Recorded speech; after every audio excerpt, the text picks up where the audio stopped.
Detroit in here. We got Falcon in here, represented by computers. There's a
Hey there, StarCraft fans!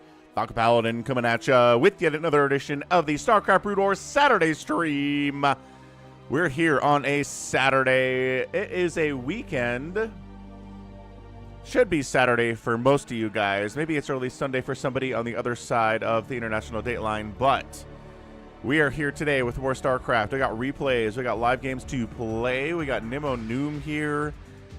Yes, indeed. You should know that we represent not one of your ragtag peasant militias, which I think is a really funny thing to say, right? Like, he shows up with, you know, 27 battle cruisers and is like, we're not part of a militia. It's like, well, yeah, because you have an entire fleet, like, obviously. Anyway, maybe he's just being funny. What's up, Jared? What's up, Albran? Goat! Goat is a StarCraft fan, too.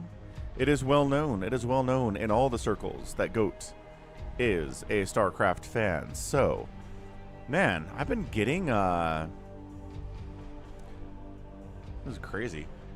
I've been getting a lot of comments on my channel recently from people who are watching videos from like 9 years ago. Really don't know what's going on with that. Like, I had somebody comment on an old StarCraft 2 cast on the main channel from like 2017. And he was like, hey man. I was like, what the? Okay. That doesn't happen very often. And I've gotten like 3 or 4 of those in the last 24 hours.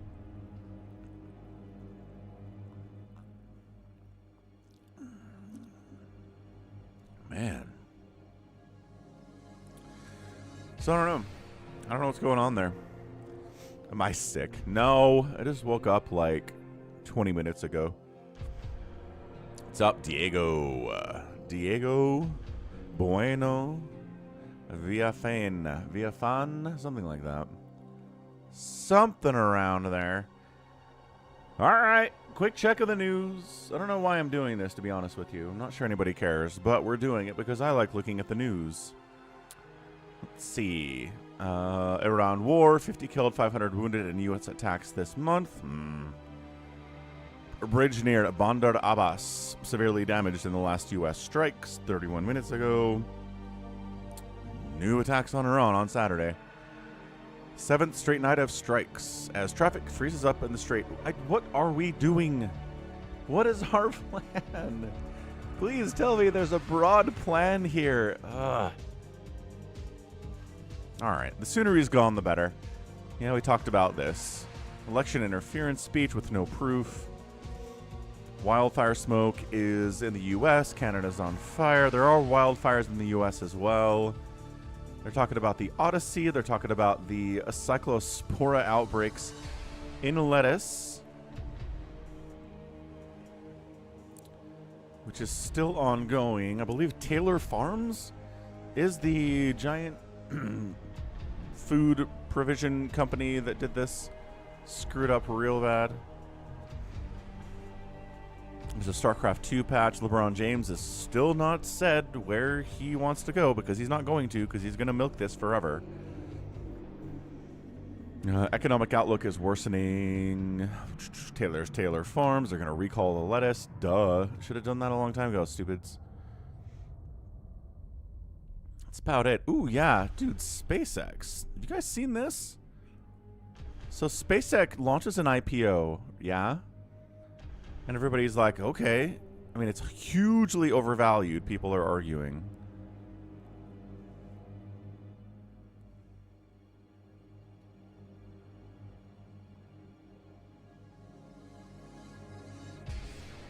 Anyway, point is, it launched at about $160. Wait, what is this? Fair value, overvalued. Yeah. Anyway, overvalued and whatnot. Hang on, I gotta find this.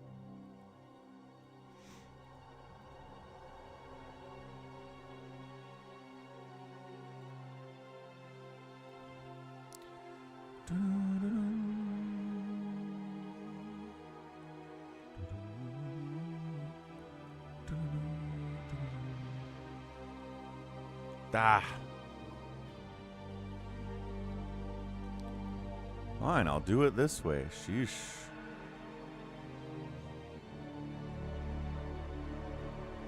Okay, so yeah, it's SpaceX, right? It's Elon Musk's we're going to space, yada, yada, yada company that is valued at like $1 trillion, and it just doesn't make any sense. Ugh.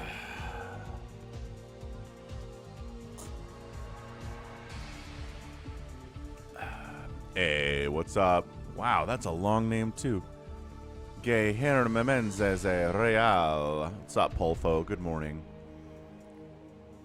Every IPO crashes under its opening price after a week. Is that true? Because look, it launched at, is that 185 it launched at? No, it launched at 160. That's right, 160. Went up to 200. And from there, it's just been kind of like, oh, it's a rally. It's not a rally. It's a rally. It's not a rally. It's at 123 yesterday. So I don't know, man. I don't know. I don't know what the future holds there, but it does not seem to bode well. Doesn't seem to bode well. Alright, alright. Let's get out there. Polfo wants to see what the valuation of the Flash stock is. I've never seen a IPO just grow. That's fine. Initial price is always too high. That's fine. I mean, if it recovers, if it goes back to $200 a share or $400 a share or whatever, then okay. Like, I'm not going to be mad about it. I'm just being like, it's really not doing well. I am curious to look at other companies that have had IPOs and what that's done for them. I mean, can we go back to the beginning of like Amazon stock and see what happened there?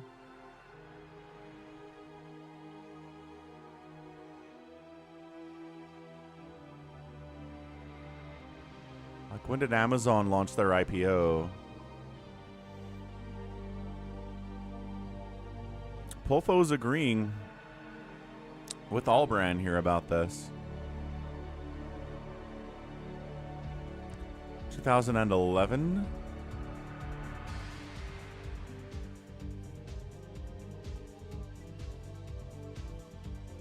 So if we go Amazon 2000, it goes all the way back to friggin' 1997, but I guess it didn't go public until 11. So what? Launched at $8 a share? 8, 9, 10. Excuse me. 8, 9, 10, 9, 10, 11, 12, 13, 15. Looks pretty steady here. Like, obviously it's not a linear up, but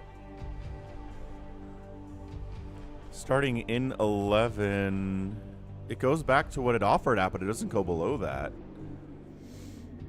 You bet Amazon wasn't at a hyped IPO. Are you kidding?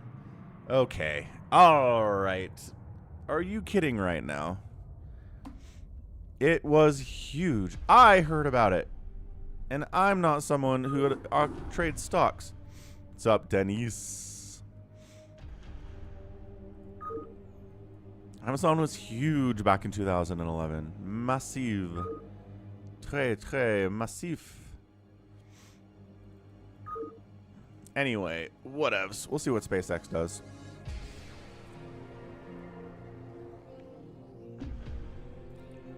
All right, what do we got out here on the StarCraft side of things for the 2025 folder? Let's see. Light noob. It's all TVP all the way down. I mean, that's not true. Not true at all. What is this? So we've got Light versus somebody named Promise from RJB. Do I recognize the name Promise? I might.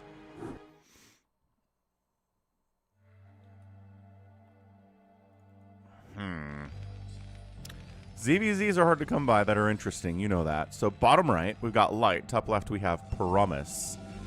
Now, what's interesting here, right? We're going to go Nexus first. Dude, I have a game for you guys coming on Monday, I think, wherein the Protoss goes Nexus first on a 2-player map. It's like, okay, what's your plan here exactly, guy? It's pretty awesome, though. Wait for that one. It's Ruin versus Rush. He does it against Rush. Man. Polfo says, do we have any Soma games? We got a couple Soma games. We could probably pull one of those out if you're interested. You're interested. So, Probe comes down, says, we could Nexus first off of this. Probably going to be a gate, though. It is cross-spawn. He doesn't know that. Terran is just building. Supply depot. Great. Barracks. Not out here, that's for sure. Not Proxian. Now, does he know this is light? This name is... It's not a standard barcode.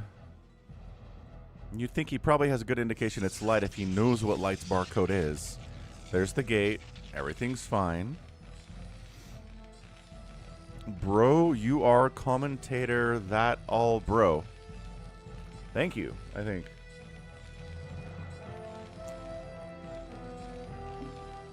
Whoa. Checking top right. No. Polfo says light is always barcoding. You know, there's something to be said for that. It's very rare that I have a game on this channel where light is just playing under the name light. It's either barcode. You know, there's that Lucifer Morningstar that he had for a long time. He doesn't like playing under his name.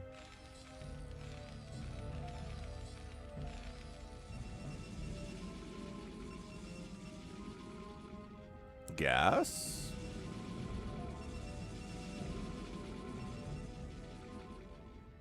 How's it going, furries?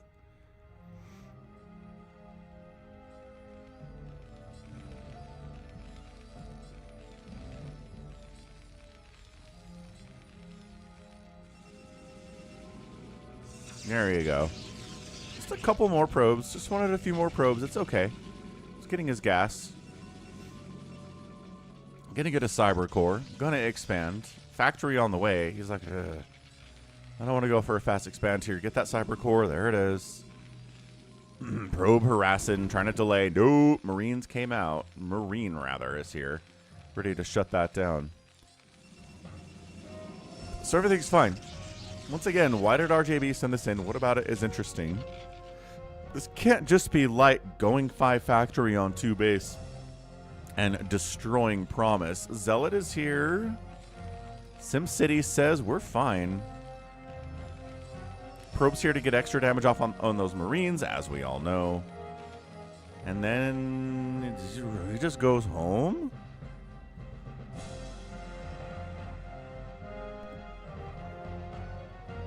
Wow, 2 Zealots just go home.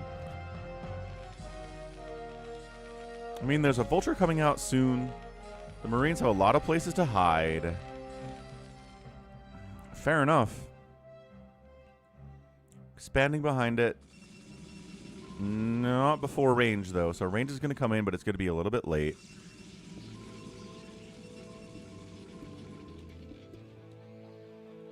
Yeah, 2 Zealots and a Dragoon.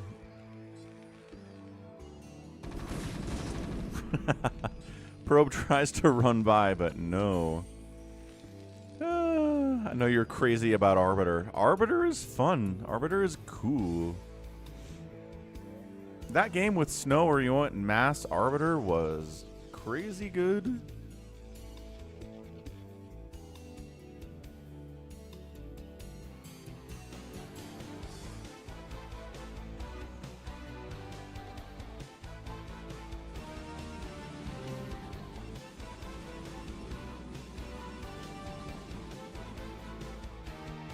I was going to say, am I crazy? He's getting range after he starts the robo facility. He is... It's like 90% done with the robo, and he's just starting Dragoon range. Yeah, Light's going to be like, wait a second, you don't have range. What's going on here? Why do you have short attacks?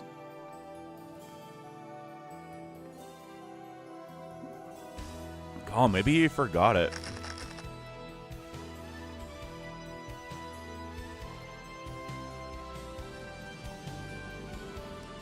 Yeah, no fast Reaver. There's the observatory, but it's probably Reaver too.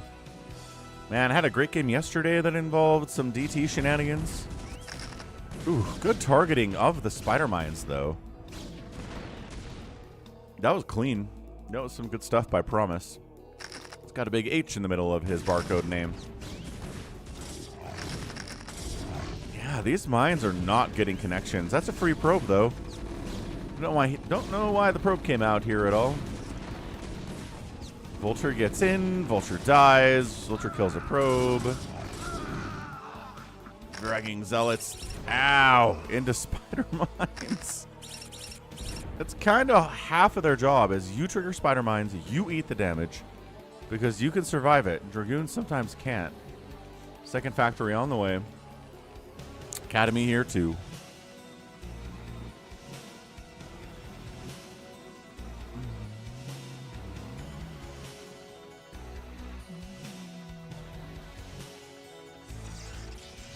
Yeah, third Nexus straight up. I'm fine with it. How many factories are there? There's one. There's a second one coming in. There's an armory. For that upgrade, there's a really fast third. Wow. 6-minute fast third here from Light. He is feeling pretty confident about this game. He's like, you know, the way this has been going, I feel like I'm going to be just fine getting a fast third about the same time as a third for the Protoss.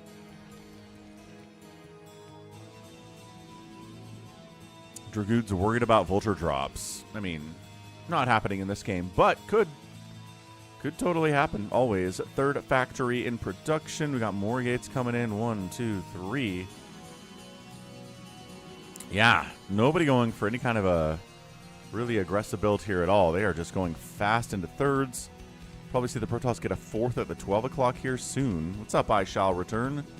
Hello, hello.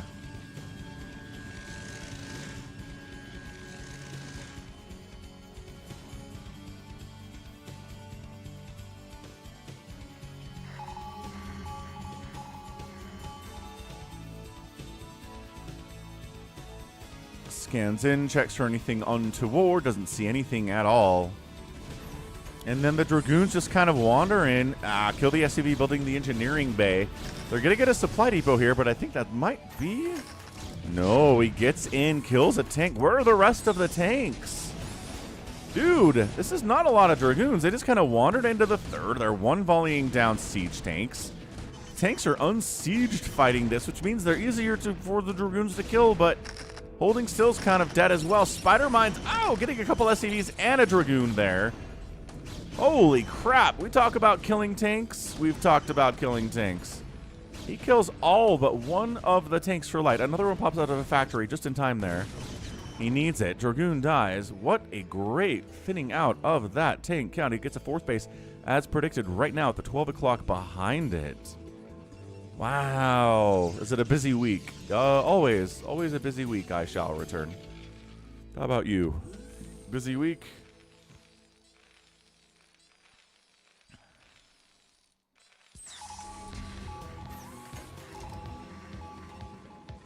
And there's the Reaver tech. So not off of 2 bases, but off of, 4.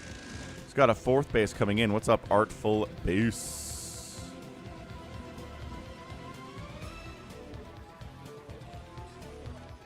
Tank count, 3, 3.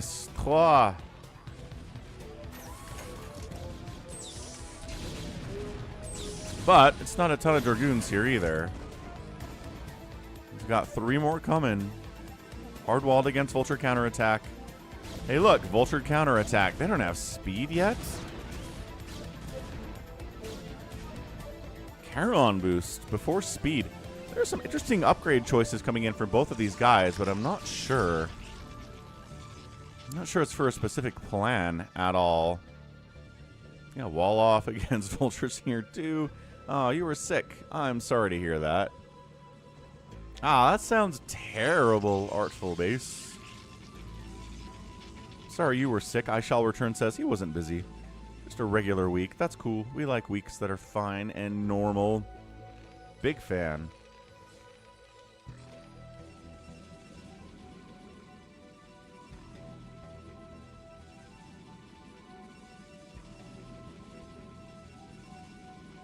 Yeah, he's still not getting Vulture speed. He's got a machine shop right here. He could be getting it at the same time that he's getting Charon boost. It's not an either or here.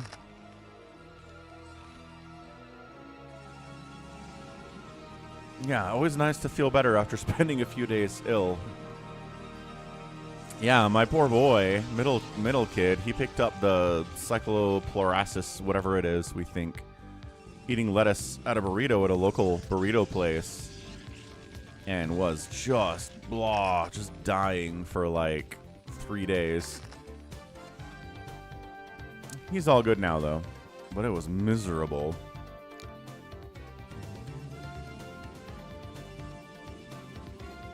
Yeah, food poisoning, tough.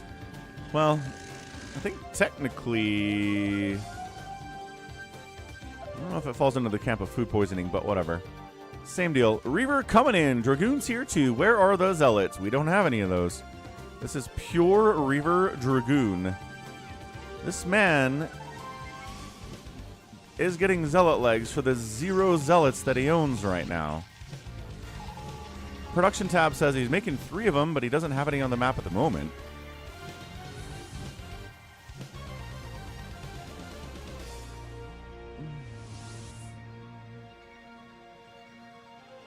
Promise thinking about going bottom left. There we go. Pile on for safety purposes. 3 base in light, though. Pretty scary stuff. 1-1 upgrades on that mech. Protoss is at a 0-0 with a 1 timing attack here. Sort of. Here we go. Reaver slowing the push. Trying to save the shuttle with the power of Reaver. Does save the shuttle. No HP on that thing, though. 7 hit points. Scanning, killing, unobs. This is very scary stuff. Light is leapfrogging with the tanks across the map. What's he got?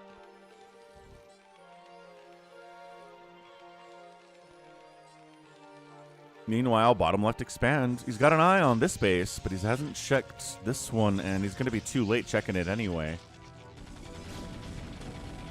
So got a delay, right? Here we go. Nice flank attack from the left side here with the Dragoon. Zealots with speed kicking in. +1 attack is done for the Protoss. Storming everything. Left side getting thinned out on that goon count. Are there enough storms to clear out the tanks? Largely, yeah. There's 3 tanks remaining here. And falling back. Injured Dragoons don't want to do this fight too hard. Reaver says, I'll get involved here. Why not? Yay, I killed a vulture. Yay, whoa! Whoa! Whoa! Light GG's out right there. Okay, look, I get it. Your initial push got murdered, but there's 5 Dragoons left. I mean, there's like 15 Zealots back here. That's a little bit scary, but it's not like you're dead now. I mean, maybe he scanned out and he saw this base and he knows about this base and says, I am 2 bases down. My initial push just got crushed with extreme critical control. And I guess that's it, dude. I guess we're out of here. I don't know. I've seen a lot of Terrans lose this first push and be like, I'm fine. Right? I've got tanks. I've got more of them. They're coming out. I kind of want to see what he's got back home, I guess. Let's do that real quick.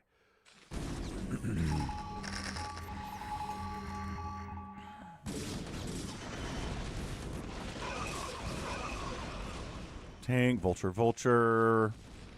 Tank, tank, tank. Goliath, Goliath, Goliath. I mean, he's got...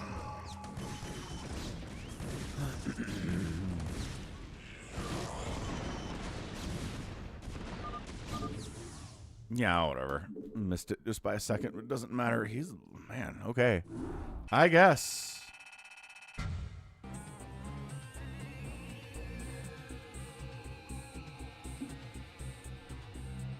Woof. I mean, sure, bit of an upset there with promise. Outspend, he expanded like he was supposed to there. He did everything right, and he's able to take down Light there. Let's go NoeB and NoeL on Metropolis. We like NoeB quite a bit. NoeL is a very fun too.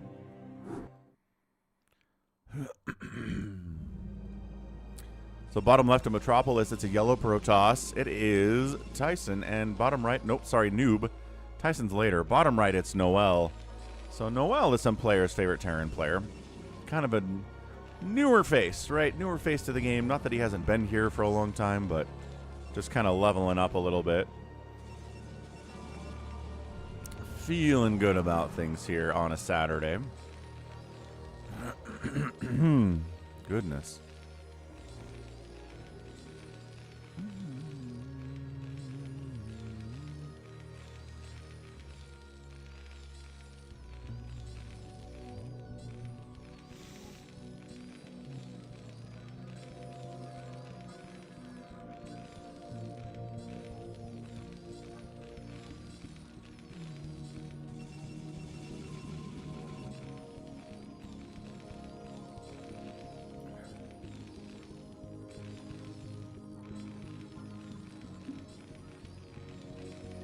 Let's see if we can get a CC first here today.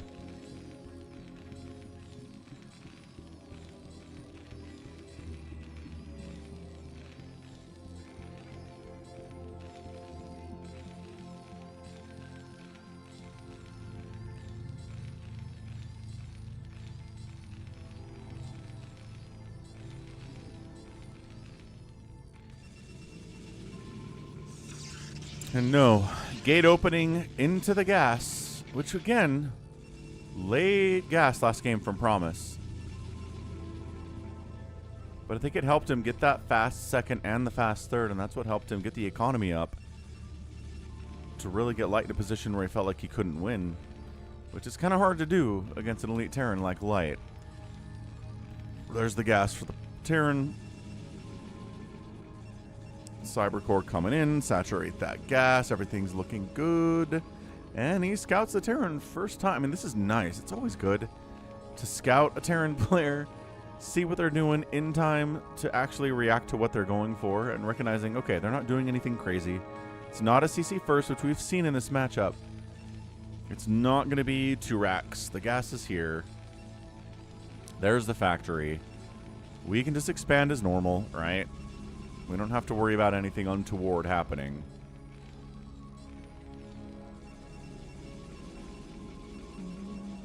Is he scouting cross spawn?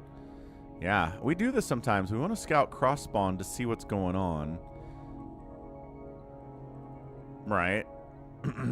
Because if it's a cross spawn nexus first, we need to know about that immediately.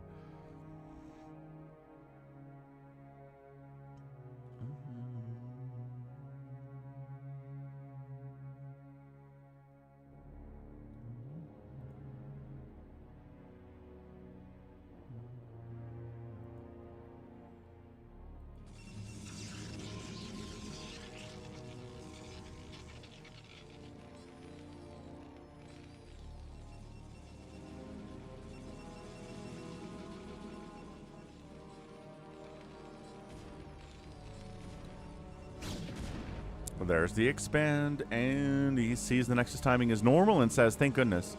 Although it's a short rush distance, he was ready, I think. He was ready to send these 3 Marines and this Vulture with a couple SCVs and bunker the heck out of this guy if he was going Nexus first. So he wasn't. That's nice.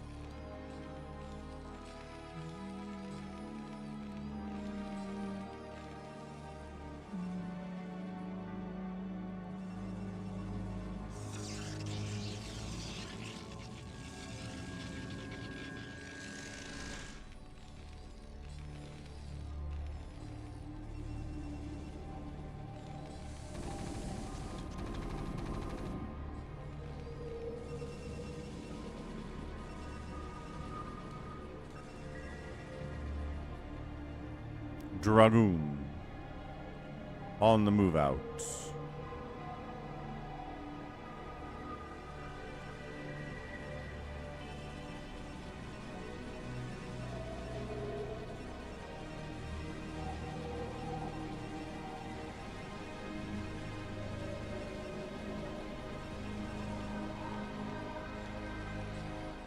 We'll see if it's Reavers off at 2 base.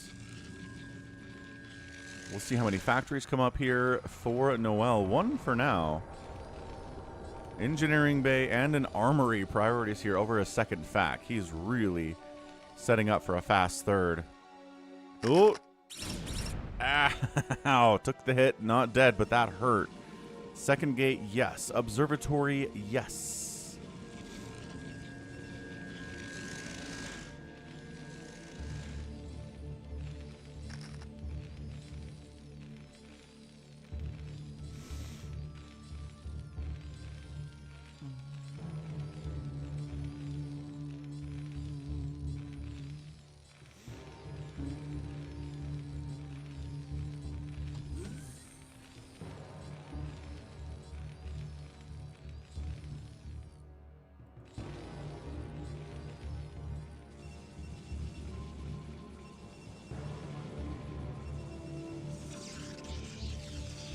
There it is. Okay, so robotics facility on the way. Gonna go for that Reaver shenaniganry. Let's do this. Turrets, sieged tanks. Charon boost research? No, we only have the one machine shop. We can do siege mode or we can do Charon boost. We can't do both. This is a little bit dicey out of NoeL, although siege mode can kind of get the job done.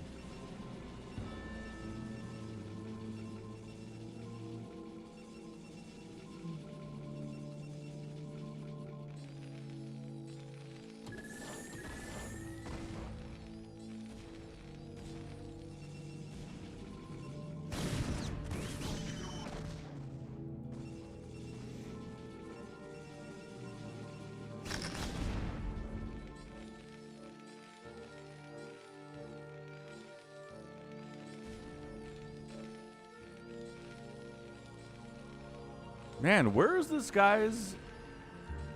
There it is. Second factory. Good grief. Big, huge main. We talked about this in Metropolis a lot.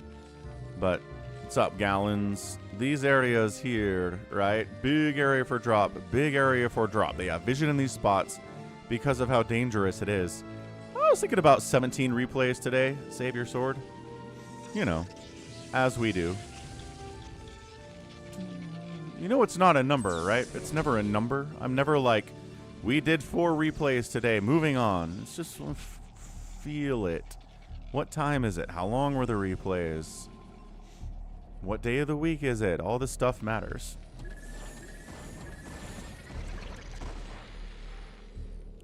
One, two, three, 4 factories, still on 2 base. No sign of a 3rd CC in production. Charon boost is on the way. But guess what? Here comes the Reaver. So we're going to do this without Charon boosted Goliaths.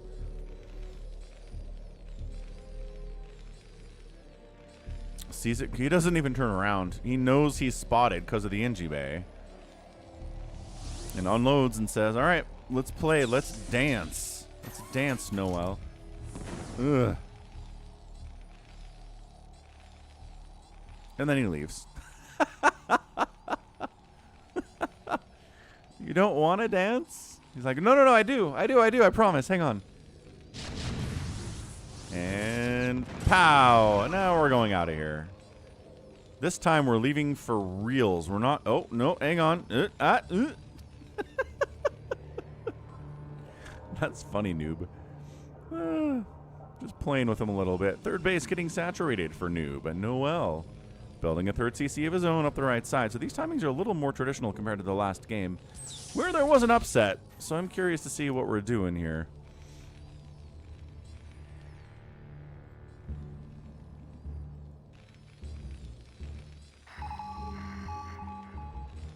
Scanning in.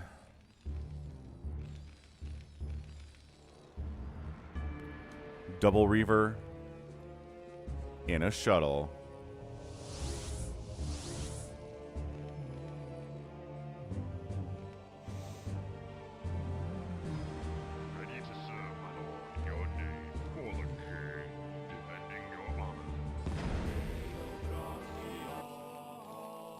What's up, Vespine Fiend Cloud? So this is NoeL down here playing the Terran, and this is nOOB, our Protoss. He's expanding top left. Getting a 4th base before the Terran gets a 3rd is nice. Come on, Terran. Let's go. Get it up. Little lethargic today. 5 factories. 3rd base here. Building a new factory. You can have to build up on this map or left. It's weird. Metropolis is strange that way. Temple Archives coming in. So, you know, no real damage from the Reavers. We've switched tactics to just delaying the inevitable push because there it is. Because if you just let the Protoss get every map or every base on the map, you're going to have a bad time.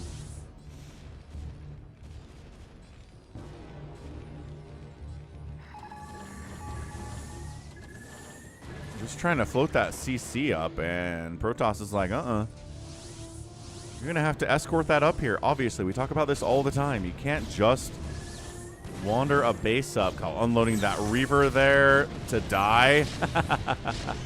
Maybe not the greatest of moves. 2nd Reaver's still alive. Look at this delay, though. He's got his 4th base warping in now. It's done. And the 3rd base with the Terran hasn't even landed yet.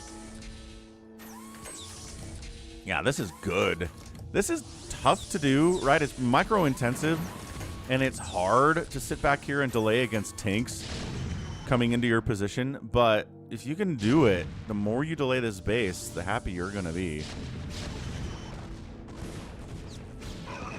Somehow that Reaver actually killed a shuttle. A vulture. Hang on, we're still here.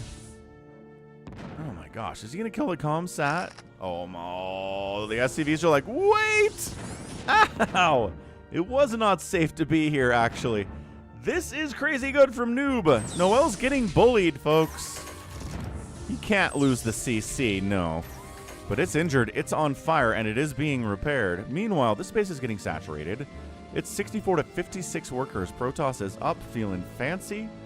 Tons of gates.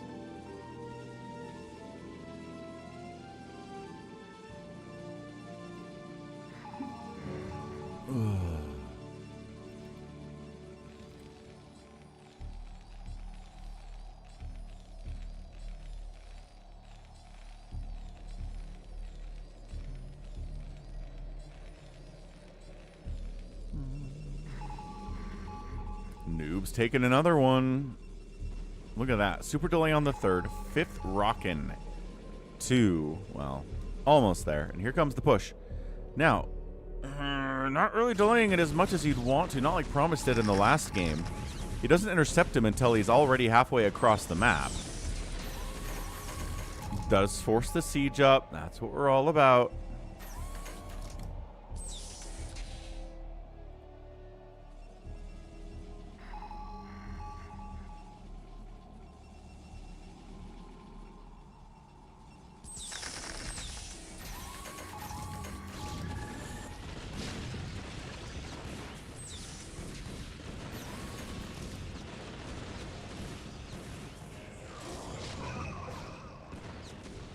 Yeah, this is bad.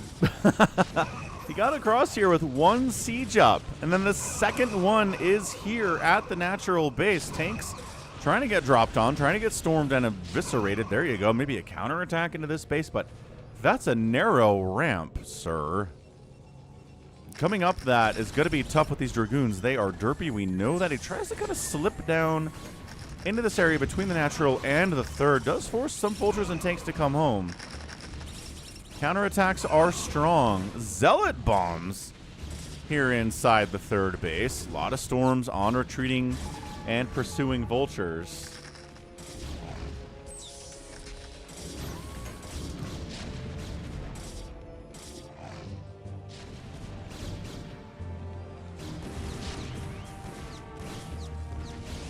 Can he get this tank? No! 2 hit points on the tank. More tanks are coming in, though. I don't think it really matters. But that delays this attack. Now nOeL is like, all right, all right. All right, here we go. Let's siege it up at the natural. Zealots, stop it. Get out there. Storm the things. These pylons are blocking access to defend his own base, actually. My goodness.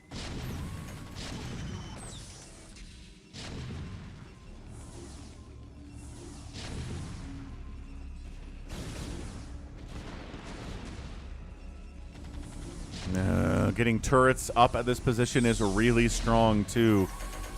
I mean, the good news is nOOB still has all those bases up the left side. So, look at that. Dropping an Archon. That's a nice clump of tanks for Storm to connect on. Okay. Ooh, a little bit of a better tank spread would have helped nOeL there a lot. Again, there's a lot to keep track of. And, dude, he just completely shut that down. Even with the turrets, I talked about how dangerous that was. And then nOOB was like, nope, it's fine. You're okay. 3 basing Terran, 5 basing Protoss. Not many probes died, if any at all. Didn't lose the natural. No attacks on the natural. nOOB is in control of this game now, guys. He's feeling fine. Is Terran at all going to get a 4th base today? Yeah, Polfo. Some impressive stuff here from nOOB. I think nOOB has been around longer. I feel like nOOB's been around longer than nOeL has.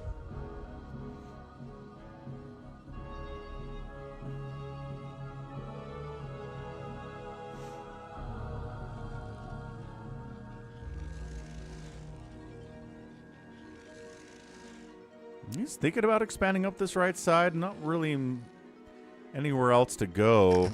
And look at that. Nice. Nice, nice, nice. Triggered, ran, and expand. You don't even have to have detection to clear that. Ideally, you don't want to lose anything, but still.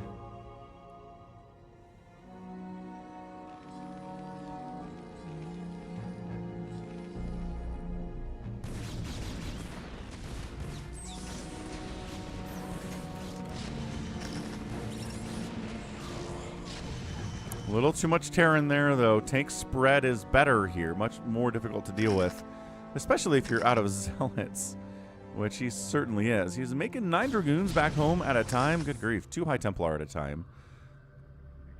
Getting an armor upgrade. He's got +2 attack already. Gates in the top left. I mean, this is...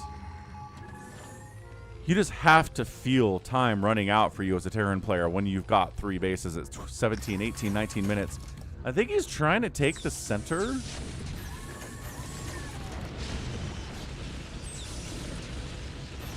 Good size storms.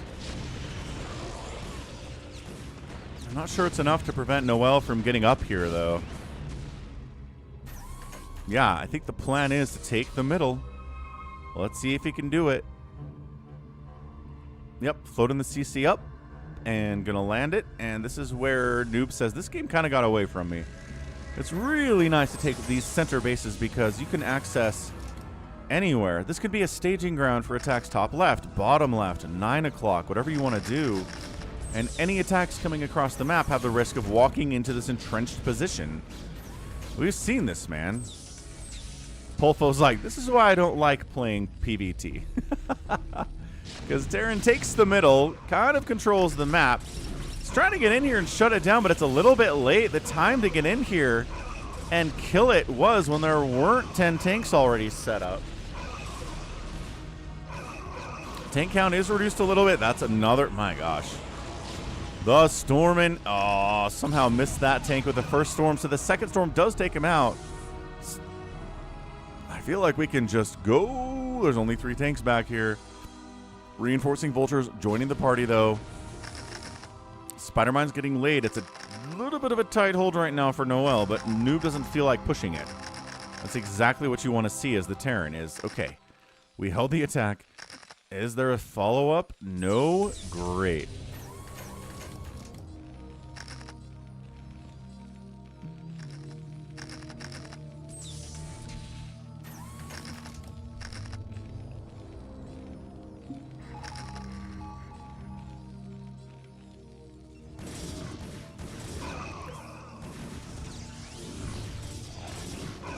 Vultures down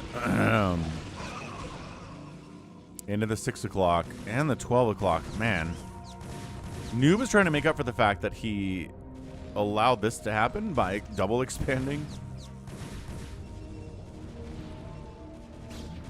I still think he's generally fine, but if NoeL was going to win this game, he had to do something like this, and he did. He successfully took the middle. He's in a position where he can win from this spot, but he's still down big time. He's down 200 to 146 supply. Protoss has so much supply. I don't see any indication he's going for carriers here at 19 minutes.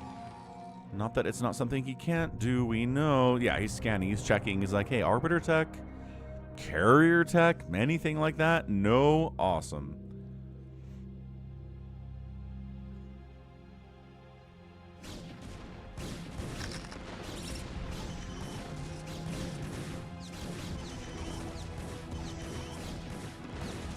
I love this pro being like, don't mind me, I'm just, I'm just coming to expand up here, guys. And the vultures are like, what are you, no.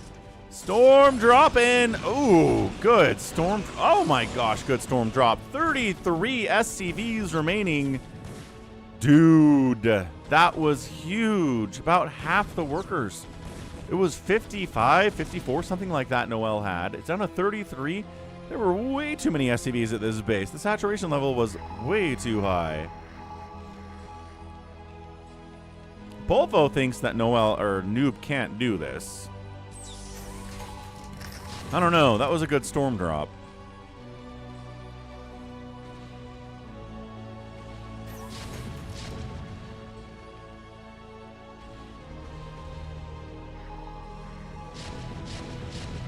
tanks are threatening the 6 o'clock. High ground Dragoons are willing to engage on some level. I think he's trying to set up an attack from 3 different directions to wipe out the center. If he can do that, he can win, but he's also worried about losing the 6 o'clock nexus. He's got it. He's got group here. He's got a group here. He's got a group here. He's really too focused on this right there now, though. Storm is good, obviously. Great. He's going to hold on to it. When's he going to pull the trigger here? I think the longer he waits, the worse it's going to be. It's 140 supply for the Terran. Yeah, he didn't even do enough to save this Nexus.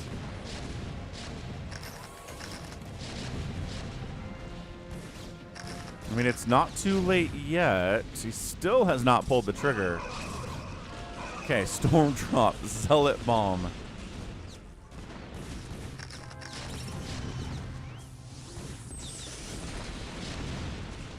Alright, got the Nexus. You know, ye old +2 attacks are always pretty good that way. +3 is finishing up in about 40 seconds.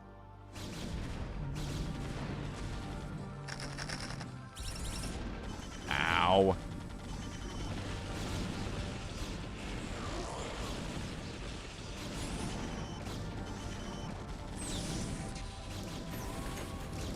I mean, a lot of the income for the Terran was over here, and it's not happening anymore. This attack at the 3 o'clock is more successful than I thought it was going to be. Can he get the CC in revenge? Terran might have to take this space to make up for losing the 3 o'clock. Center, I think, is just a foregone conclusion here.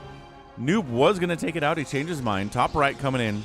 12 o'clock getting saturated. 56 to 38 workers. Terran's moving out. Dude, he's just letting this die while he pushes top left. And yeah, killing a couple of these bases would be nice, but the Protoss is here and here and here. You could probably re-expand there too if you're focusing on this top left. I don't think this is a winning move from NoeL. Yeah, he knows it. He taps out. Protoss gets the win. Wow. nOOB takes it. Again, great expansion timings. He's everywhere too. NoeL did manage to successfully take the center here and kill the 6 o'clock, but he loses the 3 o'clock in the process. The Protoss expands again and again, and then the attack up to the top left, a desperation move to kill these 2 nexuses and these gates, it just ends in disaster. Way too much storm, way too much money, way too much production here from nOOB, and NoeL gets taken out. Good job by him. That's 2 straight Protoss wins. Huh. Jared was like, I was sure Terran was gonna win. That's why we watch the games. Because you never know. 108,000, 119,000 points there. And, you know, units. Outproducing the Protoss, but getting out-killed by the Protoss is tough. The outspend is pretty chunky for just a 23-minute game there for sure.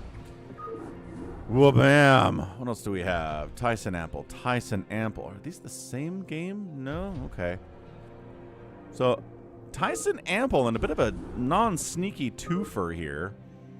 Starting on Dominator. Happy Saturday, all. Hope you're having a good one. I'm a little bit under the weather. But we are rocking it anyway. Top side Ample, right side Tyson. So Tyson old head. Ample, but I would consider him a younger player. I kind of want to fact check myself right now. Hey, what's up, Felipe? Thank you. Thank you for the kind words. All the way from Brazil. All right, let's take guesses, folks. How old do you think Tyson is? I keep calling him an old head.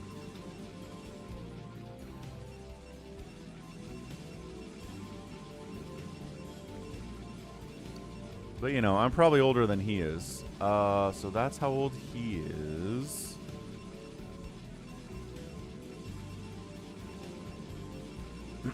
And then Ample. Okay. Yeah, so here's the thing. Nobody in the pro scene for StarCraft right now is younger than 30. Like, 30 is as low as you get in the age.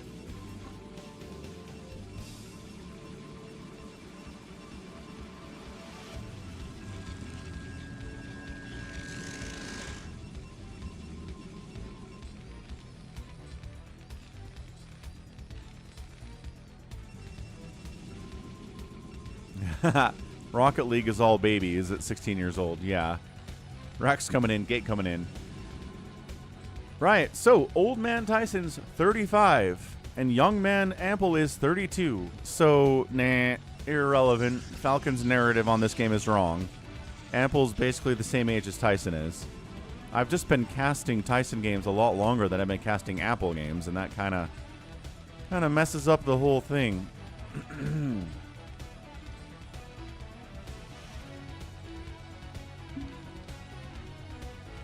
Whew.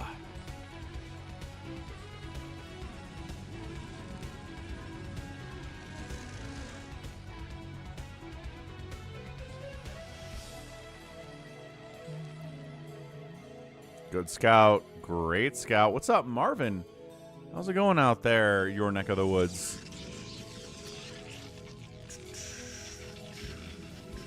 North America is all about the World Cup. It's all about the fires in Canada and America, making the air quality bad for everyone. Utah's... Okay, Utah's super fire. Mega fire.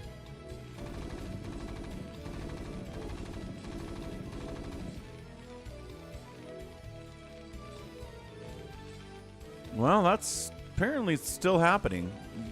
America's largest wildfire has consumed more than 100,000 acres of forest outside the town of Monticello, Utah. I think Hyperion has an armory with guns and such.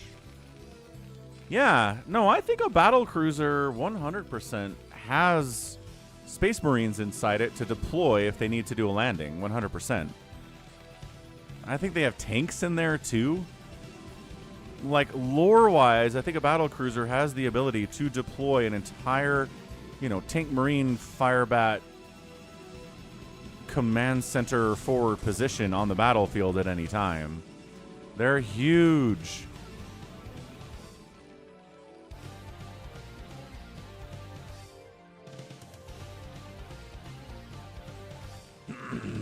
Air quality, boo. Overdevelopment in Tennessee has led to some flooding, says Marvin, and our infrastructure can't support any of it, but they keep building. Yeah. I wish we were a little more careful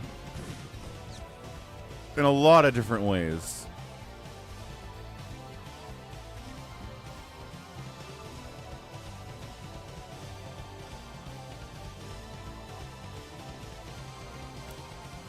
Just, a couple more studies, making sure we're crossing our T's and dotting our I's, but, not really how we're doing things right now. Yeah, kind of like those, Jared. What's up, Psycho Nuts? I know, the dragons are a problem. And what does the government do about it? Nothing. They do nothing about the dragons. Seriously annoying. 2 kill dragoons, 1 kill dragoon. Uh-oh, Tyson's got 3 alive dragoons back home. A tank just popped out. That's nice. They're injured dragoons? Well, 2 of them are.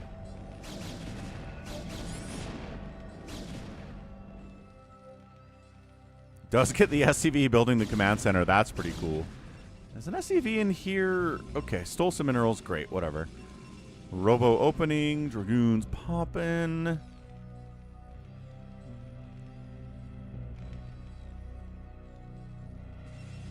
Hey, what's up, Vincent? G22 is G22. Not wrong, Psychonauts. Still got hopes for November.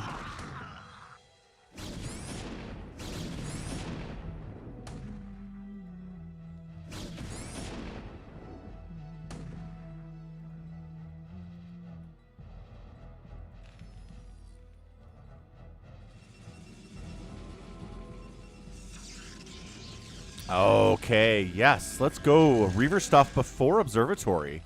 He's not worried about spider mines right now. I mean, he should be because they exist. But he decides to not forego, just delay the Observatory for the Reaver stuff.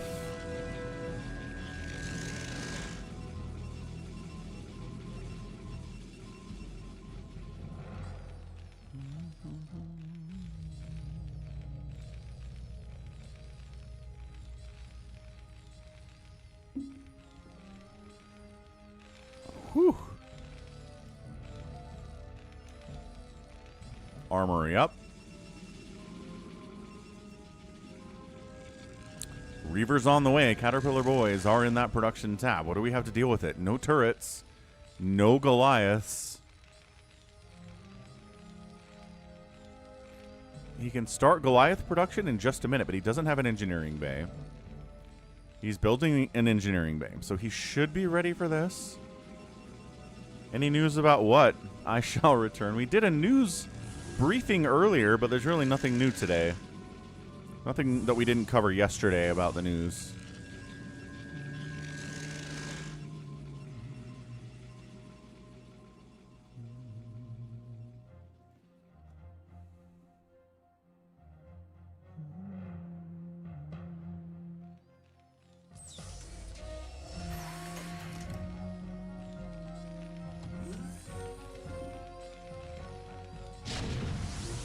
Well, tank dead. Okay, this is bad.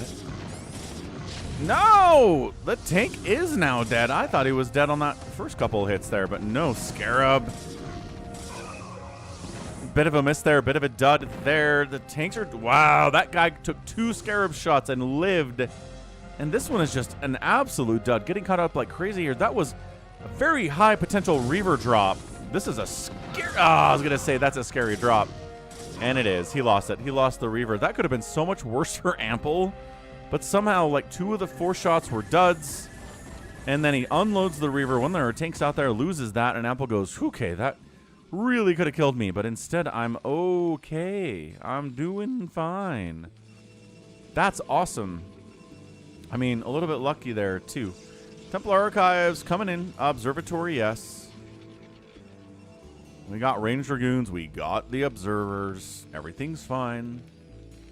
Second factory on the way from Ample after all that shenaniganry.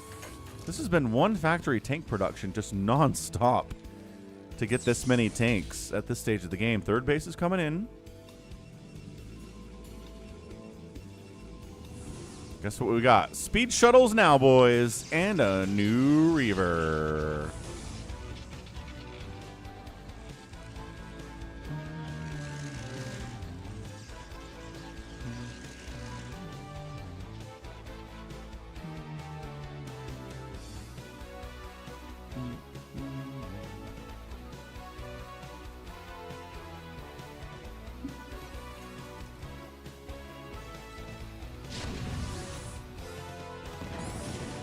CV down. Tank spread pretty good here. Turret production and placement good for Ample too. Revert. Oh, that's a big hit though. Into the mineral line from the backside. The gaps are too big. The gaps are too big on this map. Other maps don't let you just send scarabs in between those mineral patches that easily. Okay, this Reaver drop has been getting the value. Even if it's just 1 SCV at a time instead of 15 at a time, it gets the job done. And it's 43 SCVs left. Now you're parked over here. Now the Terrans are worried you're going to come back. Okay, this is Tyson getting done what he needs to get done against his his younger opponent. Younger by 2 years. Hey, hey, hey.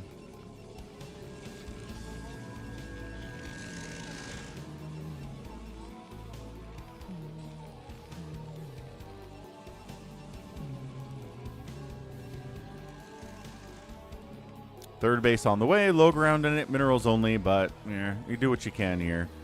I just don't know. I guess he doesn't have a lot of tanks to cover everything, so this one closer to home is a good idea that away. Zealot legs. Arbiter is coming in off a 3 base. Gate, Arbiter, stasis upgrade perhaps? Maybe. Maybe at some point. Dragoons on the march out.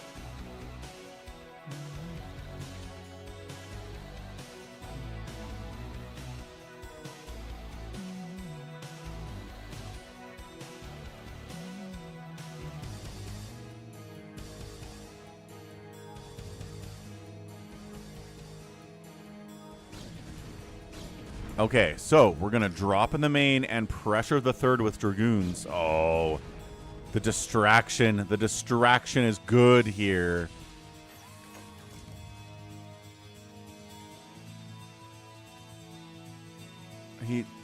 Yes, he finds a little angle. Gets an SCV. Terran response. Oh, he unloads DTs too. Oh no, tank sniped. Dude, Reaver DT is so smart. The DTs kill the tanks. The Reavers kill everything else. There's just no response from Ample here at all. He can't leave this position because the Dragoons will kill his entire third and he's going to die. Okay. Well, no. Okay, that was a little bit sloppy with the DTs, though. Little bit of a problem there. And then the Dragoons just, okay, all right. We did what we had to do. We killed a bunch of stuff. SCV's getting pulled back into the main. 55 to 57 workers is not bad, but a fourth base coming in 6 o'clock for Tyson. Did he research stasis and all of that insanity? Maybe.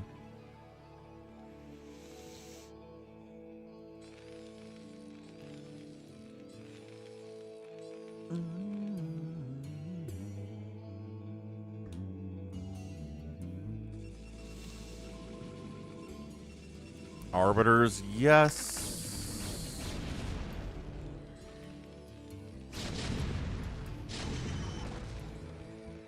He's got to have stasis already. You don't make arbiters if you don't have the stasis upgrade. They don't provide any value.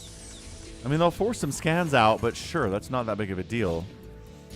170 to 123 supply. Okay, 50 supply lead. Charging into the third.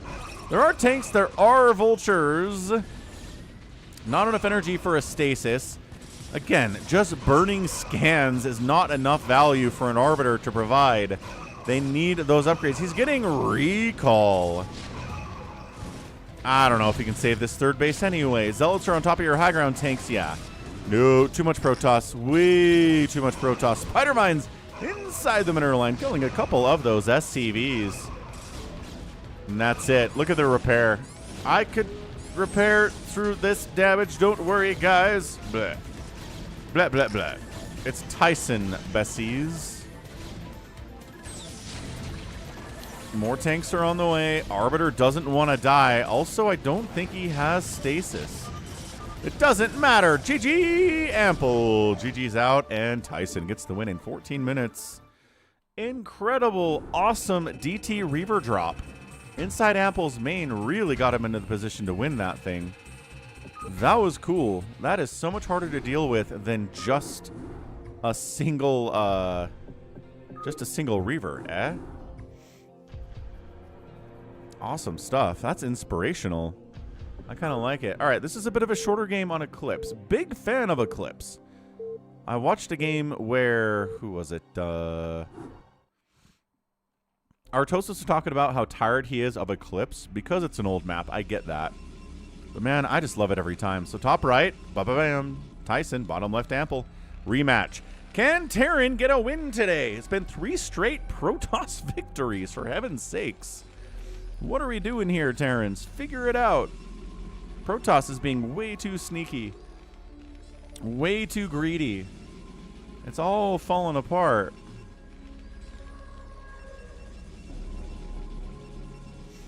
Could it be a Nexus first on a 2-player map? Ooh.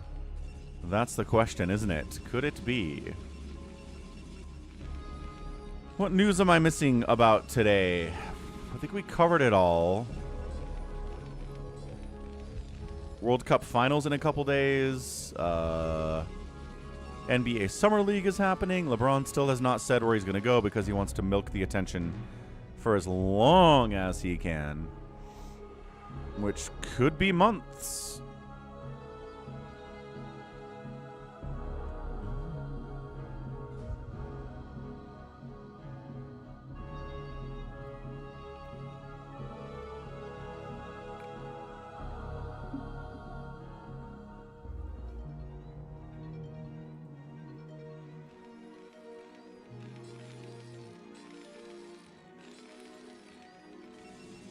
Hang on, we're getting into Nexus First territory here.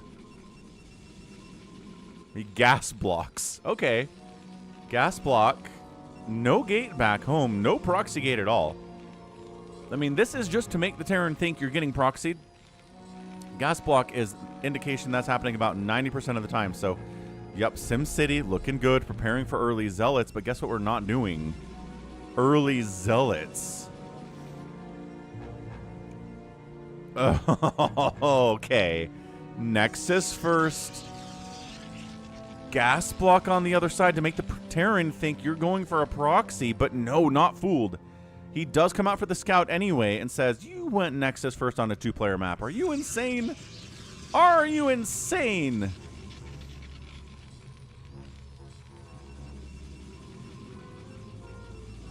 Yeah, Psychonauts. As mid-July starts hitting, I always start missing football a lot.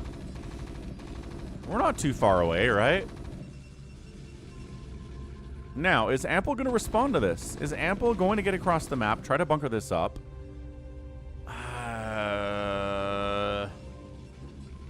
He just doesn't have the gas to build a Vulture. He'd have to bring pure Marine with SCV, and that's just not as effective. This is kind of nuts. I kind of like this build a lot. What's up, Bestest Dill? Guh. Sounds about right. Yep, camp starts soon. I just don't... I mean... I don't know. Give me the games is what I always say. I don't care about the news out of camp. There we go. We're pulling the boys. I wish I could be entertained by the news coming out of camp, but I never am.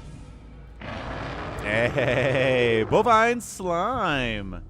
What is up? Re-upping his membership on the YouTube and his Tier 1 subscription out on the Twitch.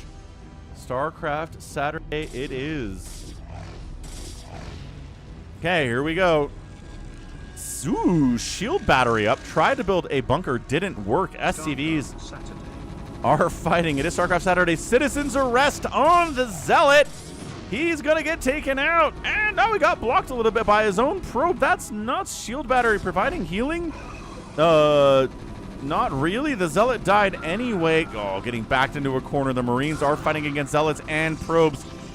There's only one. No, hang on. This guy lives with all of 5 hit points. How is he alive? So many probes have died, but so many SCVs are off the line.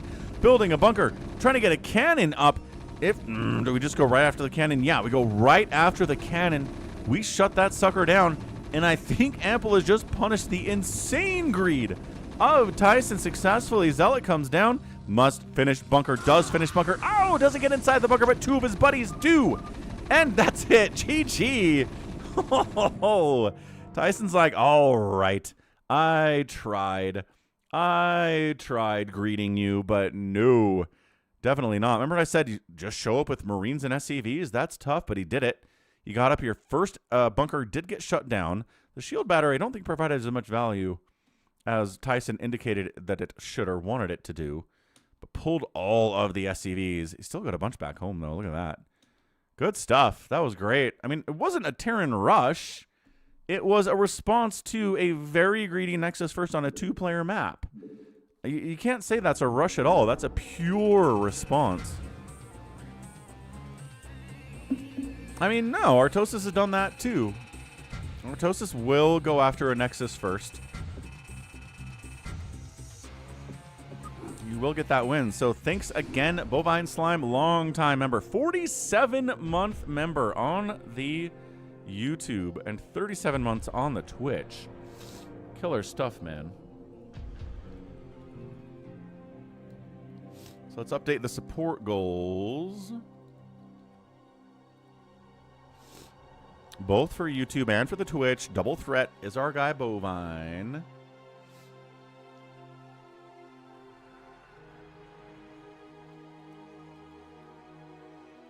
Perfect. All right, looking good. Looking good. Didn't think it was going to work, says Polfo. All right, TVZ, Shine versus Scan on Radeon. So finally getting a little bit of Zerg representation in here after getting all Protoss and Terran.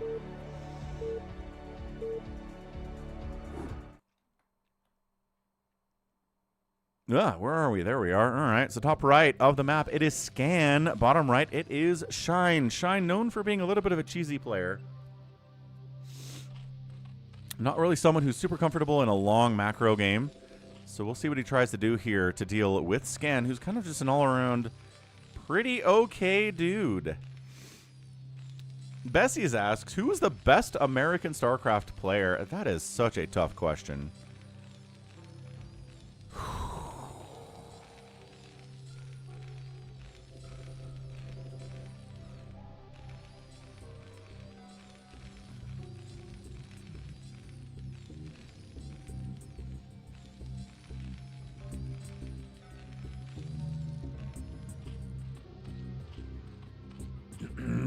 Right? I mean, here's the thing. Artosis lives in Canada. He's lived in Korea for the last few years. He's been in Canada for recent years. He hasn't lived in America for a while. But he was born in America. He has spent more years living in America than anywhere else. So I think he's an American. He's got American citizenship, right? Idra. I mean, not anymore, right? Idra is not somebody who plays StarCraft.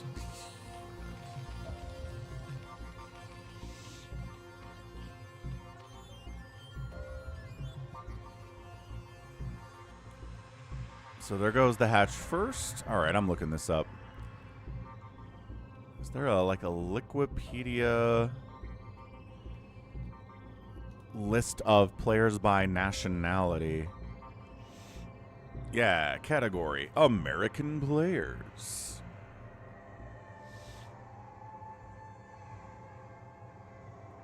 So here's what we got. Assem, Boa, Day 9, retired. Froz, retired. G5, Gadianton, Hawk, Idra, in control. Rest in peace, in control. Idra's retired. Jae-Yun still playing. It could be Jae-Yun. Jambulance, Jumper, Kudos, Louder, Lazy Gamer, Machine, Maynard. Oh, God. Old name. Noni, Nyokin. Ranged Pillars, Rec Rule. Stryker, Tasteless. Yar, Zilius. It might be Jae-Yun. He's still playing. He's still active. It's not like he's taken the world by storm, but he's doing pretty well.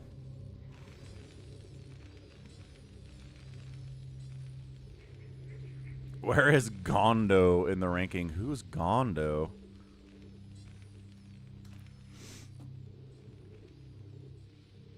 I think you made that name up, Chicho.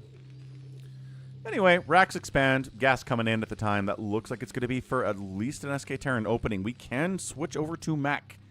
You know we're capable of doing that. Looks like Muta's on the opening from Shine against someone who's going for a lot of Marines and turrets and whatnot. Pretty straight up. Bessie says, looking at how Artosis is doing in the BSL and the IPSL, it's hard to consider him the best. Yeah, but again, the bar is low. I'm not saying Artosis is going to qualify for ASL or anything. He's probably the best we've got, and he doesn't even live in America. Oh, that gas timing was a little bit more for factory, I guess, for Scan. Fair enough. Fair enough. 3 hatch. No second gas yet.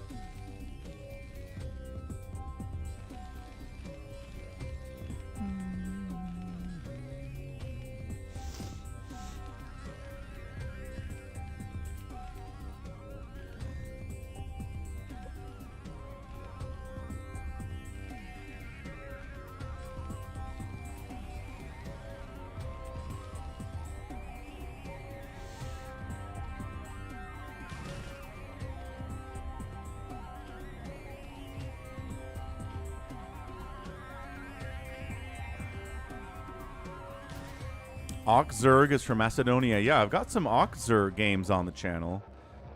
Gondo's from Romania. Okay, he doesn't even have a Wikipedia page, so not exactly the biggest name. RJB says Gypsy and Nyokin were the best bets, but they didn't work out at all. They both trained in Korea for it as well. So, I mean, the best American StarCraft player of all time?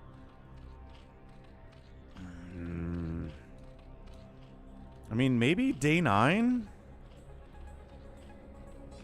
Because he won the Pan American, whatever it was, championship back in like 2006 or something. So I think he was the best player in North and South America at that point. And I'm not sure any other American has done that.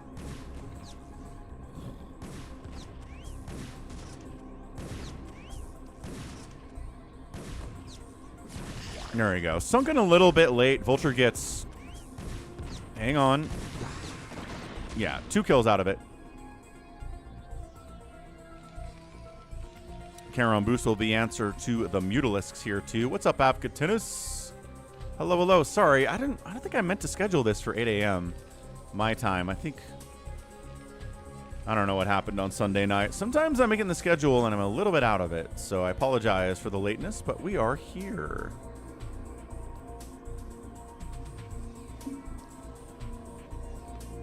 I don't know. Okay. I need to look at Idra's resume. What's the best thing Idra ever did in StarCraft?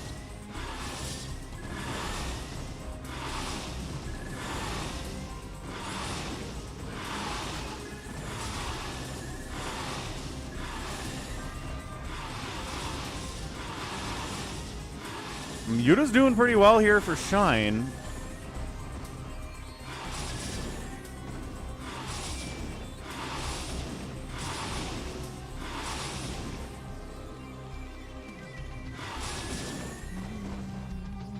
Sounds good, Abkatinus.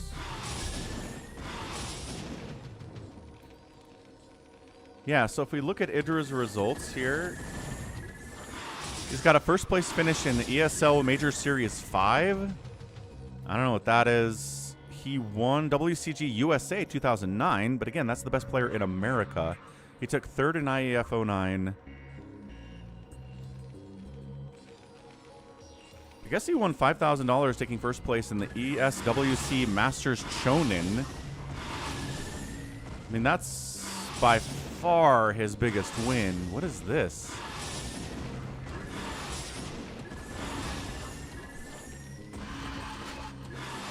So it looks like it was a foreigner tournament with a lot of Chinese players, a lot of Europeans, and a lot of Americans. So this is not, it's not exactly beating the best thing Korea has to offer, but Damaga was here, Rhett was here, White Raw was here, Advocat, Straylock, Draco.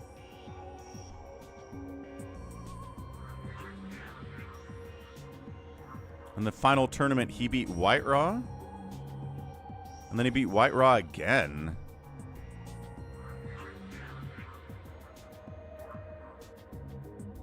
So not bad. Let's see, he beat Phoenix. He beat Machine. He beat In Control 2-0. So, I mean, this is the peak of Idra right here, right? This non-Korean foreigner tournament, ESWC, in 2009. Is that more impressive than what Day 9 did?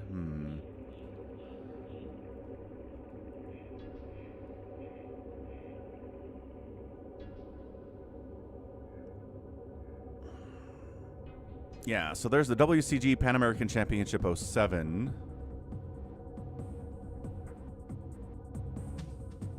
He straight up beat Testy.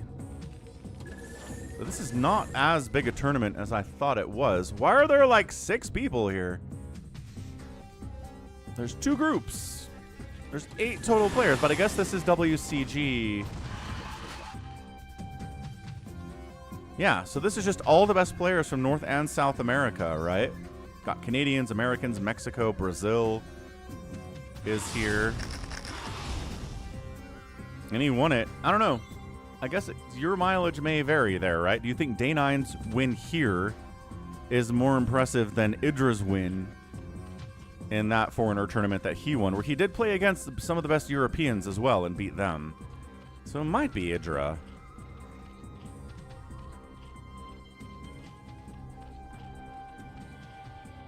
Day 9 says, maybe Scan? Scan lived in America for a while. Aww. Hydroden follow-up. Muta Harass didn't do too much. We are mecking, sir. We got a lot of Goliaths here. The Muta count is hefty. And everything looks fine. Third base for Shine is up. No third base for the Terran yet. Zerg's got to feel pretty good about that. Further armor upgrades. Already has the +1 attack on the Goliaths. Do the Mutas have any upgrades? Hydras don't, obviously. We didn't lose all the Mutas, did we? No, they're right here. They have an attack upgrade, so no Carapace upgrade. If there were Valks, probably get the Carapace upgrade there. Are any of those currently active? Again, it might be Jae-Yun. I'm just looking at the list. It's not a good list. Unless it's Gypsy. I think it's Gypsy? I really don't know.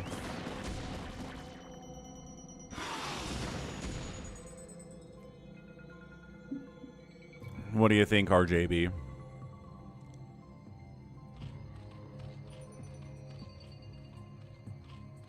Holy 12 queens, Batman. What? Now? No, no, no, no, no, no, no. You don't go 12 queens now. There are no tanks. This is a Mass Goliath build out of Scan. Why are you making queens right now? You don't need queens now. You need queens when the tank count is too scary to deal with, and then you make queens. Oh, this is a weird choice, man. Scan's not American. I'll give you a Gypsy and Nyokin. What's up, Shield Battery?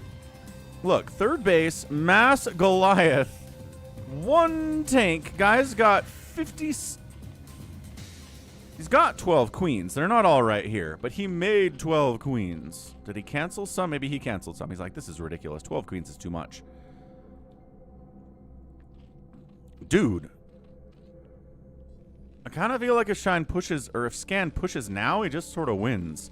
Way too much of the supply and the money of Shine is tied up in these queens that don't have any capabilities to do anything here. And even if they try to jump on 57 Goliaths, they're all just going to die. I guess there are some tanks, maybe? How's it going, Devlop Bo? Welcome back, Dev.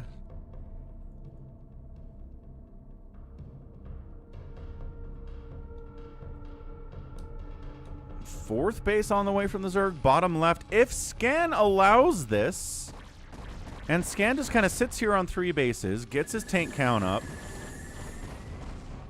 and lets these queens get 150 energy,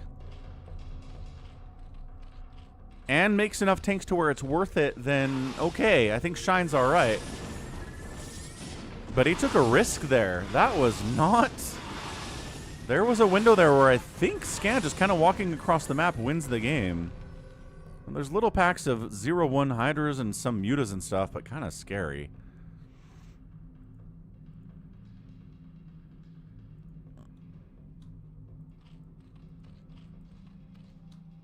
Okay, sneaking a 5th Nexus on the top left there. Shield Battery says it does take about 90 seconds to save for Broodling energy. Yeah, it's a long upgrade, just like Mind Control.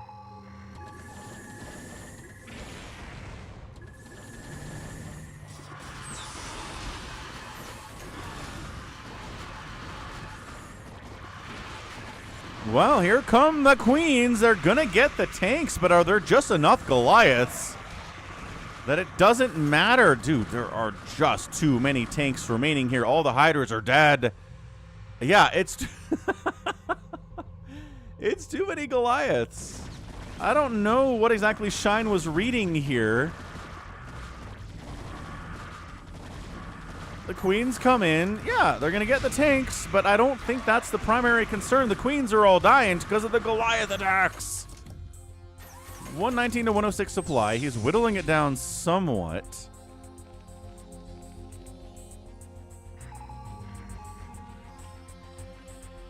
Scan doesn't have any lurkers, which would be kind of nuts against these Goliaths. He doesn't have any. He's got one sunken to the top of this ramp. Scan getting a 4th base on top of this. This is such a weird game out of Shine, man. But I mean, that's why we like Shine, because he does stuff that we don't really expect. Sometimes it's just bad.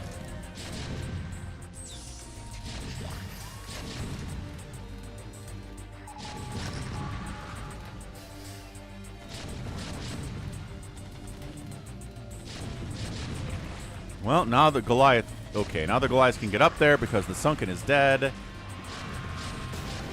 The Hydras try to dive in, coming from the backside as well. Where are the Queens? Are they possibly all dead? Or just out of energy? Yeah, just out of energy, just out of the fight forever. Cool, good stuff, guys. Queens are so hard to use well. There's just so much downtime for them. In the hands of a really good Zerg player, they're really good. But in the hands of a player that's not quite elite, I don't know. Okay, this base is gone. This base is getting saturated, so we're trading a base for a base here. Hydras, there you go. Intercepting groups of vultures, trying to run around on the map, see what damage they can get. Shut them down before they get too far across the map at all. SCV checking top left. There's a Nidus here. If Shine wins this game, it's going to be because he managed to sneak that top left base up. But Scan's making a beeline for it right now. Does he? Yeah, so he just scanned bottom left. He knows about that. He knows about this. Yeah, Biocarry. Giving Queens consume. We would never see Mech ever again. Mech would be non-viable against Zerg if Queens had consume. That would be way overpowered. Beyond overpowered.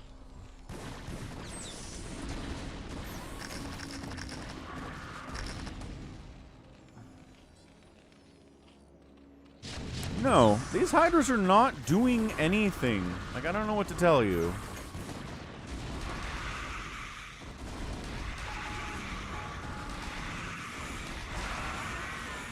Good job, Queens. Excellent work. There's still like 40 supply of army here.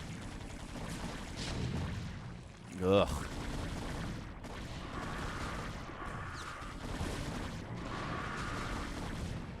Yeah, look at that. He stutter steps in. Almost kills the queen. That would have been awesome.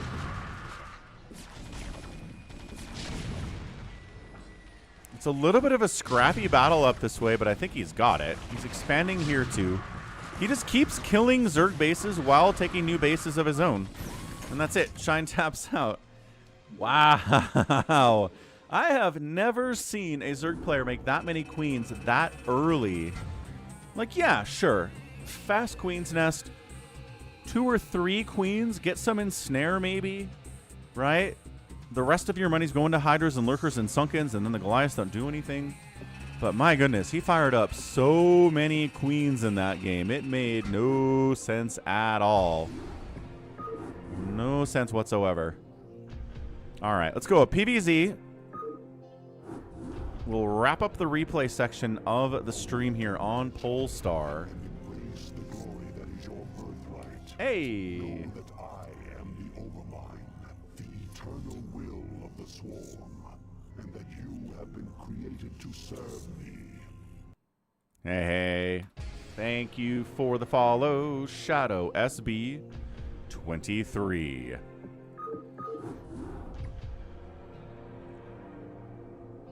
Bestie says, why don't we see a single Valkyrie hunting for queens? Because Valkyries are slow. And they can get chased down and killed by 2 Scourge like that, whereas Corsairs can just run. All right, what do we got? Stryker versus Quickly on Polestar. PVZ. We'll get all 3 of the major matchups represented today.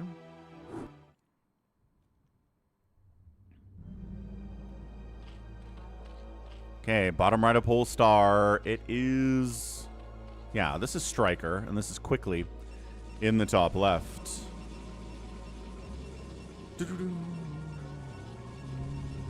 Stepping away for a second. I'll be right back. Let's see what the Zerg is up to. And happy Saturday.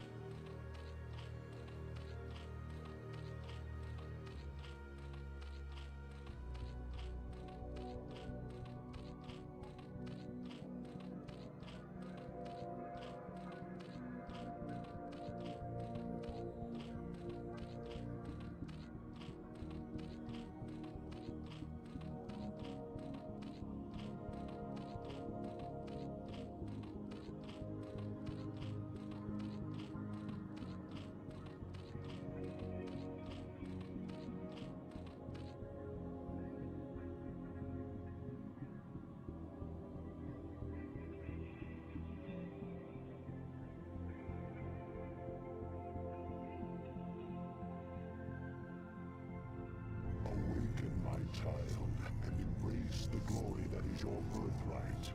Know that I am the Overmind, the eternal will of the Swarm, and that you have been created to serve me.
And can the Lings get in? No. What they can do is poke a little bit at the front door and play the game of can we kill the gateway? But I was going to say, is that a cannon? Nope. Expansion, Cybercore, fast third, probe checks. What's going on in here? And if you could get in here, which he can't do, he'd see it's not a Ling flood. I mean, it is some Lings, yes, but there's a lair coming in behind it. Metabolic boost on the way. There's the cannon timing.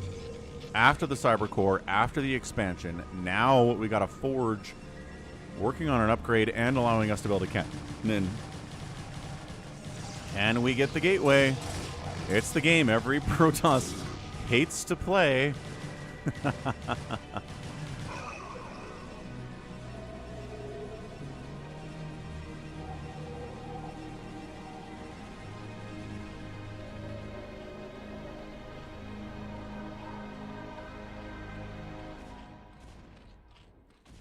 Spire. All right, Spire in. Second gas timing. We got to keep an eye on that one because guess what? It's going to be Stargate. It's probably going to be a +1 Stargate play.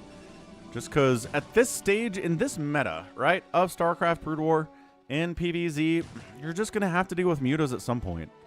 It's very rare, the Zerg player, it feels like at this point, that doesn't actually make mutas at all.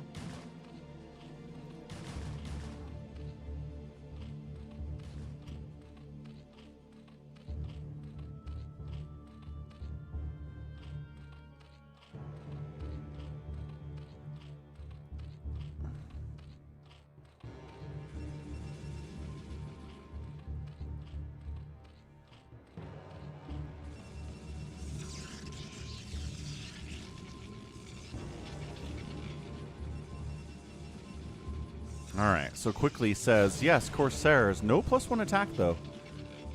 And second gas is on the way, but at the same time, that the Spire is finishing. So, 5 or 6 mutas, maybe here. Maybe even just Scourge. This is not going to be an investment into Mutalisks from this point. Yep, 2 sets of Scourge. Carapace upgrade fired up as soon as that Spire finishes. Macro hatch down here at the third base. And Corsair's here for scouting and killing as many overlords as possible, but Scourge are popping momentarily, and there's really not going to be an opportunity to actually get a kill here, and he knows that. Yeah, he sees the Spire's done and goes, up, turn around, let us attack, let us flee, is what he says. So Gateway's on fire, but not dead. Zealot leg upgrade is not even here yet, but he says, hey, can we? Says, we've got this covered. 2 cannons, nice little weird wall here. Ling run-bys aren't going to have any effect whatsoever. Scourge, now we scout. That's our job, is to scout in. Obviously, it's a Stargate. Templar Archives, no real surprise there either.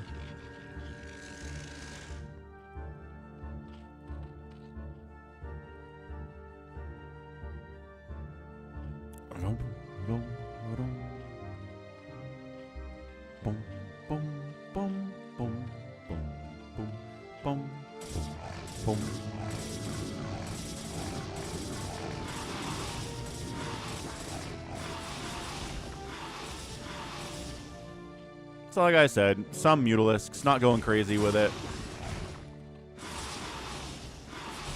I'm curious to see if quickly he's going to start up a +1 attack for these Corsairs that he's producing, because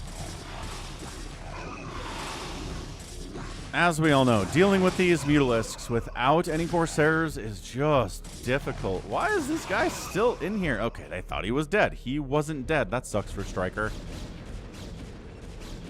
Really bad. Right you are, the Bessies. Right you are. Archon coming in. Still no +1 attack. I don't think it's too late. I really don't think it's too late to start getting a +1 attack for these Corsairs. I'm not sure why Quickly's not doing it. It's not like it's a huge investment either. It's not like, oh no, I got +1 attack for the Corsairs. Now I can't afford Psystorm? I mean, what are we concerned about here exactly? I do like sending the Archon across with these Zealots, though. Zealots alone, yeah, they're going to get pwned, but... oh, yeah, one-shotting Scourge. Oh, got a connection there? Really? One Scourge got a connection on a ball of 5 Corsairs? If they had the +1 attack, that would have never happened.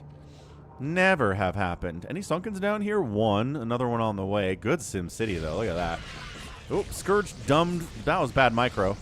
Overlord sniped. Even without +1 attack. Mutas don't want to engage. Even without +1 attack. Scourge! Ah, fall back to the Archon! No, he got... oh, he got tricked. No, but the Dukes are good. I think better control there from Stryker would have meant a good connection or two with those Scourge, but he kind of screwed it up. Sunkens doing their job. 4th base up the right side. Really exposed. If the Protoss knew about that, I think he could have killed it.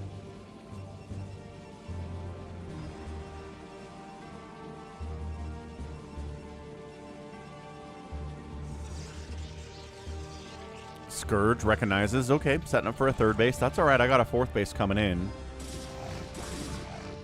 Mutaflock big. Oh, I mean, not 12, but 10. Scourge count hefty too, and there are Hydras. Well, there they are. Okay, here we go. Full stack Muta Scourge in. We move. No +1 Corsairs at all. Cannons, yes. Are there enough cannons to handle this?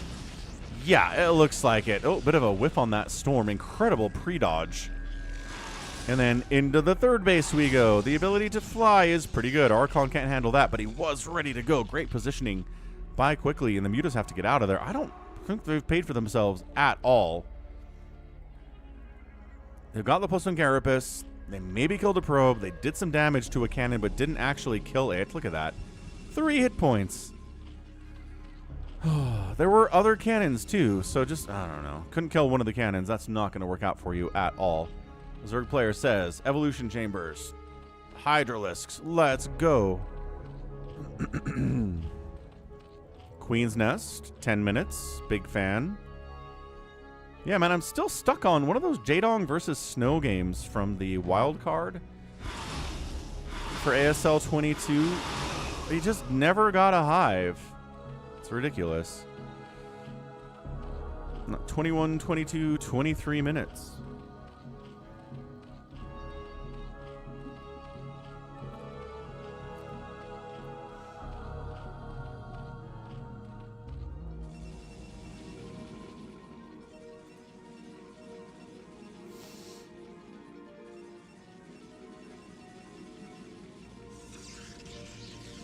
So sniffly today. I just got the sniffles.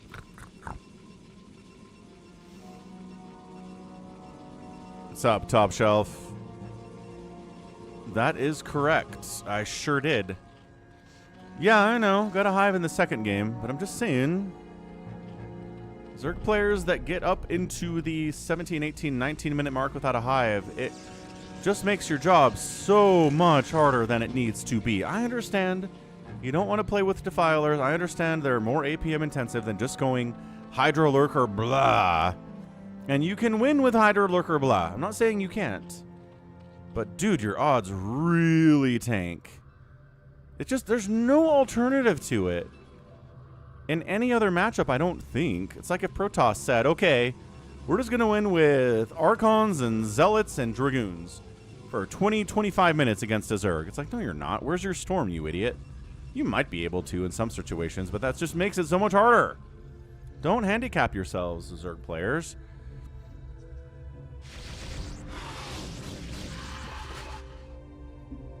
Muta's going to try to find those High Templar. Hey, look, there's one. There's really just the one here, though. How many Storms you got? Actually 2. Okay. Dreno's on the way. I know it's hard. I understand this. Like, right now is that transition period. Defiler Mound is on the way, but not here yet. This is a lot of Dragoons from Quickly. They're getting that armor. Yep, getting that +2 armor. I don't mean a +2 attack, but armor's kind of the big deal these days. Mutas do find a High Templar, eat a Storm in the process. He dives on this guy, gets him. Every Muta dies. Almost. Every Muta but one dies, but he did get the High Templar in this group. Again, there weren't many of them. I still think he can do this. Consume is on the way, not done yet. This is the window for Quickly to win this game now if he wants to.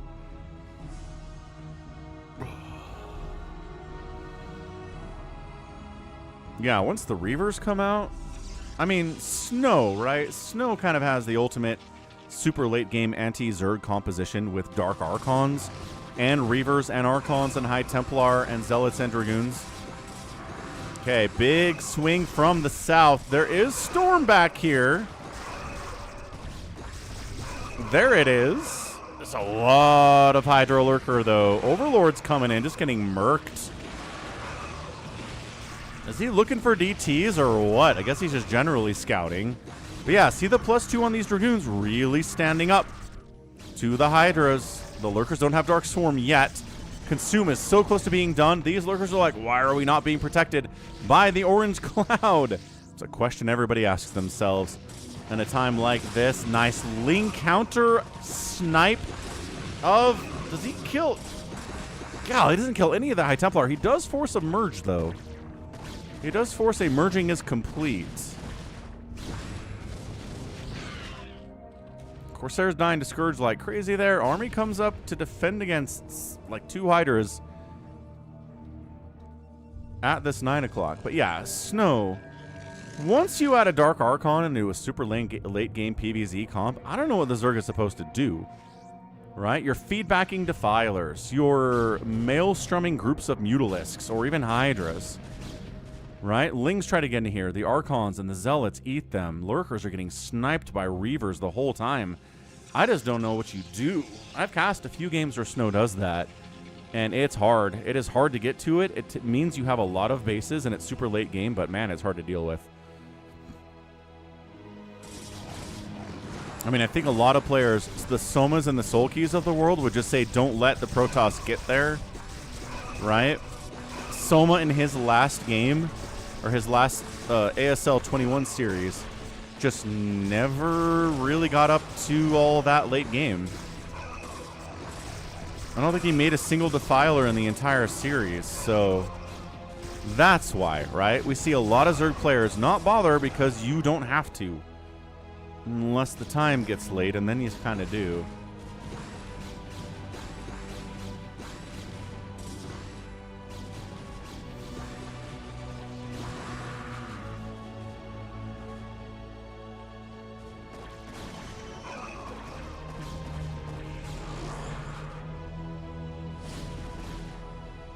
And there's the cloud. Okay, so now the Dragoons are feeling inadequate on the battlefield and maybe in the bedroom.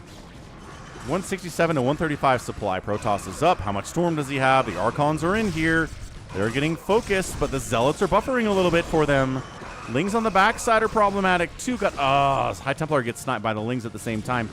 And a nice plague. So Stryker shuts that down just with sheer numbers. Cracklings chasing everybody into their doom. Up the right side on the expansion as well. Stryker's in a good spot. Quickly, there was a window for him there, but I'm not sure he's going to be able to do it now.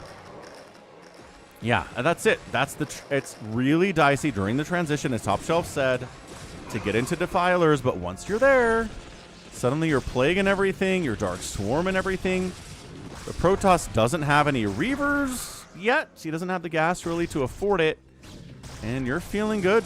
You're feeling great.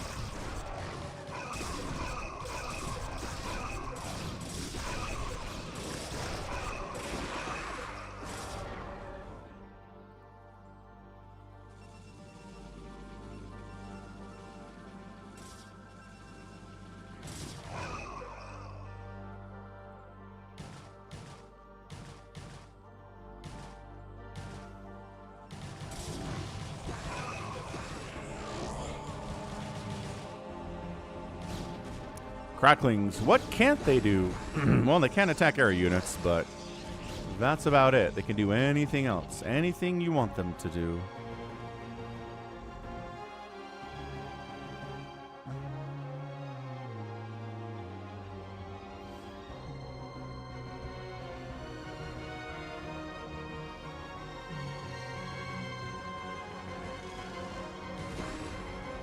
Overlord says, looks like he's going for a 12 o'clock. That means maybe we can dive up here.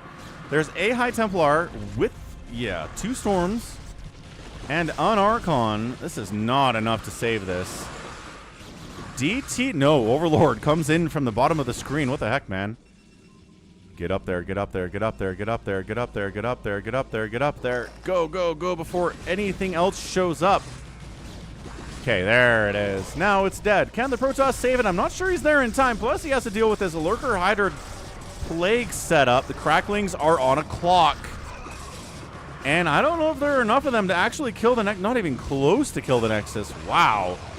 Quickly just ran through this way faster than I thought he would.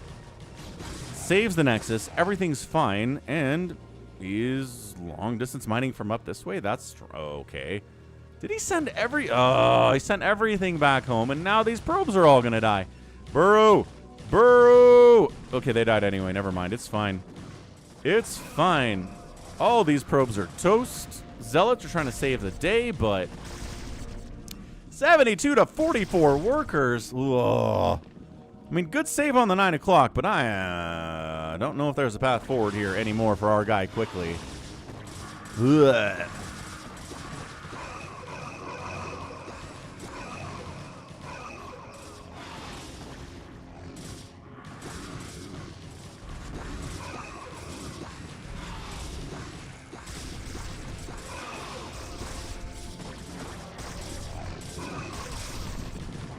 Nope.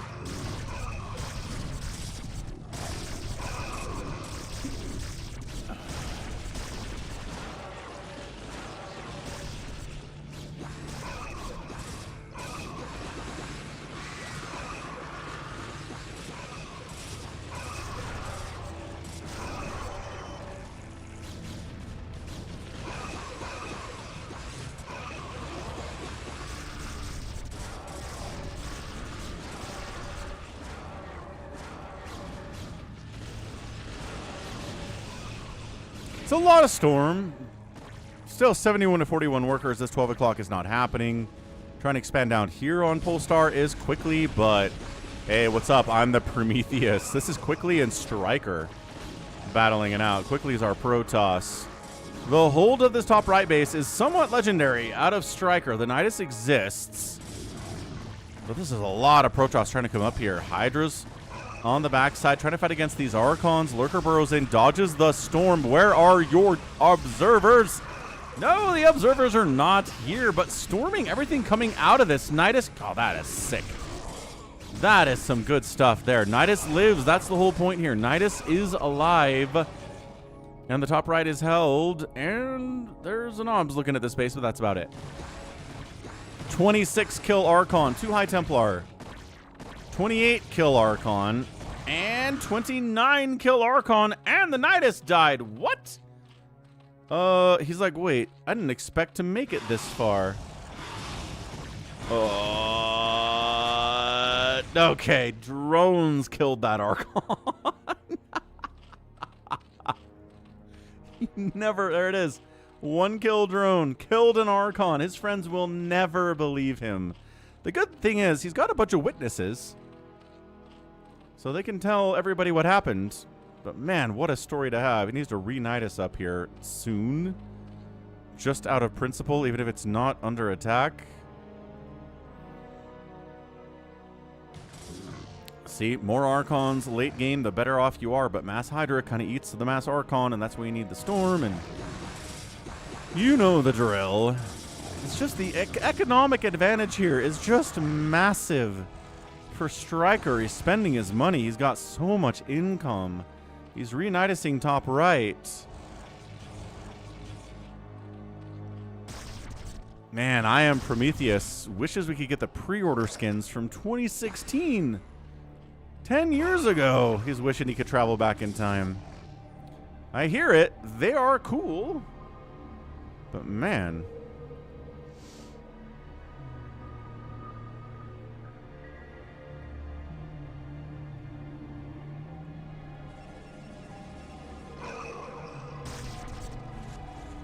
It is. It's like lava. Look how cool that is.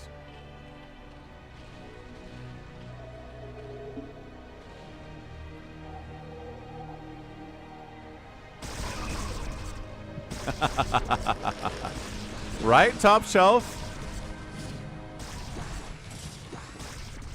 I'm still saying nobody would believe him. This drone's out here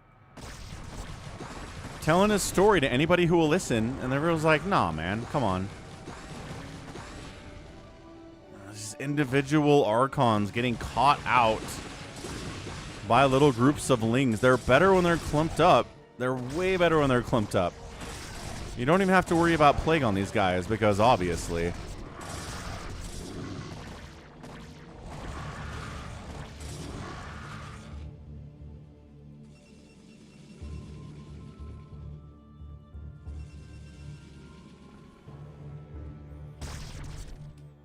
I just don't see it. I keep looking at Quickly having 40 probes and going, how is he supposed to do this? Yeah, these Archons are all bumping up against each other. Hydras are swinging in from the backside, popping Archon balloons, eating storms. Doesn't even matter. There's so much more Zerg down here. Yeah, I don't know what Quickly is going to be able to do here. I think he's going to tap out pretty soon. I don't see him being interested in continuing this game all that much.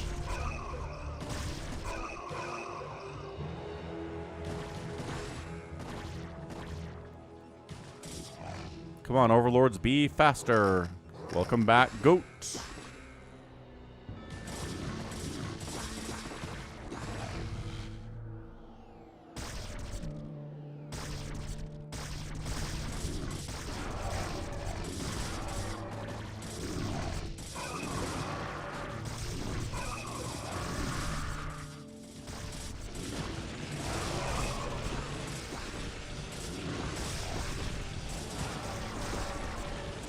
Nope, way too much Zerg. They're dying a lot.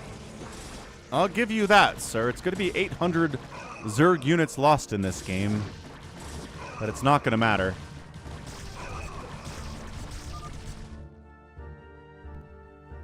I am so sneezy. Ah, there's the GG. Ah, he GG'd while I was sneezing. Yeah, good stuff. Great game there. Just got up to 70 workers and quickly never really caught up. He was able to weather that really terrible transition period. 645 units killed. Good grief.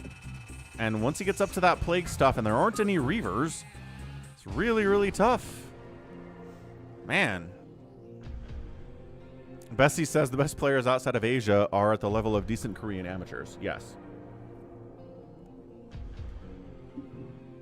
Accurate statement. Do I sound normal again? Good. Like I said, sometimes you just wake up, a little bit of a frog in your throat.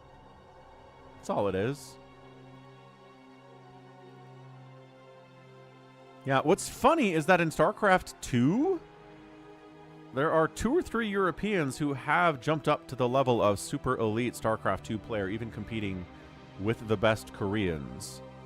So keep that in mind.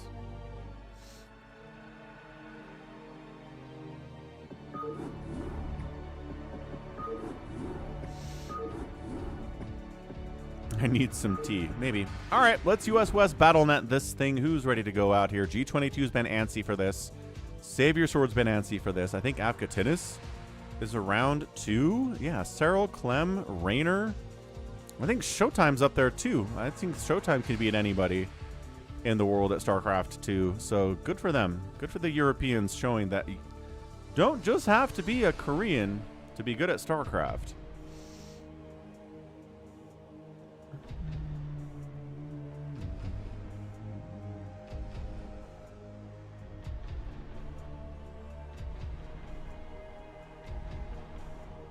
We think those people are here. Did Savior Sword just leave? He was like, how many games are left? And I was like, I don't know. And he's like, okay, bye. I guess I'll just wing it then.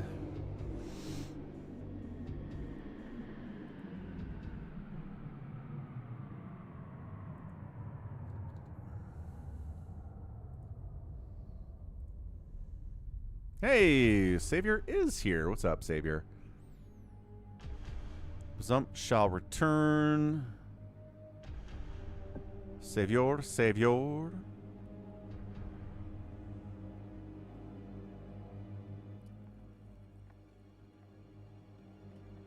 What happened in StarCraft 2 Top Shelf is that they region locked tournaments. Certain tournaments. So they would have big tournaments with big prize pools that only Europeans could play in, right? If you lived in Europe, you could play. Koreans locked down their own tournaments, WCS, right? Only people living in Korea can play. And they had big prize pools. So what that meant was a lot of the Europeans could actually be motivated to get to the level to be the best player in Europe, right? For big prize pools, big money, they could afford to keep playing and keep grinding, and then they could compete against anybody else. At least that's the idea.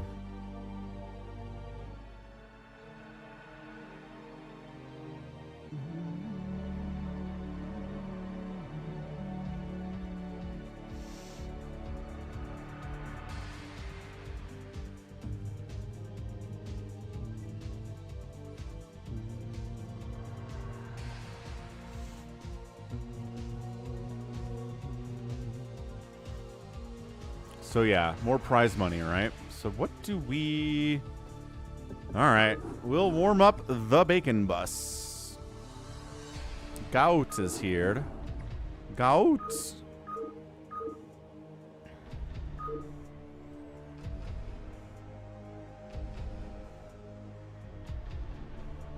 Koreans got mad at Blizzard for esports.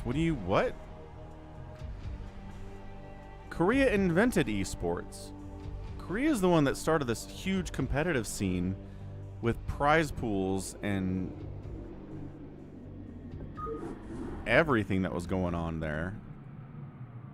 And then I think, that's funny. I think what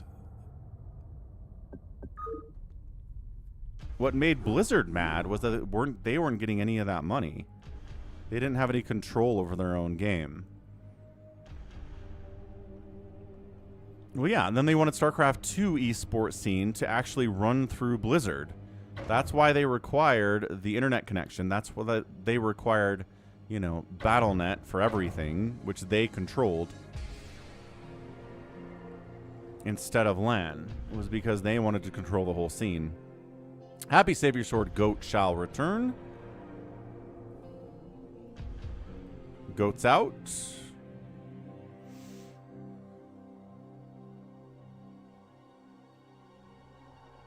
Top Shelf says, we need you to sponsor some major events. You got it. What's up, the Maniac? Yeah, Cyril's extremely, extremely good. This is going to be a Steal the Flag. Terran Protoss or Protoss.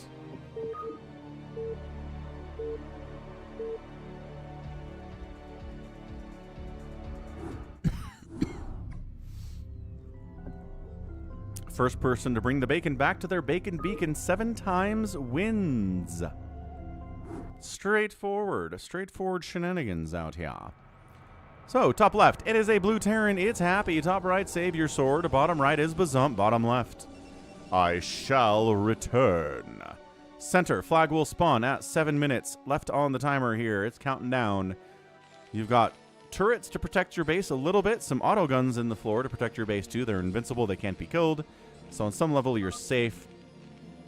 And it does make more sense to play the objective than to just try to kill everybody else, which you can still try to do.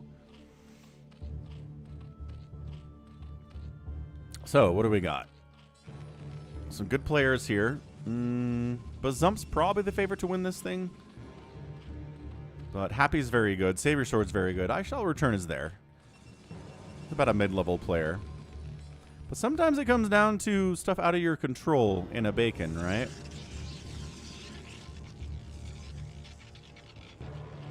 Alright, step it away 2 seconds. I'll be back before that first flag spawns. Tap that like button, click it, and follow if you're not.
Flag spawns. 3, 2, 1, spawn. Savior Sword is here. Bazumpa's here too. We've got a little bit coming in from I Shall Return. Drone. No! Probe wins the race. I Shall Return sneaks it in. Goat was casting for me. Thank you, Goat. Oh, that was close. Bazump's drone almost got there, but Probe got in there first from I Shall Return. Got the first capture. What's up, Barca Tactics? Hello, hello. How are things in Barca's side of the world?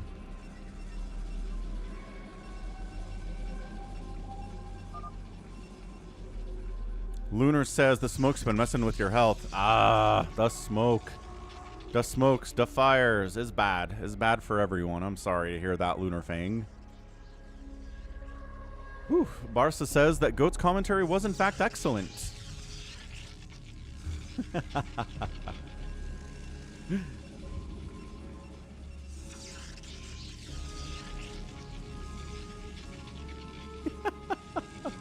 He's playing a race of squidgy alien people known as Zerg. Squidgy is a good word. I should use squidgy more often.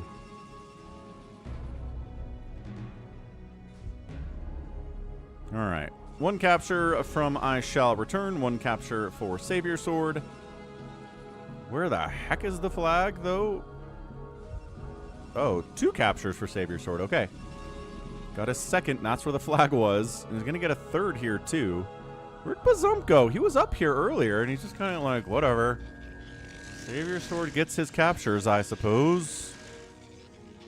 Classic, just kind of letting Savior Sword get his 5 captures. He just starts the game with 5, basically. And then you just got to keep him from getting his last 2.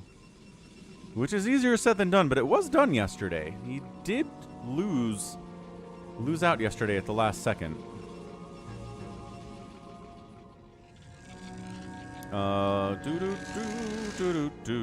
Need to get off screens for a bit. See you in 3 months. Wow, a 3-month no screens? Dang. Please Eat Me's parents are hardcore. Like, my parents hated screens growing up, but even they weren't like, no screens for 3 months. That's insane. Go, Savior Sword. Go, go, go, go, go, go, go. Run, run, Savior Sword, run. No. Okay, like I said, 5 captures for Savior Sword is just the norm, unless intercepted by Happy. But there's a backup probe here. Oh, that's so close. 1 hit point. One on this probe. Okay. I guess there are Mutalisks here. They could kill this probe. But Bazump decides not to do that. Oh, you decided to do it yourself. Okay, never mind. I apologize. I thought this was your parents' decision.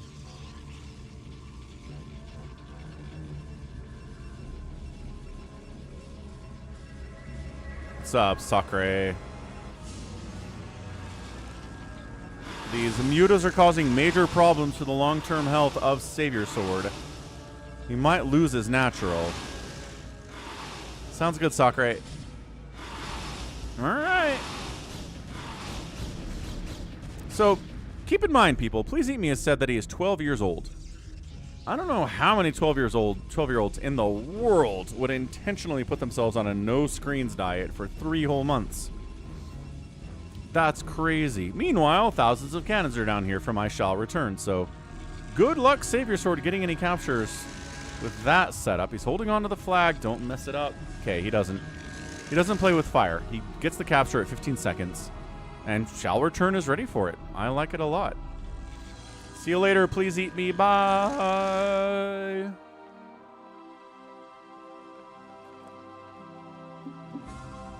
What a character that Please Eat Me is. Always has been. Okay, 2 captures. You know, it takes a minute to get up to 5 where Savior Sword is, but I Shall Return's doing good stuff. Gotta make sure you actually pick that up, though.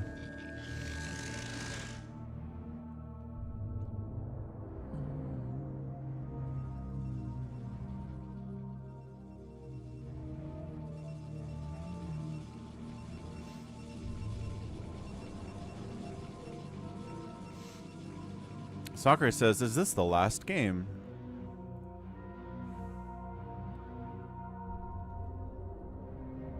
I don't feel like you're new. Why are you asking questions like you're new here?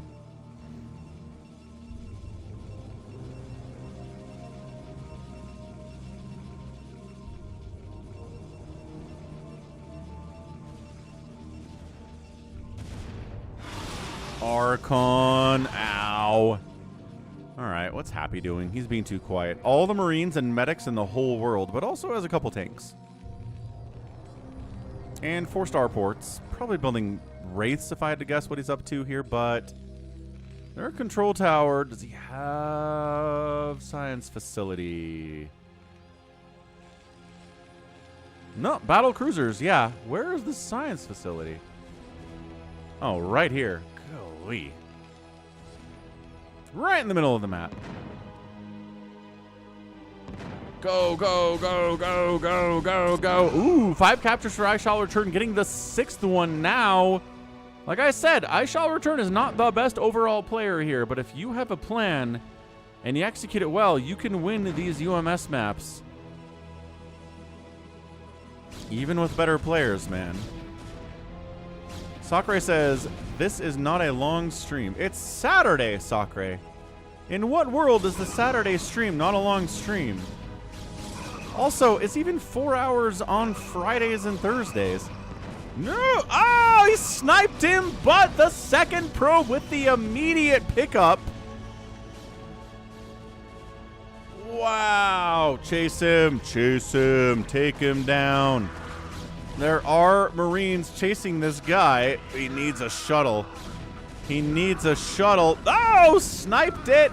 There's Hydras. There's Marines. Oh, the pickup with the dropship. And killing that base. All right, Happy intercepts the 7th capture with a dropship snipe. And he's going to get his first capture. Tomorrow is Monday. What? No, it decidedly is not Monday. Sakura is just saying stuff today. Are you okay, Sakura?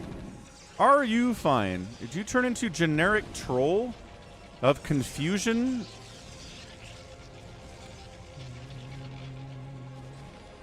Ah, you're drunk. Got it. Fair enough. What's up, Nedward? Okay, so can we clear out these cannons with battle cruisers and Marines? Yeah, but it kind of sucks. So battle cruiser fleet is here. Cannons do really well against Marines and battle cruisers, but if you have enough, it doesn't really matter.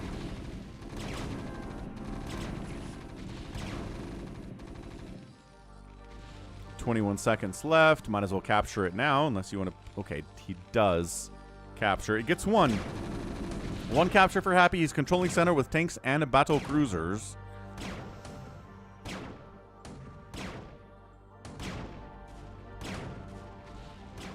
Who can handle battle cruisers and siege tanks and science vessels? There aren't actually a lot of them. Nedward, thanks for the 2 jewels gift. Appreciate ya. That's what's left over, I suppose. Yeah, the jewels are mobile YouTube streaming currency. It's only for mobile YouTube, the YouTube app. It doesn't work on the website. You don't have jewels there. It's very strange. Reaver, nope, picked it up. Oh, what a hit. Reaver goes down. Happy, gonna get his 3rd capture. Bazump's trying to kill, like straight up just kill I Shall Return? Because reasons? Sure, Bazump, whatever you're into, man. 653. I guess Bazump is taking the role of RJB in this game. There always has to be somebody who isn't interested in getting captures, and all they really want to do is murder everyone. Which is fair.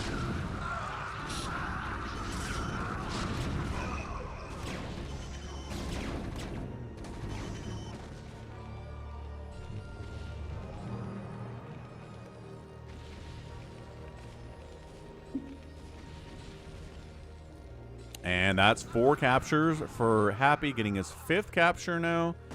Bazump moves up to wipe him out, possibly. Just mass, 2-1 Hydras.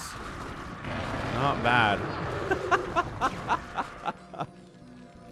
Drunk Sacre. What? Drunk Sacre comes in with the new channel membership at the Zergling level. Thank you, Drunk Sacre. I appreciate it.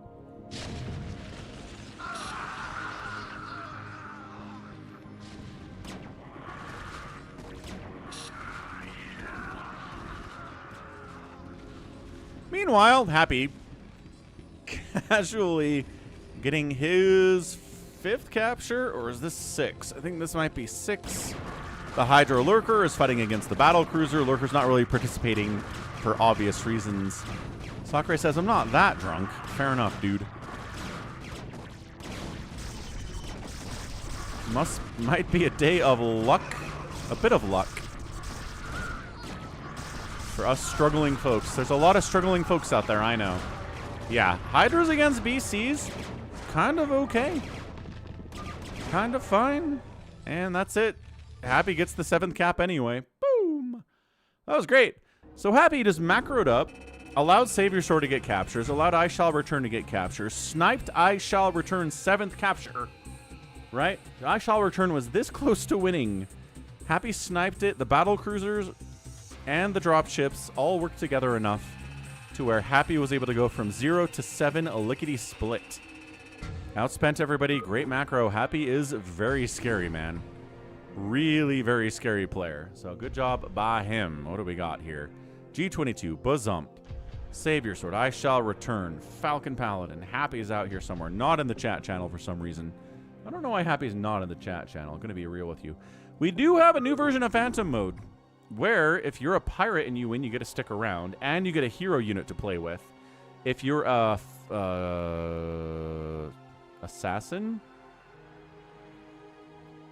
Why can't I remember the word? Sup, Afkatunus? Good. All right. If you are a executioner, thank you. Wow, that word was not coming to mind at all.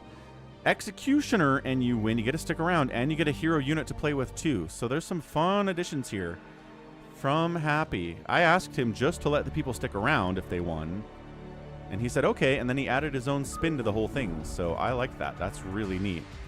So Happy Phantom extra rolls version 3.0 on reaction. He says this is entirely untested, so let's see how this goes.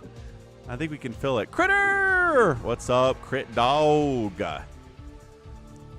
Busy Saturday for Critter. He still found the time to come say hello to us because he's just that kind of a nice guy.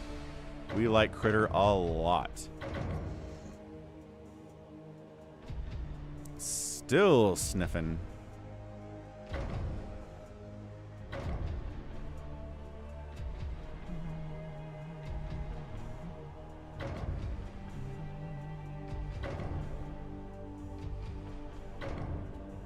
Hey, we got it. All right. Savior Sword, Bazump, I Shall Return, Happy, Mutabomb, Sacre, Vince, G22. We'll do a second one. Yeah, exactly, Jared.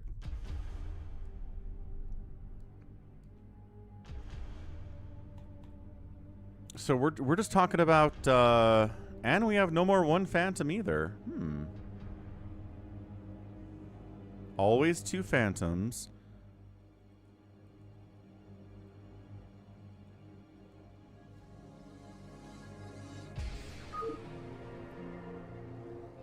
I don't think they have a mission anymore. They just kind of do whatever they want. Yeah, it filled quick. People are excited about new stuff. People like the new shiny things. So yeah, if you're an executioner and you fulfill your goal of killing who you're supposed to kill, great, you stick around. You get a hero unit to play with now, and you can do whatever you want. You can help kill the Phantom. You can kill the Slayers. You're just kind of a free agent at that point. You can do the chaos. Conclave has dictated that our first priority is to strengthen our defenses. Thanks for the 10 Romanian Lions, Sacre. Big deal, man. He is supporting the channel today. He got a channel membership at the Zergling level and has thrown 10 Romanian lions at me, which is maybe the coolest currency in the whole world. I wish we had lions. The dollar's boring.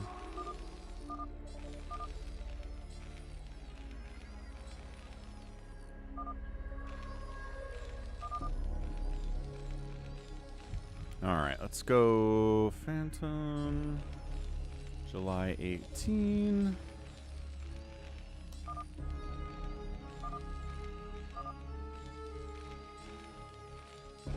All right, top left of the map, it's Bazump playing Terran. 12 o'clock, it's a very dark blue Sacre. Zerganit, top right, it is a brown Terran G22. Right side, Mutabomb Protoss.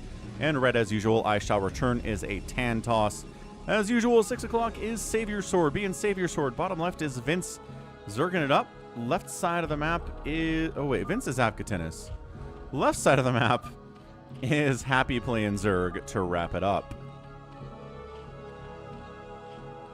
I got accusations flying already, man. Let's see. 3 Knights or 3 Paladins, 2 Pirates. Paladins only get gas after they start mining it. Ooh, interesting. Huh. And we really... You can just spawn in 3 Phantoms? Right off the bat? That's insane.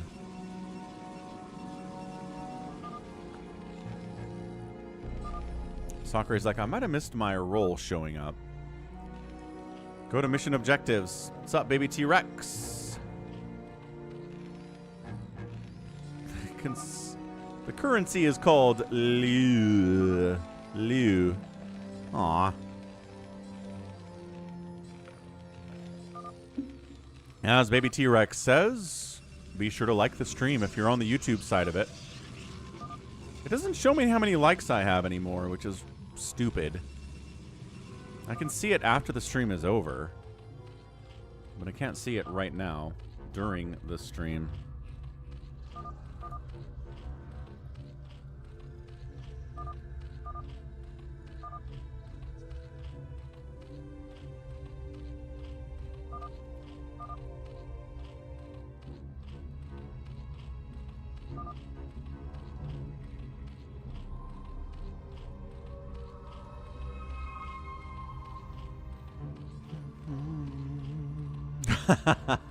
Sakura is Jericho.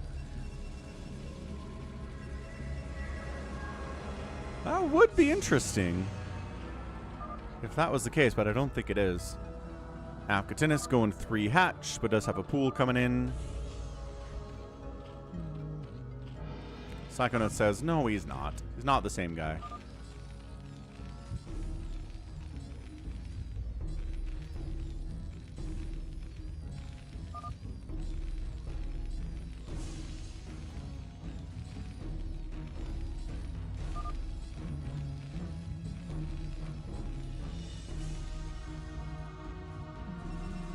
Mutabombs going to 3 base real fast too.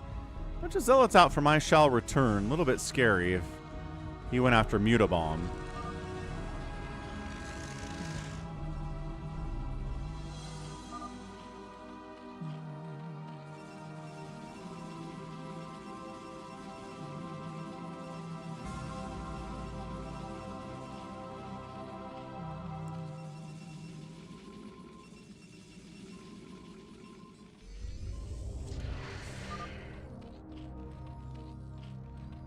Both from Romania, yes.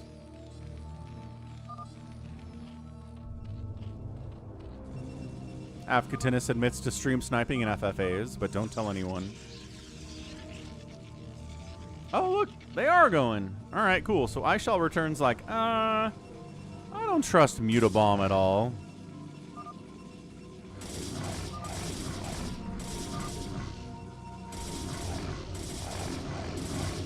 Yeah, Mutabomb went super duper mega greed, and I Shall Return was like, no.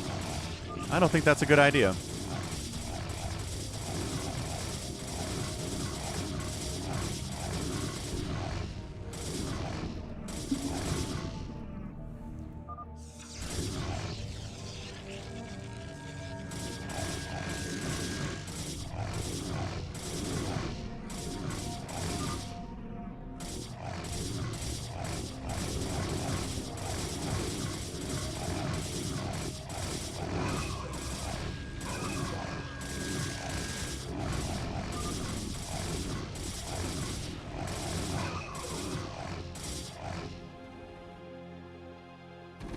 Oh, here we go. Bazump trying to kill Mutabomb as well. So, Mutabomb, you know, this happens sometimes. You go super duper greed, people don't like it, they kill you. Savior Sword dies too. Sometimes when he tries this.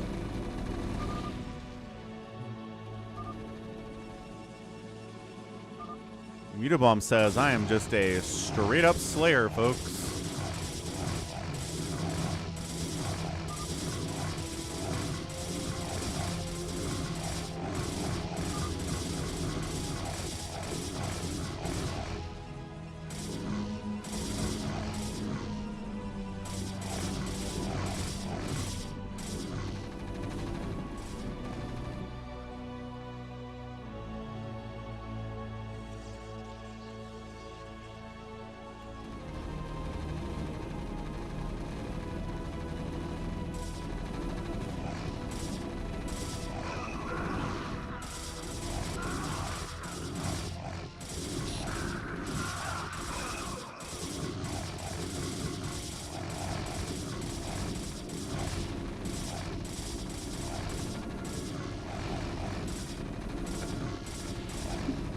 And the great reveal.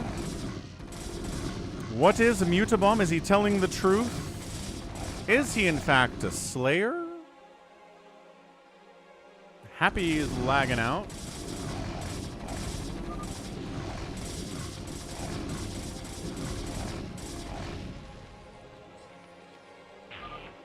And there it is.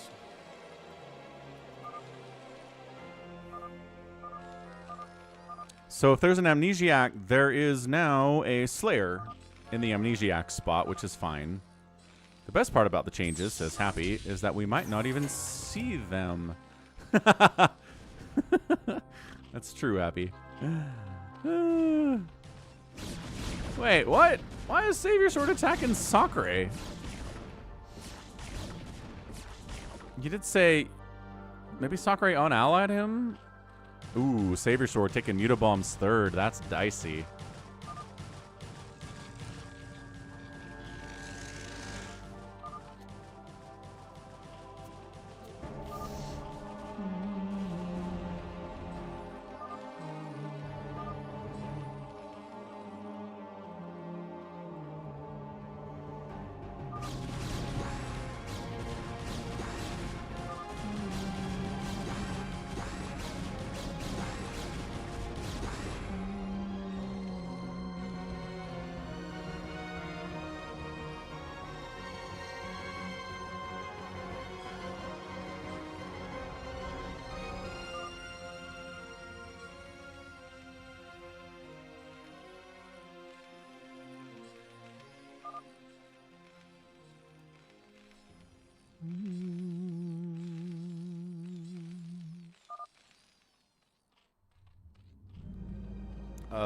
Yes, Jared, the StarCraft channel is a pretty good one to talk about StarCraft in. You are welcome to ask questions there anytime.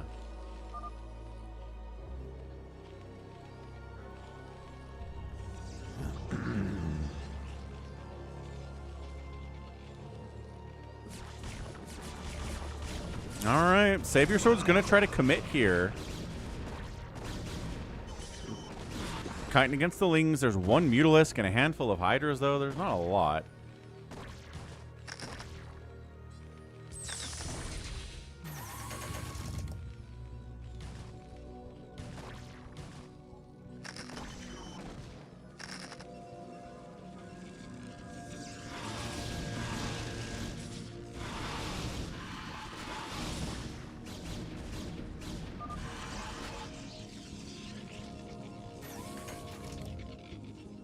Avkatinis wants Happy to fight Bazump. Sakura and Savior are already fighting here.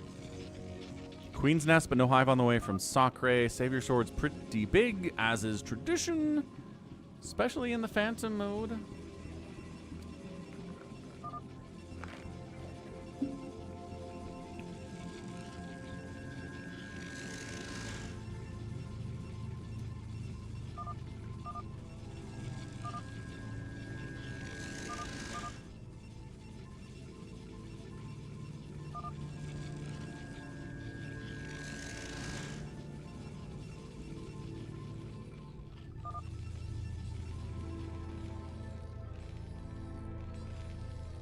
What does hostile mean? Did he attack you? What are you even talking about? It says you attacked me, man. And that's what I saw.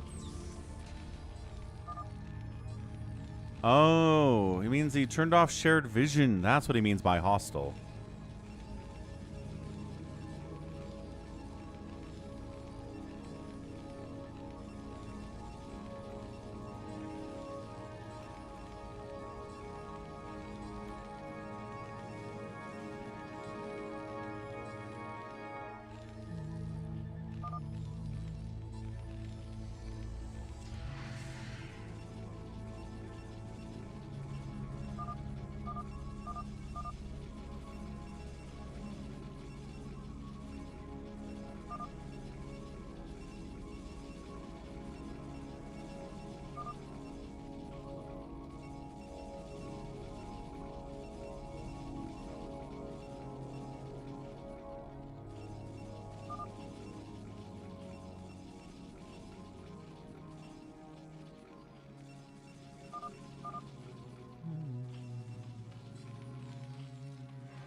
Savior Sword still trying to kill Sakura with a little bit of a zealot run by. The army's here.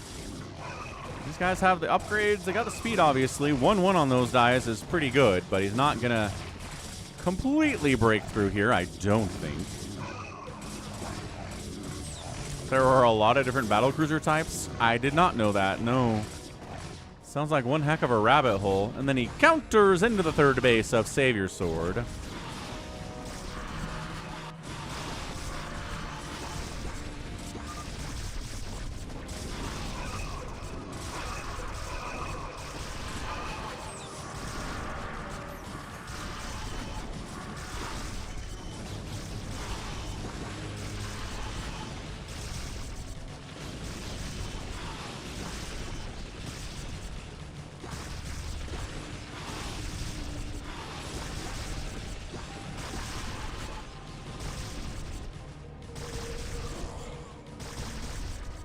Alright, Nexus down, holds up here. I don't know, I'm not sure Sakura can hold a counterattack from Savior is the problem. Right?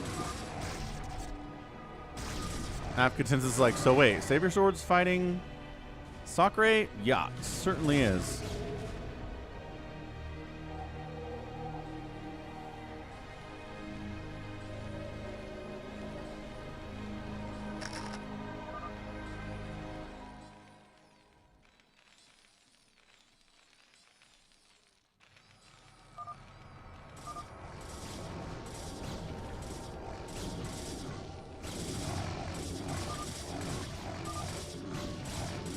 Savior Sword says the timer reset. No, I don't think it did. It's 9 minutes. Is I Shall Return helping? Dude, I Shall Return's like, sure, man. I'll help kill Sakura. This guy is annoying. Oh, man. Sakura hasn't even unallied I Shall Return. He's just letting him walk into his base and kill him. Maybe he's just AFK. Is he AFK now? He might be AFK.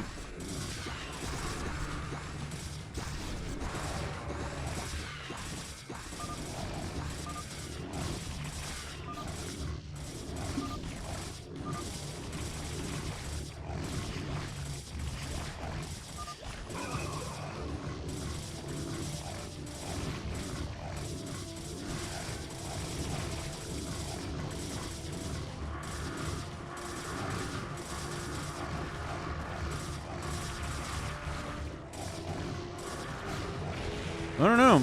I guess we're just killing Sakura. We'll see what he is. He seems kind of uninterested in defending himself at all. And he was a Slayer, so 2 Slayers down.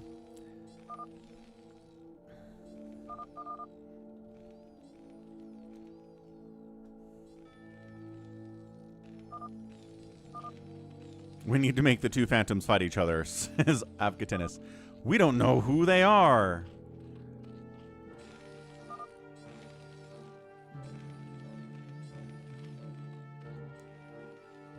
Is Jericho here? No.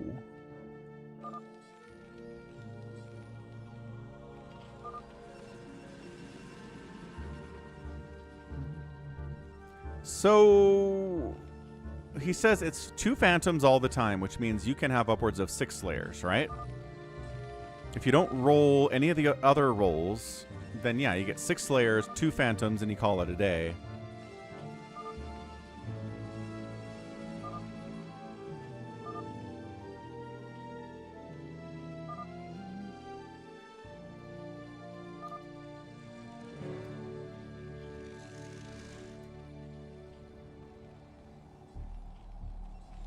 Everybody's really antsy. People are big. People are too big.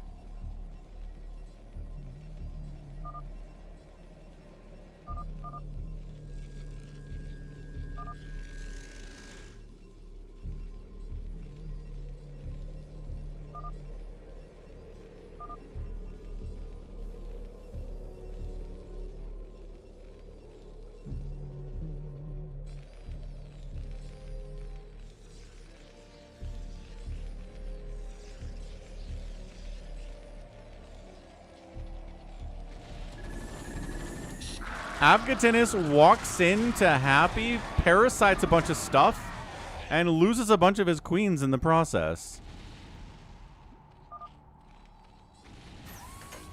No, those were parasites, Bazump. I know you were scared, but those were definitely parasites. Oh, I expected broodlings, but they weren't. Exactly. Are we... Is he moving up to kill Bazump? Looks like he's moving up to kill Bazump.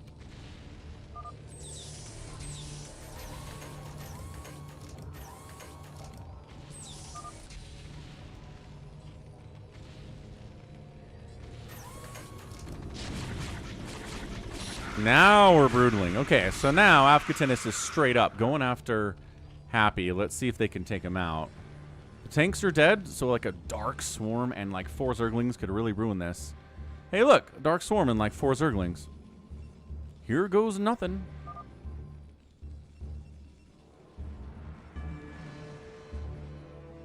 Nuclear launch detected. But also, apparently, we have nukes. Who's nuking? It has to be Bazump. Is he nuking out?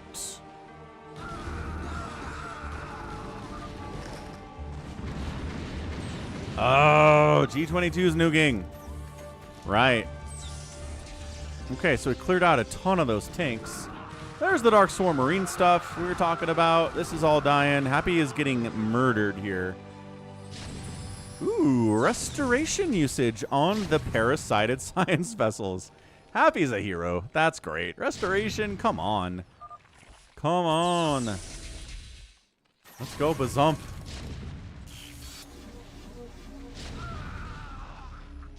Is Happy going to try to kill him too? I don't think so. Looks like Bazump is just getting his face kicked in. Yeah, Bazump's losing all this.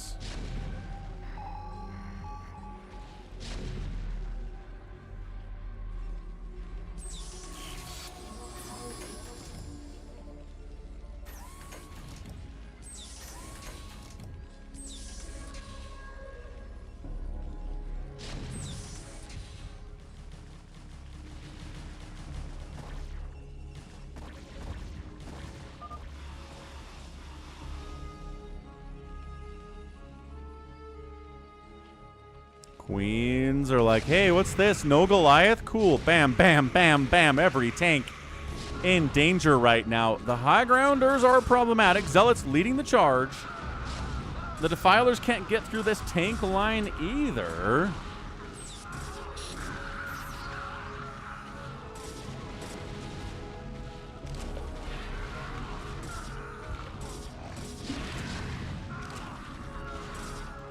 Zealots up. Can they get up the ramp? Marines are trying to body block. Firebats there too. Queens ready to go? Heck no. Close. Sort of. Some of them. Parasites one for high ground division. And there's one tank down for spawn broodling. Medics are body blocking for Bazump to stay alive here. Hey, Jacob, thank you for the kind words. Is any other chaos happening in all of this? There are always at least 2 phantoms, says Happy. Afkatina says, sure. If Bazump is dead, and it sure looks like he is, he's trying to build up here too. No, shutting that down as well.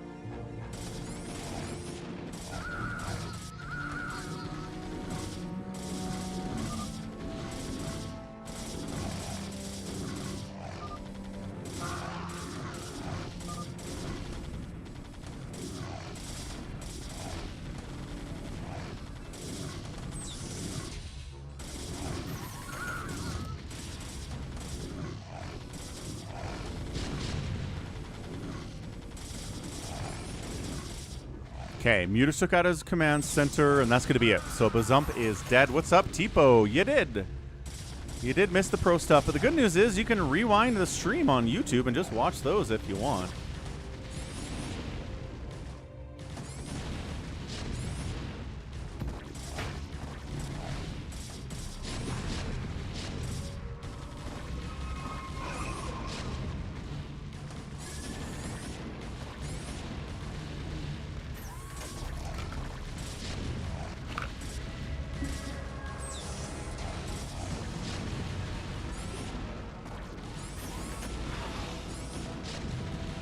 Yeah, work will do that to you, Tipo. Work sucks. I know. Bazump's dying as slow as possible.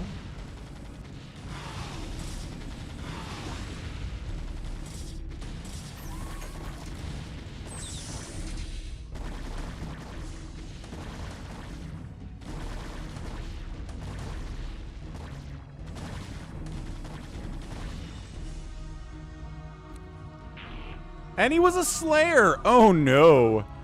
3 Slayers are down. So how many people are left? 5 people are left. If there's 2 Phantoms and 5 people left, that means... Oh, gosh. That means we're looking at 2 Phantoms versus 3 whoever's. What's up, Fishboy? Long time channel member Fishboy is here. Sakura continues to be mad at people not knowing who the Phantom is.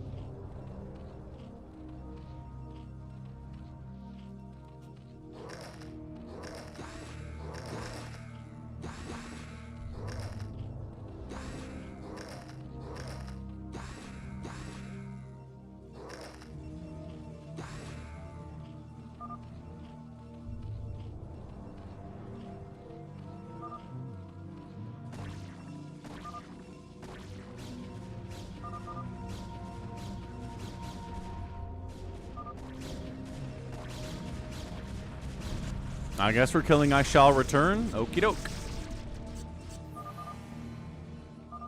Nuclear launch detected. All right, G22, where are we at, man?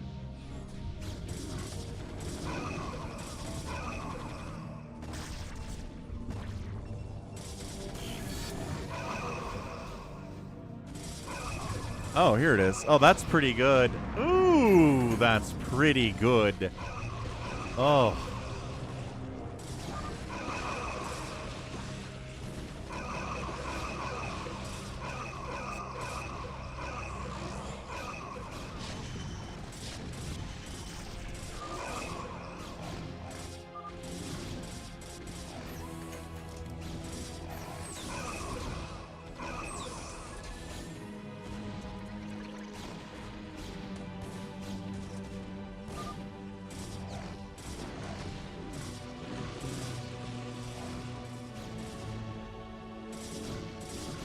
Alright, so they are going to take out I Shall Return. This base is dying slowly. This base is dying slowly.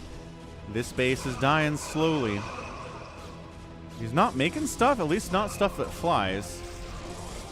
But he is making zealots. It's not going to be enough to save him here, unfortunately. Man, if I Shall Return is innocent, this is going to be really bad for the Slayers.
Oh boy.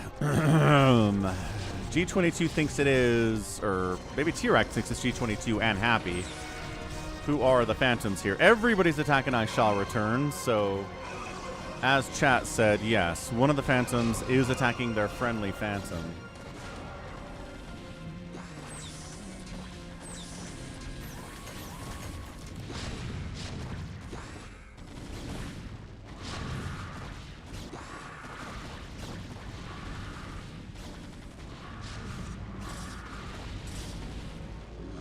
What's up, Garden? Are any chance you're the streamer that Llamas said was looking for a money match? No.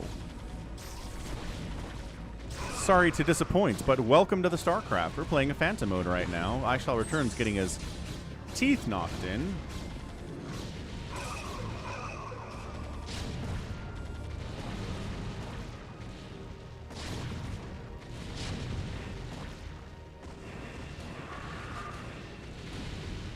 I Shall Return's like, I'm dead, but you want to help me? No, everybody says. It's a little too late to ask for that. You're already dead. You got to ask for that as you're being attacked. You can't ask for that after all your stuff is gone. Hey, we get a kitty visit. What is up? He's the kitty visit. Aw, hello, kitty. No, garden guy, I don't want to.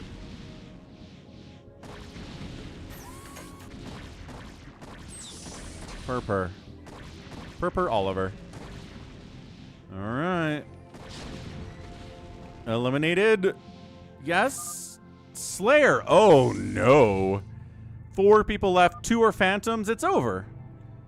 It's over. It's just the 2 Phantoms need to ally up, and that's it, man.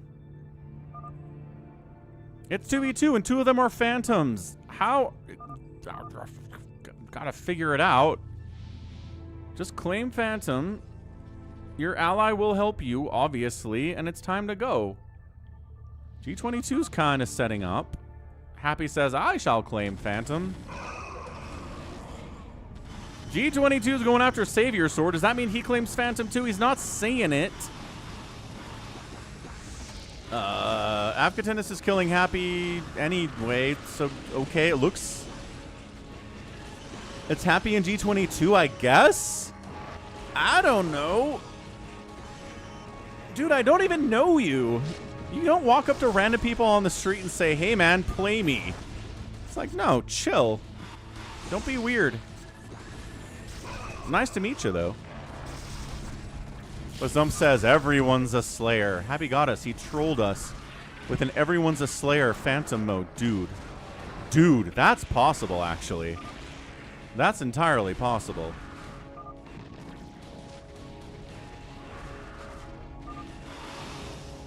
Afkatina says, I'm a Slayer.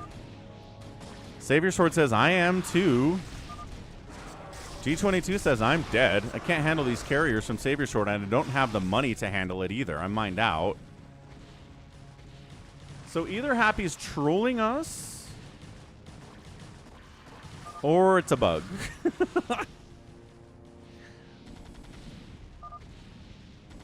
Yeah, secret free-for-all.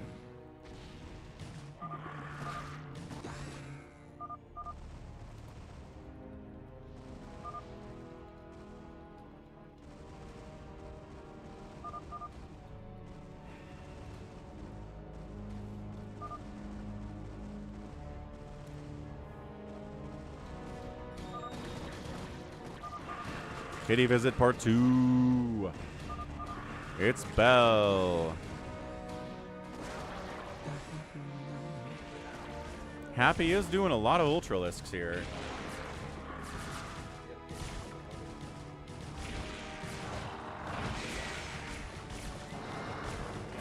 All right, see ya, Belle.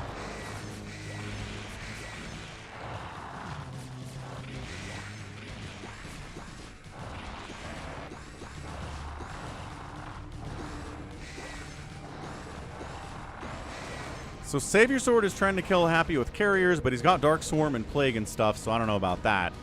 Avcatinus is getting wrecked by Ling Ultra, which is pretty exciting out of Happy too.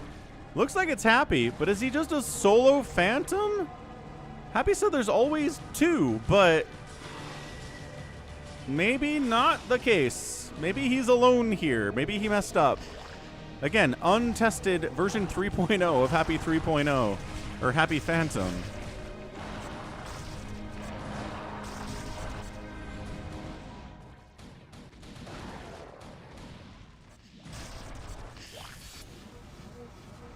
G22's on the move out. Is he still trying to kill Savior Sword? Maybe it is G22. Ah, maybe when G22 said he was out of money, he was deceiving us. Entirely possible in the Phantom mode to be deceived. Kind of how the game is played, actually. But, yeah, okay, so it's G22, and it's Happy. All right. And it's a 2v2. That's it. Look, building all up here, building all over here, building down here, kind of losing that. But G22, his production's still fine.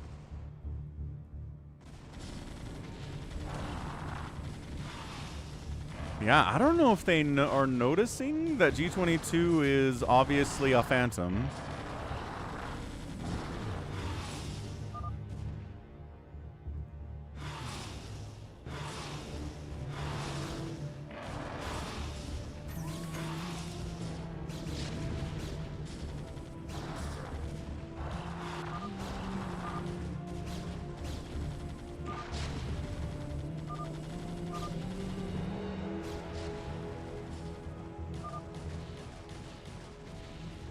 I mean, G22 is building, but he's not building more factories. If he was a Phantom, he'd be producing more. He wouldn't be bothering to mining. Okay. He's just killing Savior Sword because I think he wants to.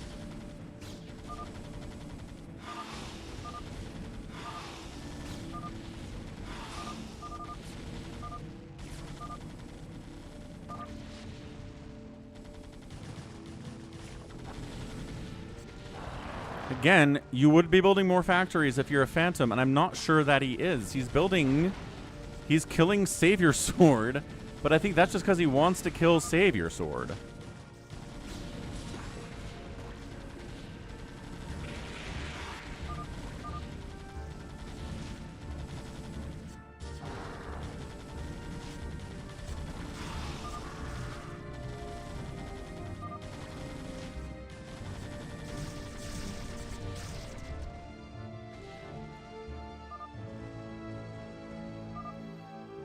It's 5 factories forever for G22. I'm pretty sure this is just personal, man. This is simply personal. Carriers keep hunting for Happy. Happy trying to build some stuff down here. He's building Ultras. The Ultra Cavern is alive, which I think is probably a mistake here from the remaining Slayers. Because, yeah, it definitely looks like Happy is our Phantom, but...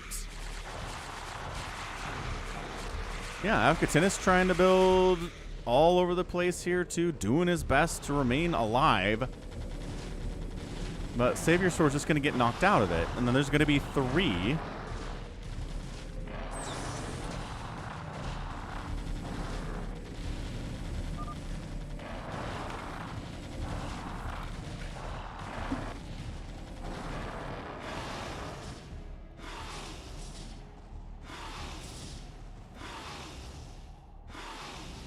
Savior Sword's got a Nexus on the right side and at the 12 o'clock that you need to kill if you're going to take him out. The Carrier's got the Ultralisk Cavern for Happy. He's alive down here, and he's rebuilding up here, man. He is just hard to keep down. Fire Emblem player thinks battle cruisers look like crossbows. Sure. Never played Fire Emblem, but okay, that's a perspective, I guess.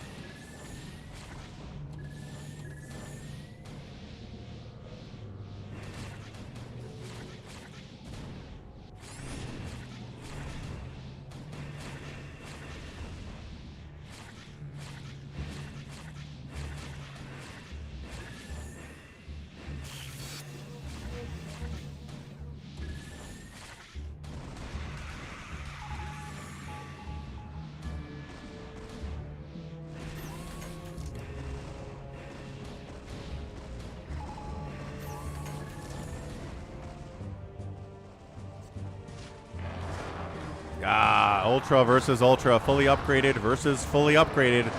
So numbers matter here, unless the Queens have the energy for a spawn broodling, which they don't. Well, one. They had enough energy for one. This is a chaotic end, man.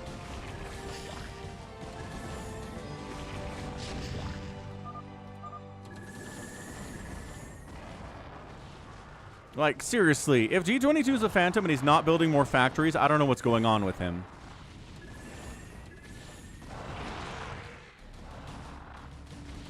I mean, he's attacking happy, though. I don't know what's happening here. I think G22 just wanted to kill Savior Sword. That is it. Bam! Savior Sword eliminated. Savior Sword was a Slayer. That is the sixth Slayer, fifth Slayer that has died. No Knights, no Paladins, no Mayors, no Pirates, no Slayer, no Executioners, no nothing. This is a weird one. Yeah, I know what Fire Emblem is. I've just never played it before.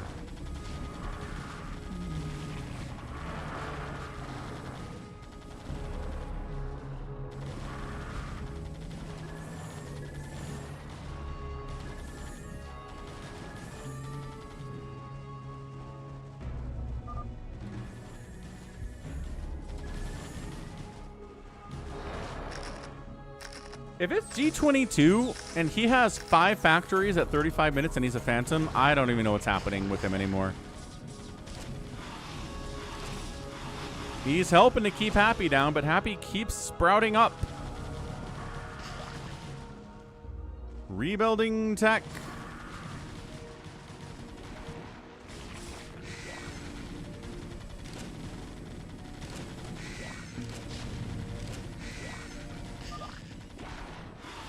The Broodlings on the Ultras are very good for Mavkatinis. He doesn't have much, but he can take out the Ultras with the Broodling. That's a great use of the spell, for sure.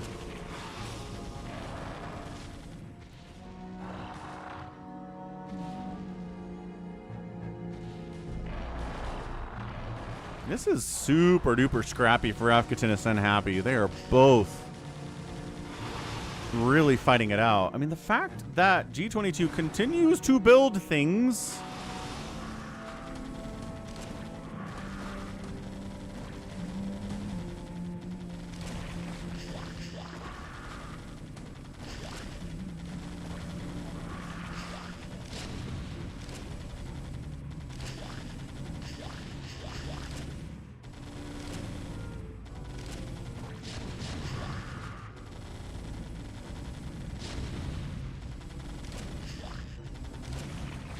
Okay. Happy's largely dead except for in the bottom right now. I think he's out except in the bottom right. Which Mavkatinis has discovered with the mutas and the cracklings and the queens.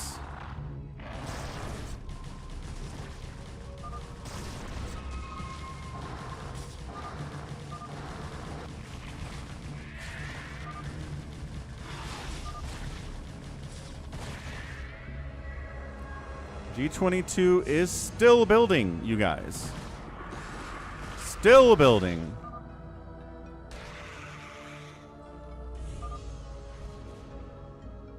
If I play Fire Emblem, play the 9th game first. Nah. Fire Emblem is not my speed at all.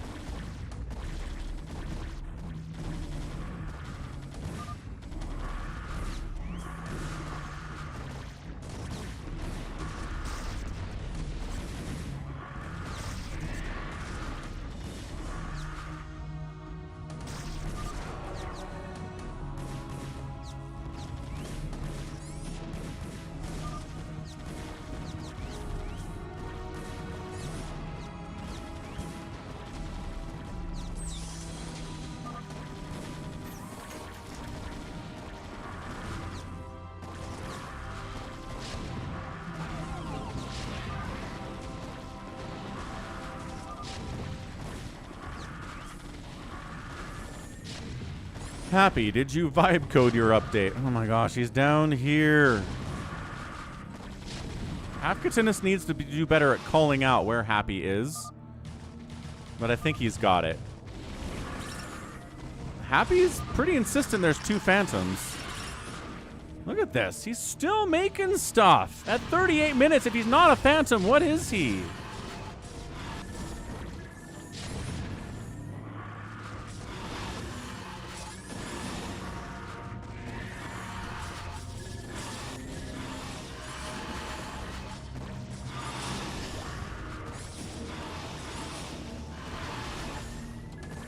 He is firing up a ton of Mutalisks. Hang on.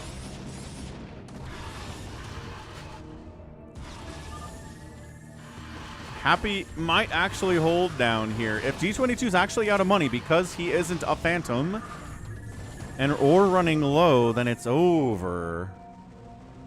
He's making vultures. Maybe that means he's out of gas and all he can make are vultures?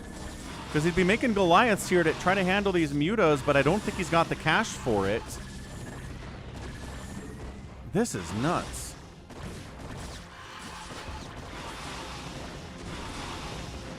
Psychonauts thinks it's over. He thinks that this is way too much for the remaining players to handle if they're trying to kill Happy. The Queens can't do anything. Yeah, Vultures versus Hydro Lurker Muta is not going to do anything here. And all he's making right now are Vultures. I think he's out. I think he's out.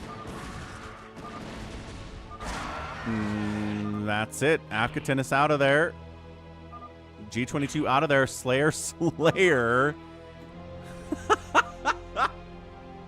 And then Happy solo Phantom. What was that? Holy untested. That was 7 Slayers and a Phantom? That is like old school Phantom mode right there. That is crazy. Pick roll section is bugged. Yeah, seems like it is. And Happy's good enough to win against 7 Slayers. Wow. Yeah, look at that. Bam, bam. Dude, G22 did really well, except for killing Savior Sword. That kind of boned everybody, but, you know. G22 isn't the brightest bulb out there. That's okay. We're not, none of us are the brightest bulb out there. Okay, GG's. Wow. Good stuff, Happy. All right, let's try another Phantom mode that isn't broken. We'll let Happy spend some time fixing 3.0, go back to 2.0. Get some people in here who weren't in the last game. 2.0. There is a fail-safe where it just defaults to everybody's a Slayer. Okay. That's, I mean, sure. Psychonauts in here. Critters in here. Avkatinus under his Avkatinus name is here. Goats in here. That was a tragedy of a game. It really was. Super duper was.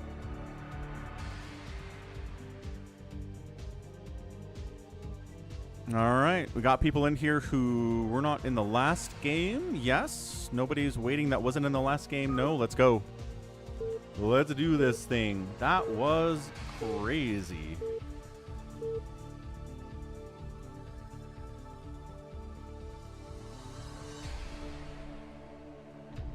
Lagalicious.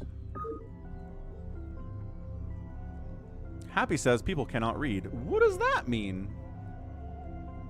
I even DM'd saying I was the Phantom. Yeah, but you're a Chaos Goblin, Happy. Like, if I was in a game and you DM me and said you were the Phantom, I'd be like, sure, Happy, okay. And I'd move on with my life. Like, that's the whole point of your persona in Phantom, is that nobody can really trust what's going on, right? With you, anyway. Are you saying that double-edged sword came back and cut you a little bit? Is that what happened? Did you want people to take you seriously and they didn't? Oh, no. Save your sword, lagging out from the ob spot. Save your sword, fix your internets. However that needs to happen. I don't know. Internet fixing in 2026. SMH. SMH. All right. Names updated. Check. Well, almost check.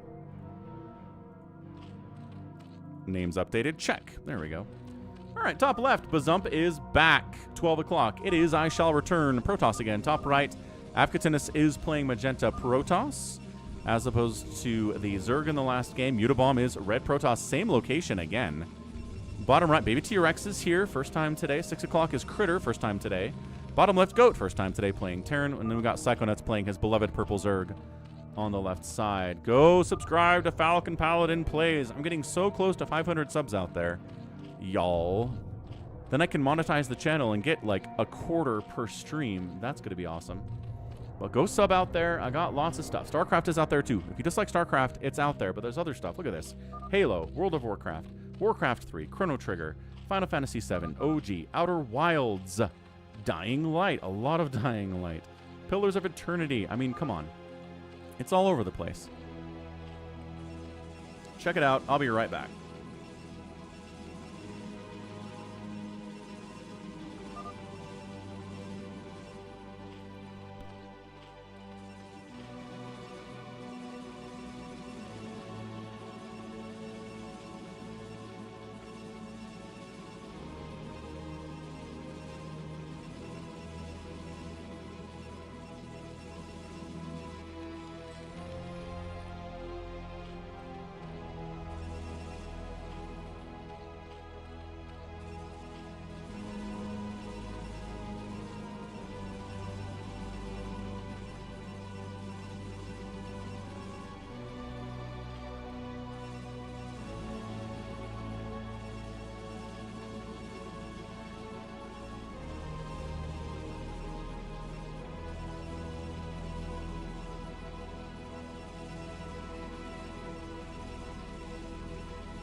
Happy says, I don't know actually why that failed in the last game, the role selection.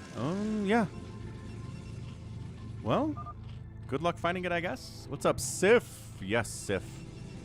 You're an observer if you observe from Twitch. Exactamundo.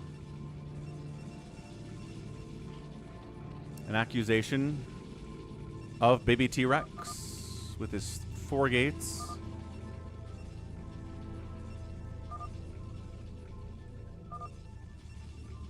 Baby T-Rex is like, if I'm a phantom, whenever I'm phantom, look, I told you not to do that anymore, Baby T-Rex, remember? I rush.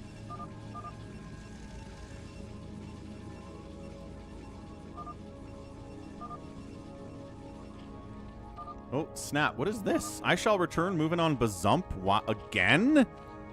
Dude, I shall return is out here murdering folks. He has no interest in playing the game the way you're supposed to play it.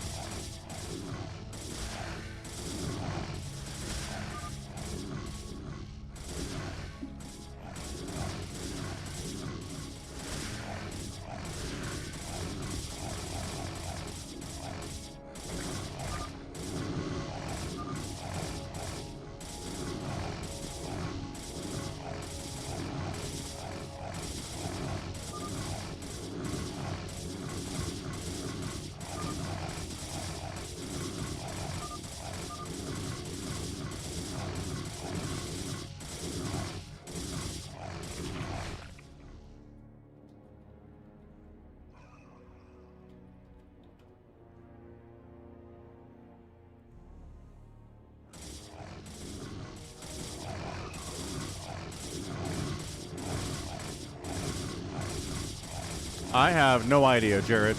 I don't have the slightest of a clue. Here's the problem. We're dealing with an intellectual property that is a video game. Most of the time in video games, the lore isn't exactly sticky or deep. Any lore they've created is just to make the video game more interesting to people who play it. So most of the time, if you're like, what's going on here? The answer is, it helps the video game look better. Or some designer thought it looked cool, and there's not a lore answer to it. It's like people that get super deep into the lore of Star Wars. There's no reason to do that. It's to look cool and sound good, and get you hype. It's not there for deep lore.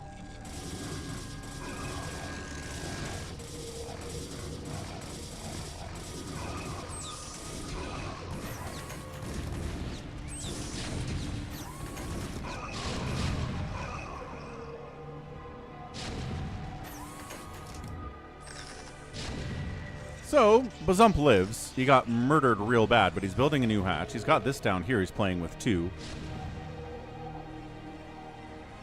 And Critter was here to take out I Shall Return for his aggression, but now he's talking about hitting Mutabomb.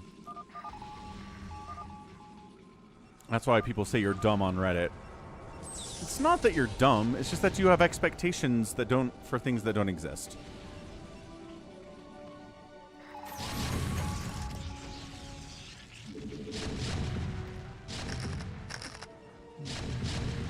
No, the Star Wars lore was never that tight, even when Lucas owned Star Wars either, though.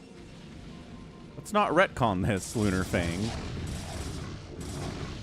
He retconned that Luke and Leia were brother and sister. He retconned, I mean, the Ewoks existing. I mean, there's a ton of stuff in here that he did not care about lore-wise, because all he cared about was stuff looking cool and sounding cool.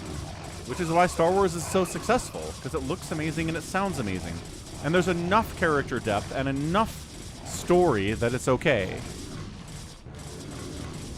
Like, it makes me mad that basically Disney tried to just do the exact same thing instead of developing some actual story and actual character, some high-level stuff. They did with Andor, but that was an accident. They didn't mean to do that. They hired Tony Gilroy to write Star Wars, and he was like, I will bring incredible story and character depth. to Star Wars. And everybody was like, you can do that? What? And then he's like, and I'm done. I'm not doing anything else. Andor's over. And I'm like, oh, okay. Now we know what Star Wars can be. And it makes me sad we're not going to get it again, probably.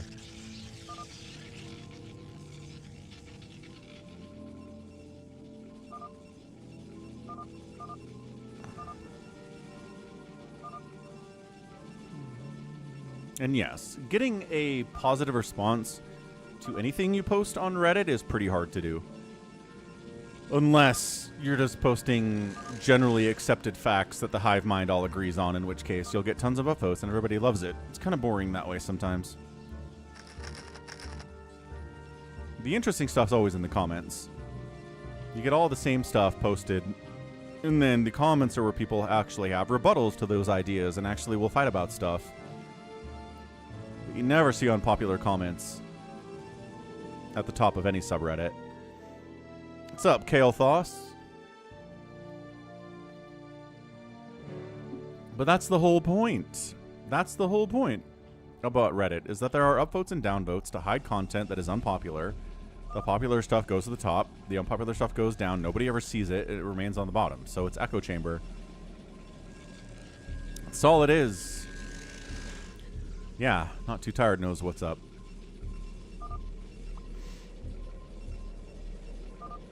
Long-time channel member Kale Thoss in the house. Always good to see you here on a Saturday. Is anybody listening to the stream? Tell baby T-Rex he's not allowed to just go attack people immediately as Phantom because it never works and it's boring. Remember, we had that discussion. No, but here's the thing, Lunar Fang. It's not subject material, right? It's not subject matter. It's not. If they had wanted to go with the Resistance and the First Order and all the same characters and brought in Tony Gilroy to write the characters and write the story, it would have been great. It's not the fact of what they chose to tell the story about that made them fail. That's never the case. Subject matter doesn't matter nearly as much as execution of the writing and the storytelling and the acting and everything else. And again, Andor as a concept is literally Cassian Andor doing work to get the, get the plans for the Star Wars, for the Death Star. And everybody was like, that's the dumbest premise I've ever heard. He dies in Rogue One. We know, we saw him die. So, and then it comes out and it's amazing because execution is what matters more than premise. I'm so ranty about this. Rant.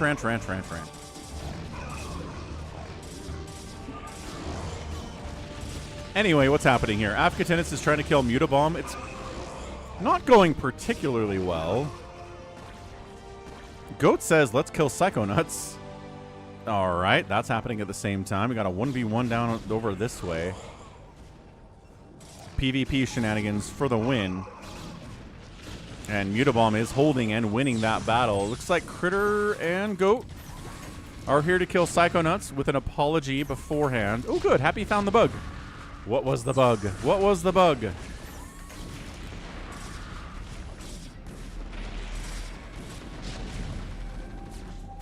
Now, I'm saying that, Lunar Fang, fully cognizant that I would love to see the story of Revan told in a movie or a TV series. Understanding that just because the subject matter is something I'm interested in doesn't mean it's going to be good. I still want to see that story told.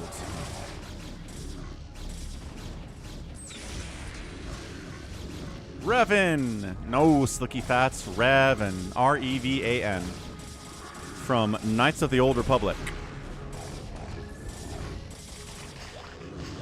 Psychonauts hanging out over here, building 12 o'clock, kind of just getting rolled. That's fine. Oh, I got dropped by Bazump too? Okay. All right. Yeah, no. Mist, Riven. One of my buddies growing up, his dad had a Mac, and so he had Mist. And I remember we tried to play it a couple times, and we were like, What? Which is the whole point of Mist, right?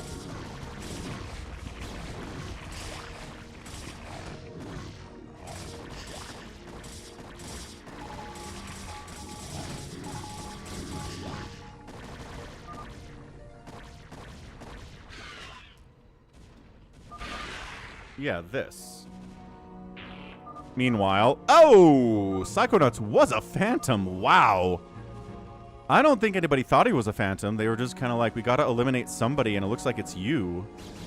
That sucks. That's just bad luck right there. Yeah, here's what I'm talking about. Missed. Riven was impossible, says Slicky Fats.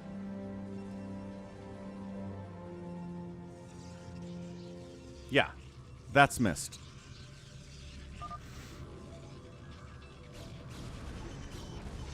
Global number checks how many phantoms check before swapping to town. However, picking phantom has it too. Oh, which wasn't updated. Well, that's an easy fix. Sounds like Happy. Glad you found it. That's good news. What's up, Nico? Didn't get a haircut. I need a haircut. My hair is like growing down my back and over my ears and getting in my ears, and I hate it. It's time for a haircut. I'll probably get one today. Maybe today. Do I have time today? I probably have time today. Yeah, I've got time. Oh, you were an amnesiac. Oh, got it. So I shall return died as Phantom Amnesiac. Psychonauts got sniffed out and killed too. That sucks. Baby T-Rex says, I think it's me. I didn't know that I was. Goat says, I appreciate the honesty. What is going on? This is like the most honest Phantom mode. Goat's in here. Goat does a lot of stuff. Oh, it's a bit. Pirate success! The One Piece is real! Oh, baby T-Rex was a pirate. Uh-oh. Okay, remaining Phantom. Remaining, this is version 2.0. Version 3.0 is where you get your reward for successfully pirating. It's the wrong version, baby T-Rex. All right, we'll explain later.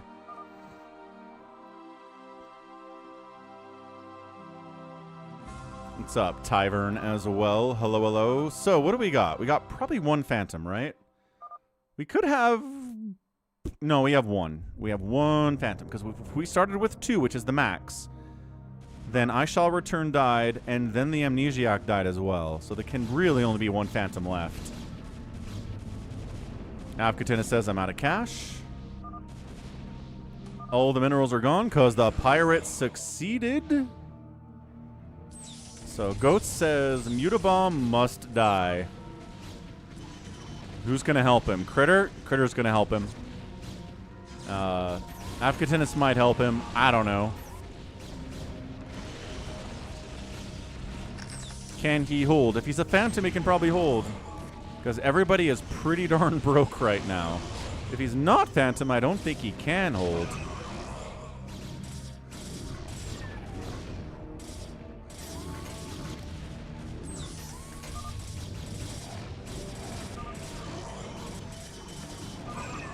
No way! Mutabomb said he was an Amnesiac Phantom? Wait, what?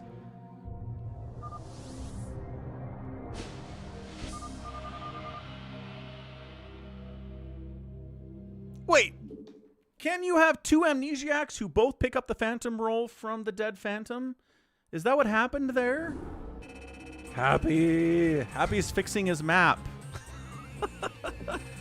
Happy's fixing it. He's not listening to the stream right now. No, I mean, it looks like Mutabomb was Phantom the whole time.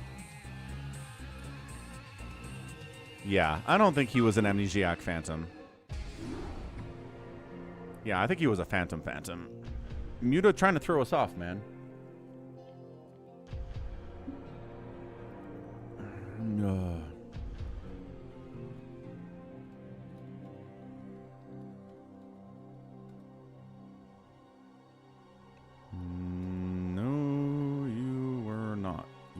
So much money. Mutabomb says, I totally was. Okay.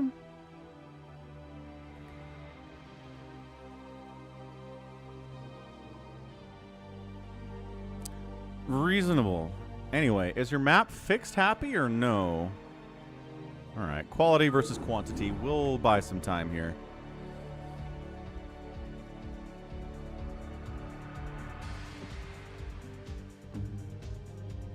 $1.2.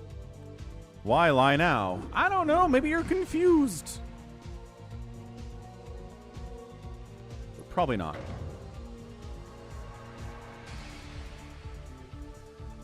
Oh, okay, there you go. Maybe it works. Who knows, says Happy. There's a Savior Sword sound clip. If the pirate succeeds.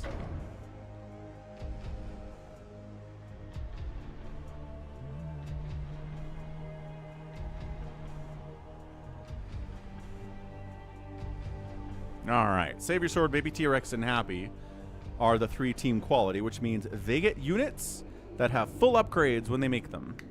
Team Quantity gets units that cannot be upgraded at all, but they've got fastest map money. And there are 5 of them.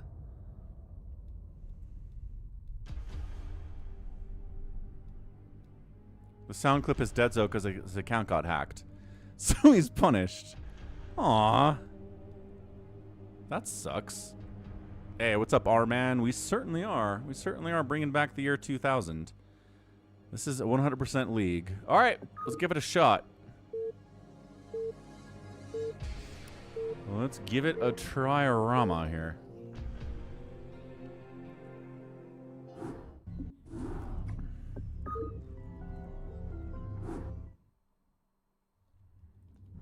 Okay, team quality down south.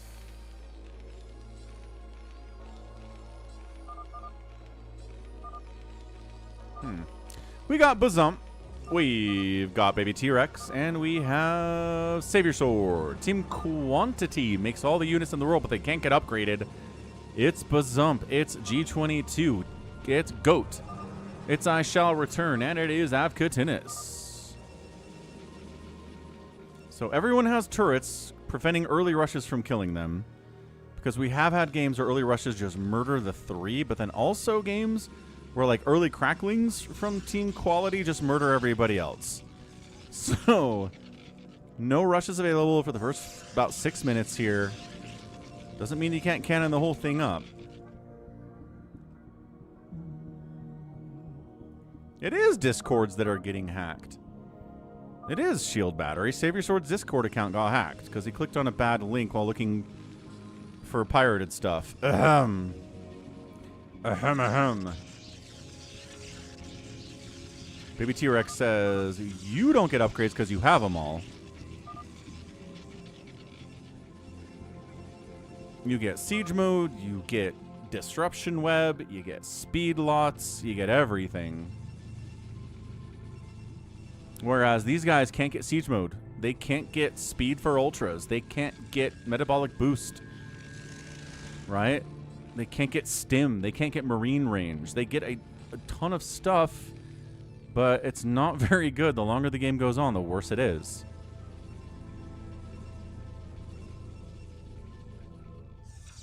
So they're going to try to cannon up against, you know, 3-3-3 speed lots and 3-3 Marines with stim and medics with an energy upgrade.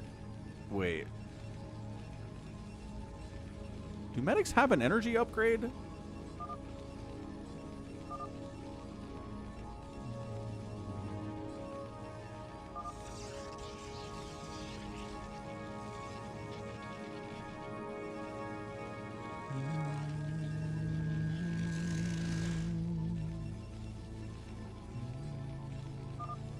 Yeah, Caduceus Reactor. Right. Duh. My goodness. Brain falling out of my head with that one. 2 minutes. 2 minutes. Savior, did you get the virus off your computer? It says goat. Baby T-Rex is reading about turrets. Good man. That's very funny.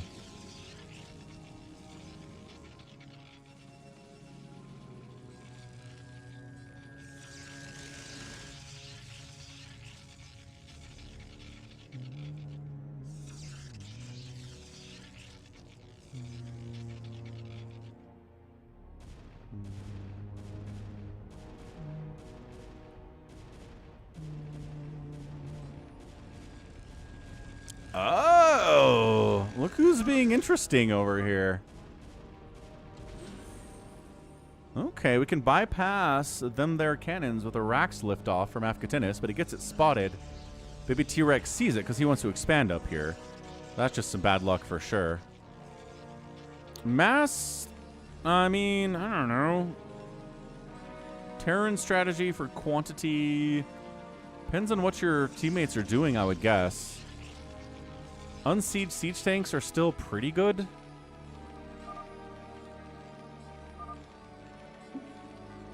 Battle cruisers are fine too. Happy says he's going a bad build, which is classic.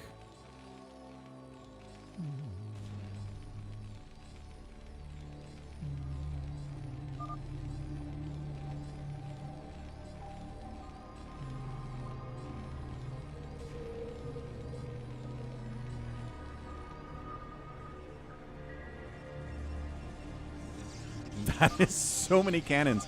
What's up, Kleptoid? Hello, hello. Baby T-Rex is maybe going to try to swing around. R2! Good morning, Captain.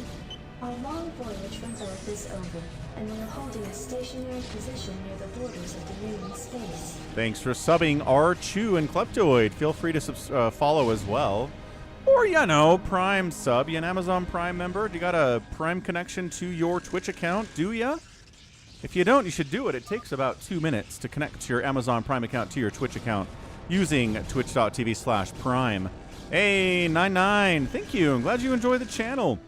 A lot of StarCraft out here to be sure. Good to see ya. Wraiths from Happy. Fully upgraded 333 Wraiths with energy and cloak. Mind you, for Happy, trying to get stuff done, but cannons are still pretty good against fully upgraded Wraiths. What's up, Propovidinka? It's StarCraft every Saturday kind of thing. It's a StarCraft every Thursday, Friday, Saturday, and Sunday kind of a thing. It's a lot of StarCraft. G22 is Reaver dropping. Reavers are still pretty good. Oh my gosh. Okay, double Reaver drop at 5.5 minutes. Oh no, the SCVs are kind of stuck. Hey.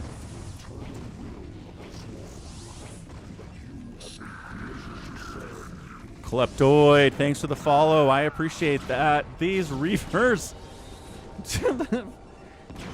7-kill Reaver does get taken out. SCV count is not great for Happy, but he's alive. Oh, we're tank dropping from Afkatinis down here on Savior Sword as well. Yeah, unsieged tanks, unupgraded Marines, unupgraded medics. Medics don't heal?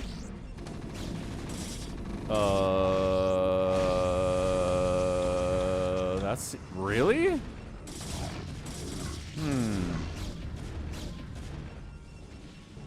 I don't think I saw any evidence of that, but generally Afkatinis knows what he's talking about. Oh gosh, lost everything in that dropship except for one medic. Not good, bad, in fact. Fully upgraded Dragoons against cannons in numbers are going to do just fine, and that's exactly what we're looking at here. See you later, all the things.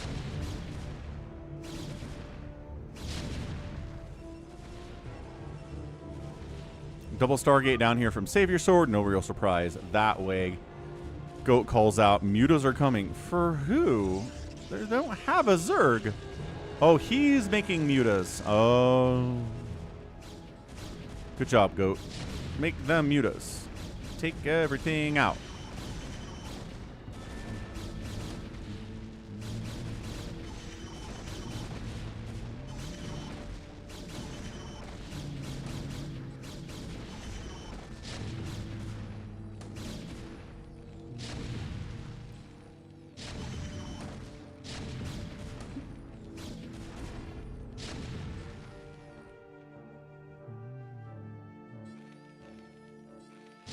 Well, we're out, but what do we got? Wraiths, Marines. I think Saber Sword's trying to make just all the Corsairs in the world, I guess. Not bad. I mean, I guess that would do pretty well against these mutas, for example, that can't get upgrades, mind you. Fully upgraded Dragoons coming in. Any Reaver tech to defend here for Bazump? He's got the tech. Does he have the Reavers? Ooh, and Savior Sword's here too. He needs some help. He needs some help from somebody. Maybe G22? He's building carriers.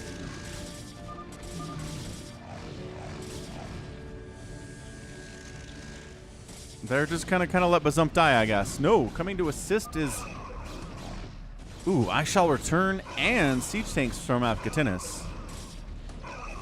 The Zealots are still not doing that well against the cannons. Afghatinis is going to drop on... Oh, gosh. Oh, gosh. 2 dropships dying to the Corsairs immediately. And the third one unloads a fire bat. No, the medics are healing.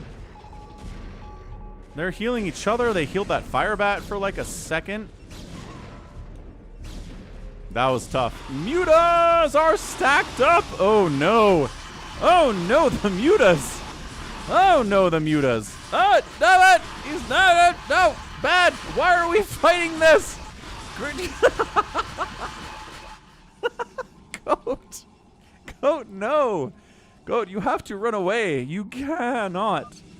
You cannot fight that. That is 3 Corsairs against your 0 mutas, sir. Sir. Oh, okay. Even if you split, it's not going to work, I'm afraid. Bazump's got unupgraded scouts. That's adorable. And then, is the Wraith going to get them? Yeah.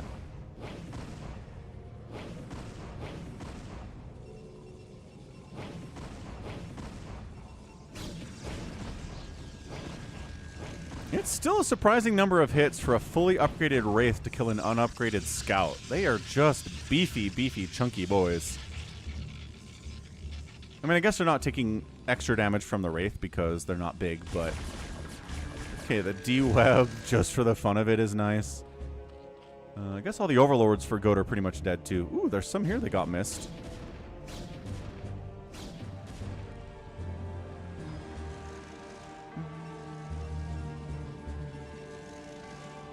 Well, so the carriers, first of all, do not get carrier capacity upgrade. Nor do they get any attack or armor upgrades at all. So these are 0 carriers with 4 interceptors apiece. Observers that can't get a speed or a range upgrade for their vision. This is just... It doesn't seem that... I mean, it's mass wraiths. We know that, right? I mean, okay, it's not mass wraiths. But look at how few interceptors there are for this pack of carriers. They don't have the upgrade. Fully upgraded Marines are still going to die, but way more slowly than you want them to. All right, let's see how fully upgraded Corsairs do against non-upgraded Scouts. Or carriers, sorry. They do pretty well, actually. Okay, good micro, though. And the Scouts coming to fight from Bazump too. Remember when Happy was making Wraiths and he just started making tanks instead? He kind of wishes he had those Wraiths now, doesn't he? Sup, RJB? Yodele hee hoo. Dragoons can trade here. Wraiths can trade here. The Mutas are coming in to fight as well. Uh-oh. Team quantity. Might be overrunning team quality here. Okay, but the Dragoons are doing huge shots.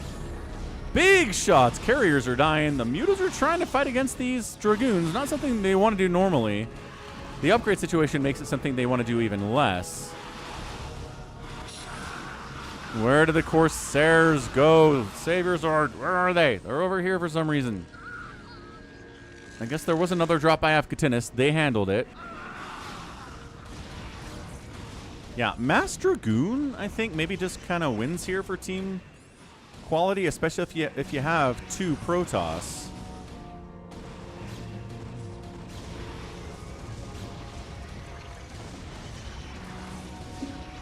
Yeah.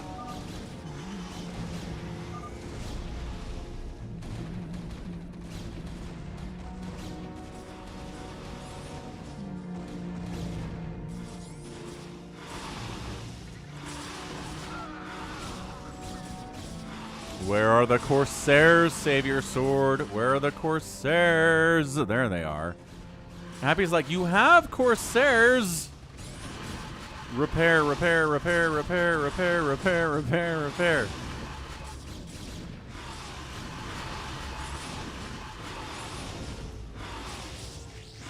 And that's how you do it. Okay.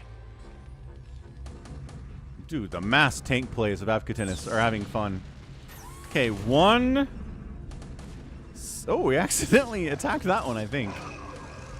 So fully upgraded Dragoons versus 0-0 tanks that cannot siege.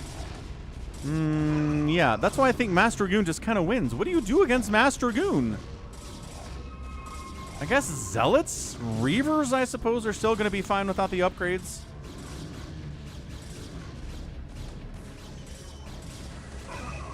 You just need to have enough stuff to handle it.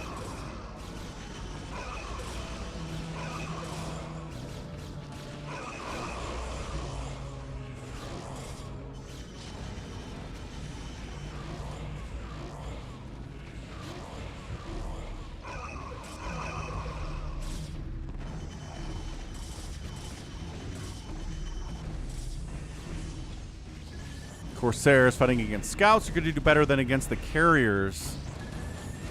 I don't think focusing the carriers is the right move here. He's outnumbered anyway. Again, the mass.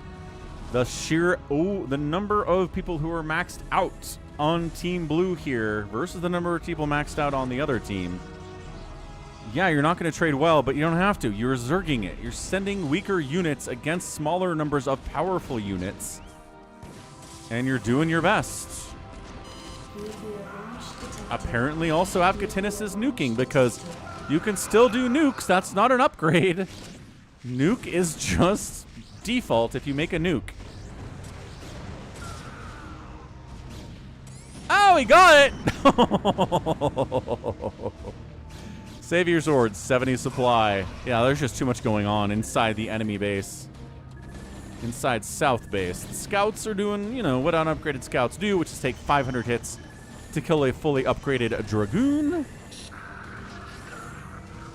Lunar Fang is happy to see yet another nuke. Our biggest nuke fan in chat right now is the Lunar Fang.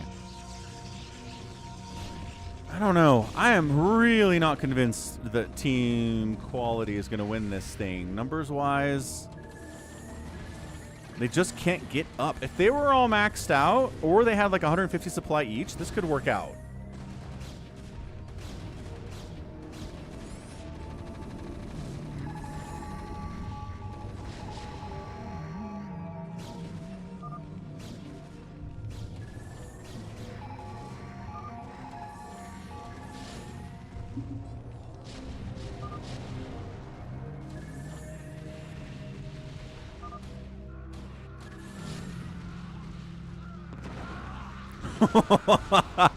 No Ultras, you're going to take Reaver shots. Oh, the Ultras are all dead anyway because they're unupgraded against fully upgraded tanks and Dragoons. So they're dead, whatever.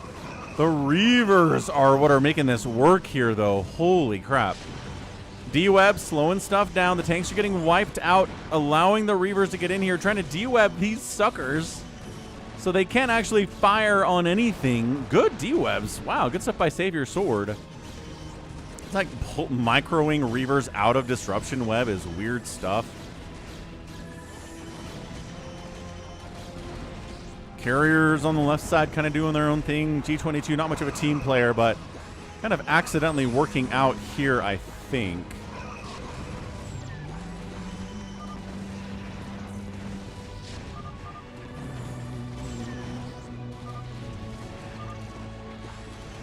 Yeah, that's it. GG. Goat says, I am endless.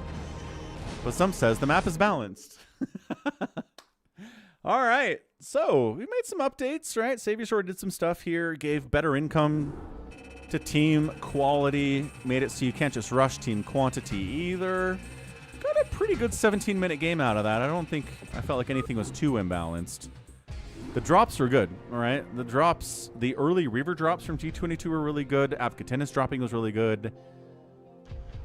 We needed to kill somebody, says Baby T-Rex. Yeah. Happy says I lost everything to mutas and scouts and carriers.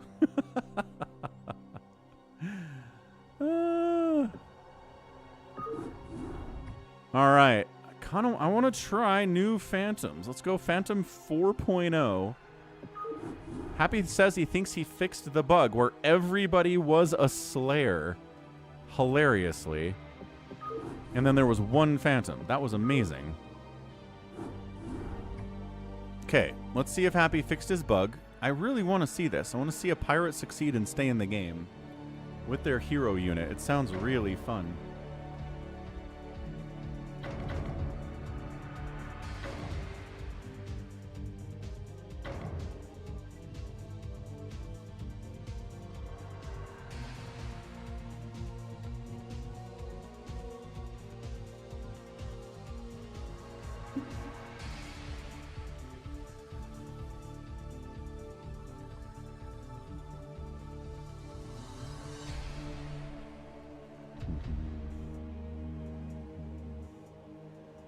Okay, Happy's here to observe what happens.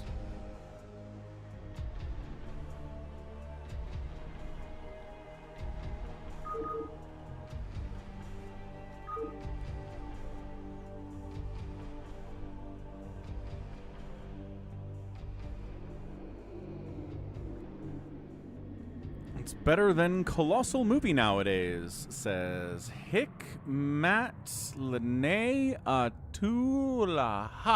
Woo! That's a long name. I'm glad you're enjoying them, Lunar. Even the rants. Gotta have rants if you're a streamer. If you never rant, what kind of streamer are you, right? No matter what you're doing.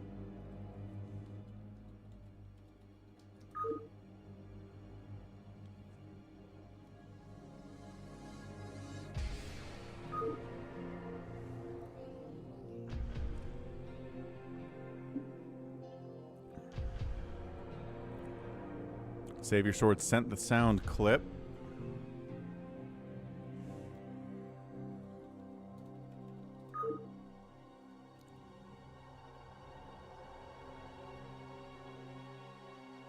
Save Your Sword says quality is still suffering, unfortunately.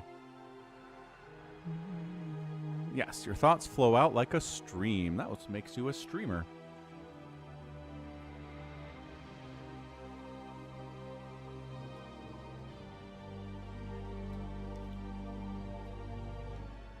So I just read this book.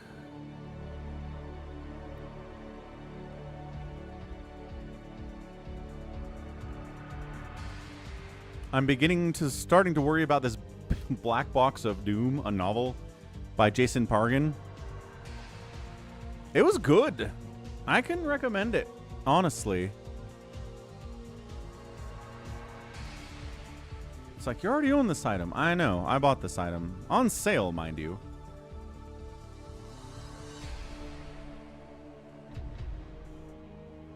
But yeah, it just... two of the characters are streamers. And there's just a lot of discussion about how you can discuss kind of like potentially offensive topics, right? How you can engage with concepts about like Hitler or feminism, or how you can get sucked into one echo chamber versus another one, and how everybody fighting is just bad for society in general. But yeah, recommend it if you like the whole streaming thing. Does this link work? I'm not getting paid to recommend this book, by the way, but that's what I read this week. I didn't read a Warhammer book, for heaven's sakes.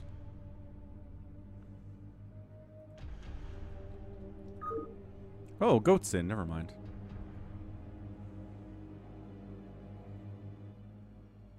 You're Indonesian. Well, hello. We don't get many Indonesians in stream. Good to see you. But yeah, the basis of the story is that somebody needs to get a box a black box from Los Angeles to Washington, D.C. in 3 days. And if they do, they'll get $1 million. But they can't look in the box. They can't know what's in there. So that's kind of the hook. And then one of the people is a streamer, and he tells his fans, he tells his stream, that he's going to be gone for a few days, and they start like trying to figure out what's going on. And they find out that he's part of this thing with the box, and it turns into a whole big thing online. It's good. It's really good. I really enjoyed it. And it's just really propulsive writing, too. Like, I haven't had a book in a while where I just don't want to put it down. But I really didn't want to put it down. It actually hurt my casting backlog for the week because I didn't want to stop reading. So, yeah. All right, top left of Phantom 4.0. It's happy. 12 o'clock. We've got Goat. Top right is Bazump. Wait, what am I doing here? Top left, Baby T-Rex. 12 o'clock, Goat. Top right, Bazump. Right side, Happy. I shall return, bottom left, Play and Zerg. Save your swords, Protoss. We got G22 bottom left. We've got Critter on the left side, too. Okay, there you go. I'm sorry to hear that, Jordan. Hope your computer gets fixed soon.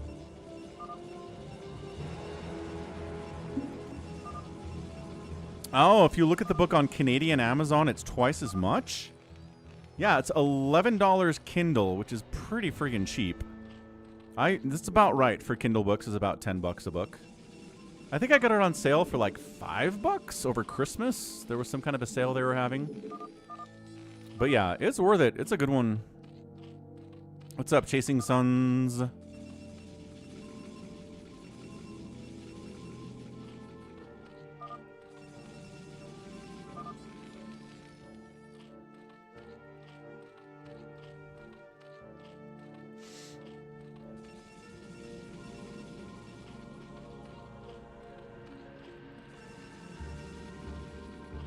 So Baby T-Rex is going for a fast pool. That does not bode well for his neighbors. Let's see if Goat stays alive. Early Phantom Rush is now stronger, says Happy, because there are 2 Phantoms every time. Is that why? G22 is like, wait, what? Lings are out from I Shall Return. I Shall Return does not care. He is going to rush Zealots or Lings every game today, no matter what his role is. He did it as a Slayer. He's done it as a Phantom as well. Where can I get a free PDF of the book? I guess you could Google it? If you Google the name of the book and look for a free PDF, I bet you could find it. But I don't know. He's just kind of an independent author, man. Like, he's not out here making billions. Again, going after Bazump. What did Bazump do to I Shall Return? Like, really? What did he do? Why is I Shall Return so mad at him?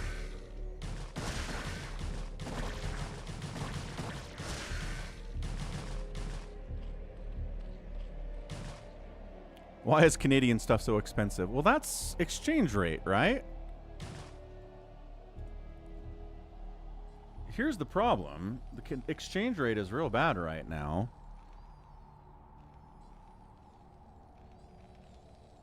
Wait. The dollar is worth more than the US dollar right now. So in that case...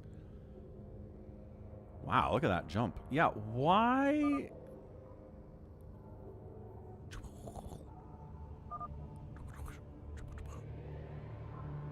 No. It's worth less than the US. And I had it backwards. I'm stupid. That's part of it, right? It's 30% worse. So anything you're going to buy, as the Sunkens do come up and does save his butt. Well, you're not going to pay the tariffs, Lunar Fang. That's not how tariffs work, right? If you increase the cost of imported goods, guess what the people do? They increase the costs they sell to the consumer in the US. Tariffs just make Americans pay more for stuff. And Trump is too stupid to understand that. So you're fine. It's hurting us. It's not hurting you. It hurt itself in its confusion. Baby T-Rex is on the move out with a ton. Okay, yes. Baby T-Rex is rushing as Phantom. Here we go. No, you're not dumb, Lunar Fang. It's just, you don't know how tariffs work, but also Trump doesn't know. And he's the president. You'd think so.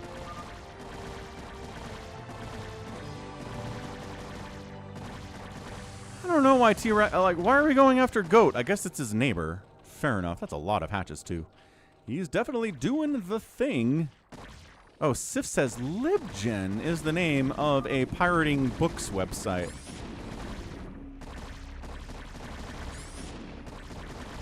I don't know. I mean, yes, fine. If you're literally too poor to afford $11 for a book, okie doke.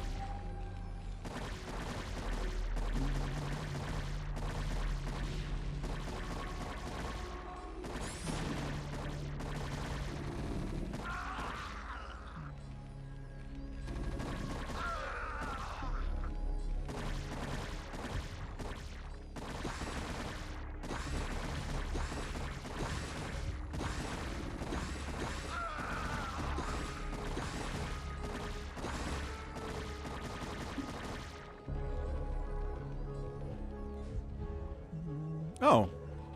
RJB TV knows what's up with LibGen. There you go.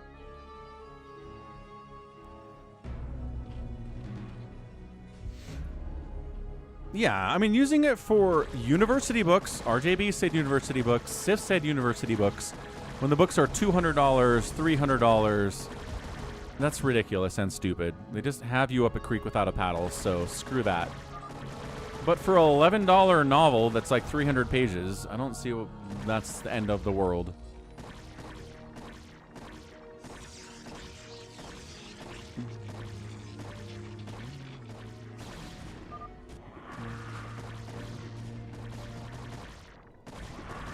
G22 is getting hit by a lot of Hydras. He's got a couple cannons, only 2 gates.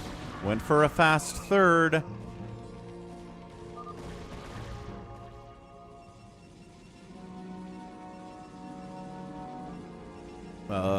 Mutabomb is not here.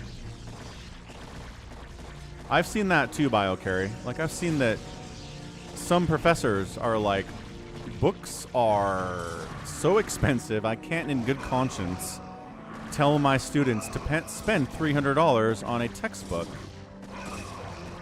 So they give them links to pirate it. Which, you know, their prerogative.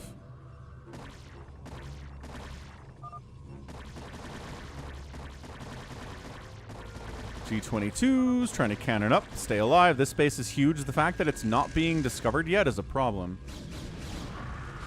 Yeah, Happy's trying to have, Happy, I think, is trying to have enough lings to kill these hiders, and I think he does.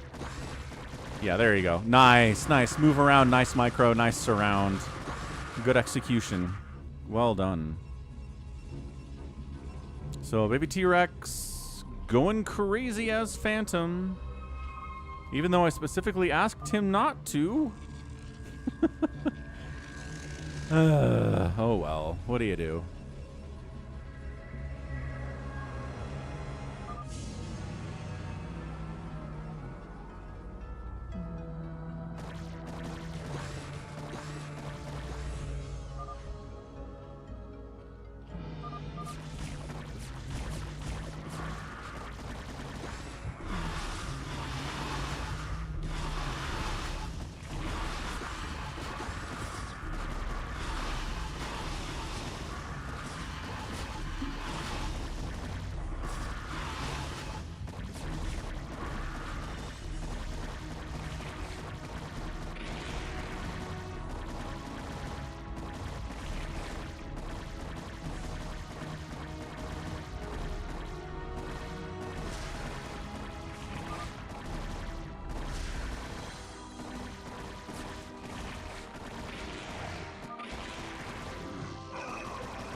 Happy's like, I'm dying. I can't fix my program right now. Hold on a second.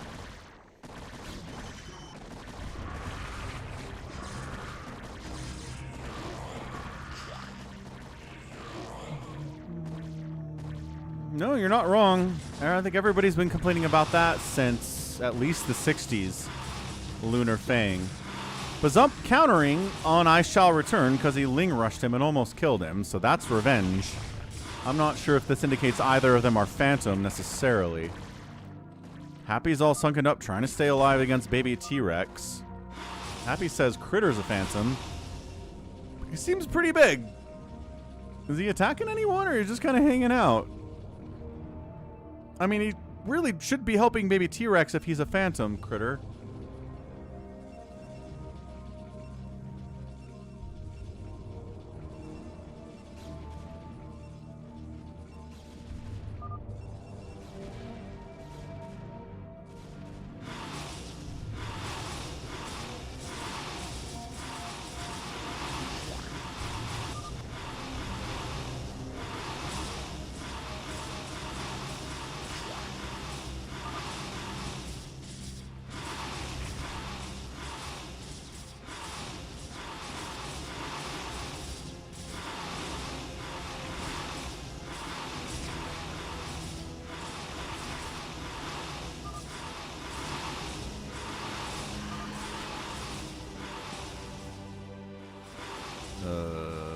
Maybe.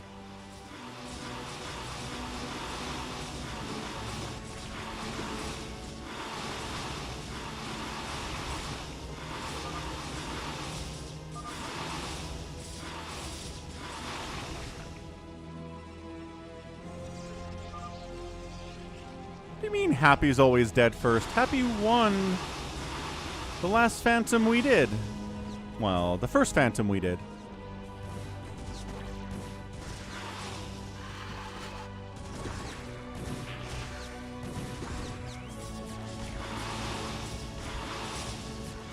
Wait, what? Wait, what? Nobody's out. Who just... What? That's a bug. What was that? Nobody's dead. How do we get a Slayer reveal? The timer reveals the mayor if we have a mayor and tells us that they are the mayor, but if you don't have a mayor, it doesn't do anything. The mayor is just a Slayer that has his role made public. Oh, was Happy dead? Oh, Happy died. Okay. I'm somehow blind that.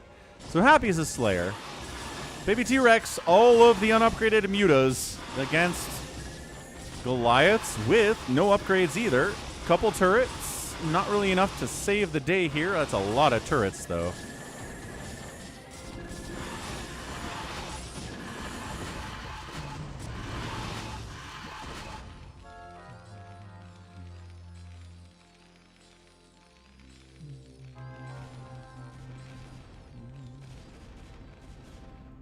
Ah, here we go. Savior Sword says, we got to make baby T-Rex worry about his own home. He can't just be running around pressuring us. He needs to be pressured, and then he'll stop attacking us as much. Who's Critter? Wait, who did Critter just attack? Not G22. Critter? Who we trying to kill, man?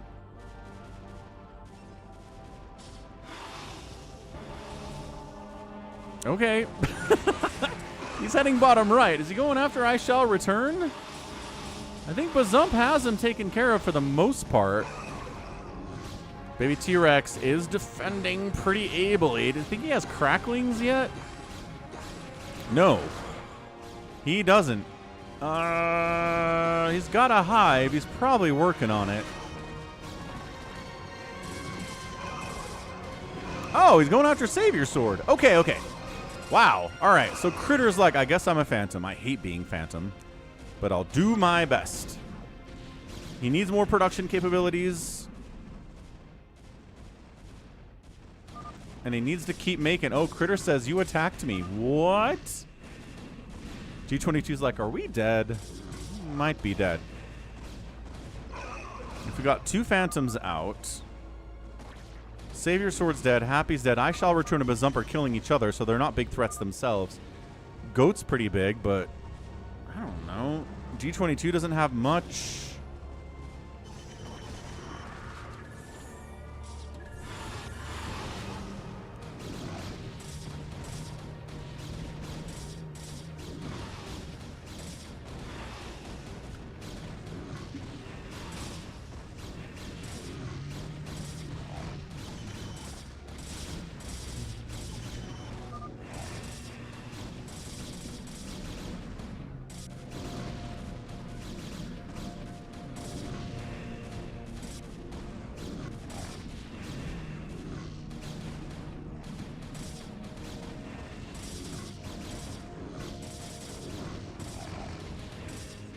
Does the mayor get more money from taxes? Great question. Maybe they should. Maybe that'd be... Oh, that's a fun... Hey, Happy. That's a fun idea. Maybe the mayor takes money from all of the other slayers for taxes. Just a little bit. Just like a 1% tax. To do their job. That'd be fun. And... Ah! Pirate success! What? Oh! Paladin eliminated. Critter's a pirate? I mean Phantom. Okay, so the pirate gets to stick around. So we can't tell who it was. Was it Bazump? Yeah, Bazump was the pirate, which means he gets to stick around.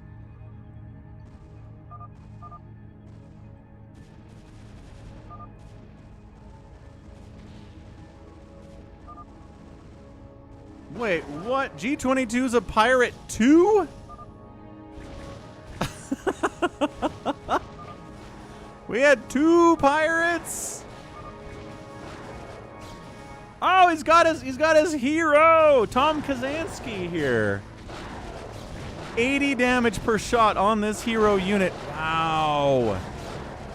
He's gonna save his own base with his hero. Look at this. Whack, whack, whack, whack. Good stuff. Great stuff. Bazump is now an amnesiac.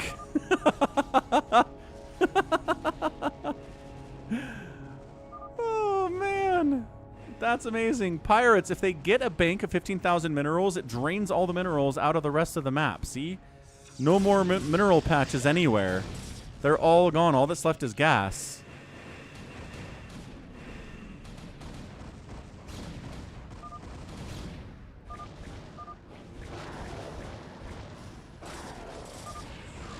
Savior Sword eliminated. He is a Slayer, and I think that's it. Critter and Happy fighting against G22 with his bank and his hero Wraith that he can't repair because he's Protoss. Amnesiacs don't have a role until somebody dies. And then they take the role of the person who died.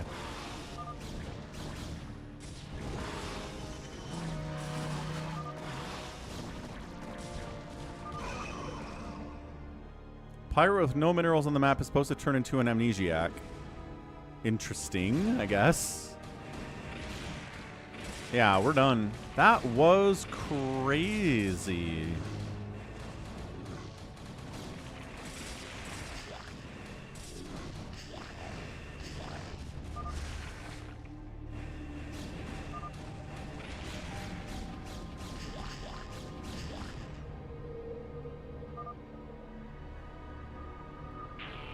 Hey, Critter gets a Phantom win. Nice job, dude. He does not like being Phantom. It's not his favorite thing to do. But he did it, he played it, and he gets the win.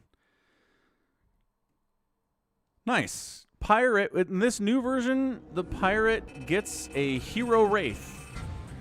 Because they won, and they get to play around with their bank. Yeah, baby T-Rex goes all out. And the fact that Bazump and I Shall Return were trying to kill each other really helped them a lot. And the pirate coming in really helped them a lot as well. That was great. That was really, really good. All right, all your base time. Let's go 4v4 top versus bottom. Let's maybe not do the one that has the temples on it, but I can't remember which one that is. That's okay. Critter, nice win. Those rolls were wacky. What do you mean?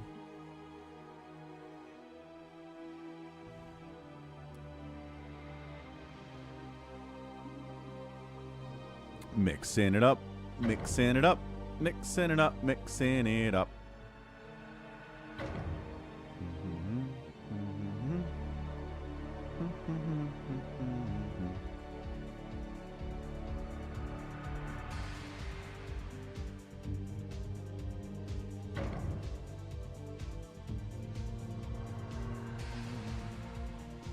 All right, Savior Sword, Apcatinus, Critter, I Shall Return, Bazump, Goat, Baby T-Rex, and Sif.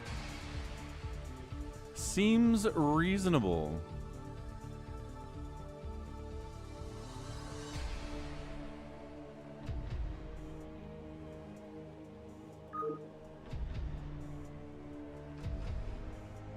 Yep, 4v4. Normal stuff. Sif's like, I don't like 4v4. All right. Let's see. Seems pretty even. Oh!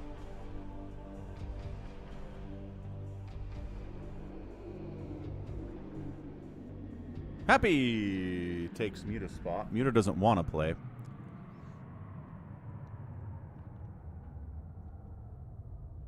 Lunar Fang takes the spot. Okie doke. Sounds reasonable.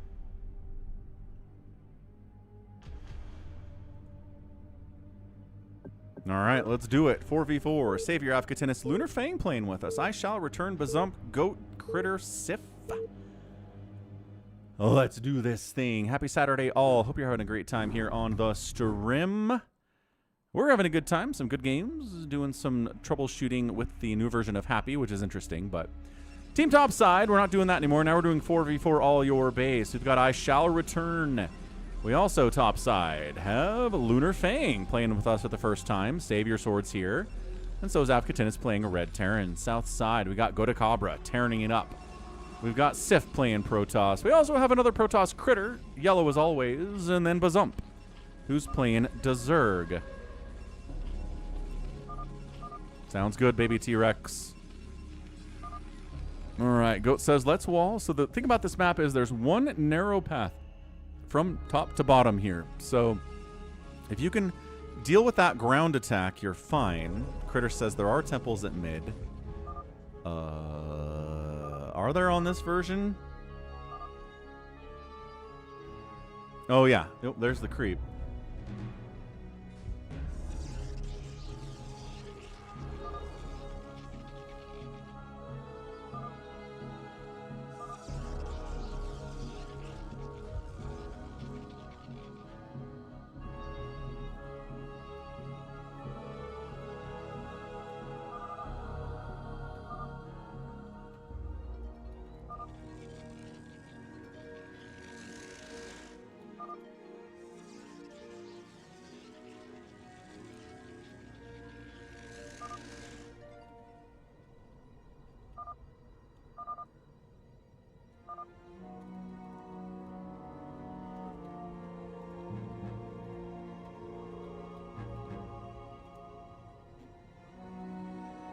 So we do have the temples in the middle. You can't scout until those are gone. You can't rush until those are gone either.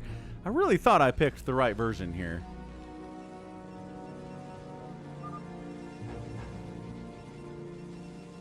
Apicatena says, let's get air superiority, right? Because these island bases are what matter here on I Shall Return on the base. All your base. On the map, all your base. Good grief. What's up, Albran? He's rooting for Bazump. He's out here. He's playing Zerg. He's got to hatch first.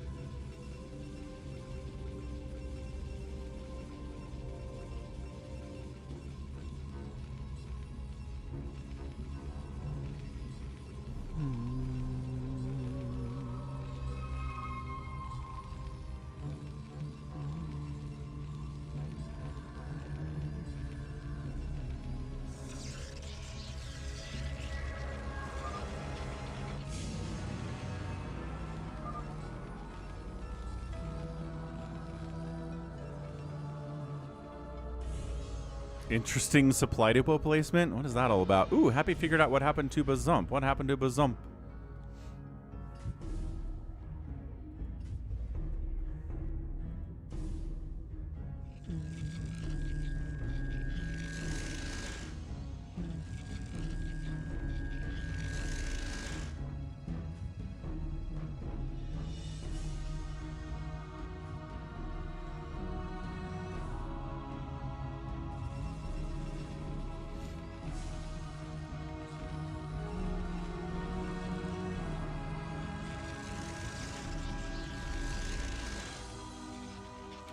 I haven't seen anybody try to cannon down the temples before. Interesting, interesting. Albrand says, microphone command. What is that? Pirate turns into amnesiac. And it auto-transforms to the first person who died. Oh, so Bazump became an amnesiac and then grabbed the role of the first person who died. Yeah, that's weird. Definitely odd. So everyone's just macroing because the temples are still up. He's actually attacking the supply depot because that's the enemy unit here, not the temple. You have to tell it to attack the temple.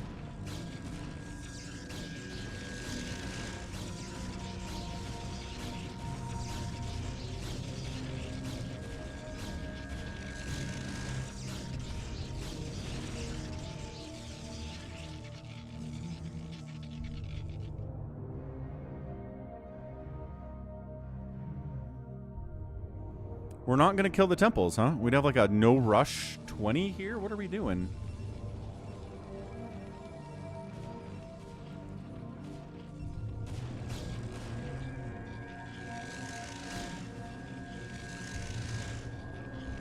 I love the backup cannon wall back here. Like, what's that all about? I don't know. So yeah, this is as no rush 20 as we've seen on the channel. Everyone just macroing. Everyone taking multiple bases except for Lunar Fang, who's cannoning like crazy. Fair enough.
Mutas have arrived from Bazump. Guess what can get past your wall? The Mutalisks can.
Huge drop by Apkatinis all over Bazump and his Mutas. They've got to come back home and maybe deal with this, or...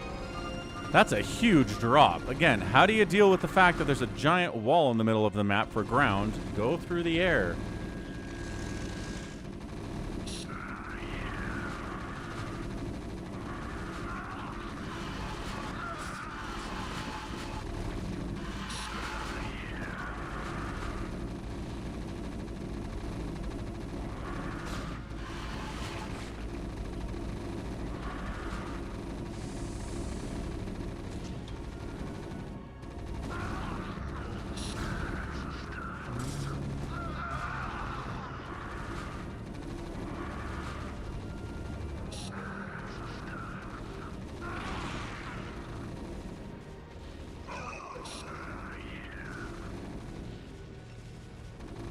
This is kind of just winning, I guess. Bazump's at 12 supply. Afghanistan is crazy, crazy strong, man.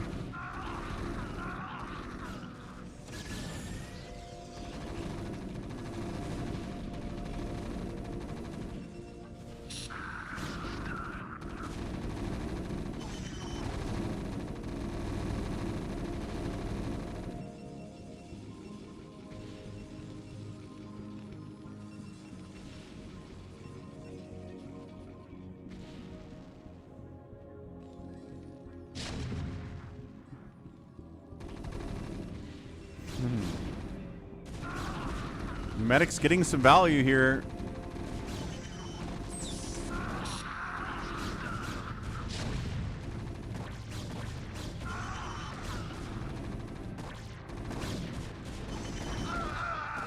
Yeah, this is bad. But Bazump's down to 12 supply. He's really been gutted. Afghanistan takes one of the island bases as well. Savior Sword's got his, and I Shall Return is covering this while taking this. And this. I Shall Return's plan is just to either make bases unavailable to Team South or take them for himself. I like it. I like it a lot.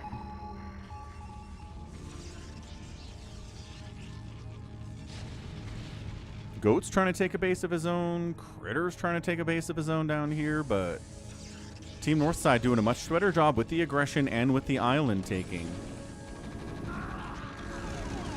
Yeah, this is basically an island map right now. There is no ground way to get from here to here.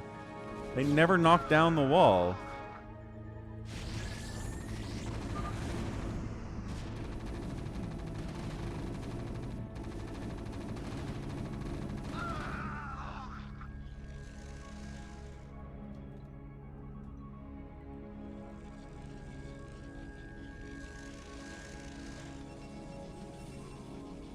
Save your sword, going 3-gate carrier as per usual. Taking this gas would be nice. He's got it, but he's not harvesting from it.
Bazump getting back on his feet.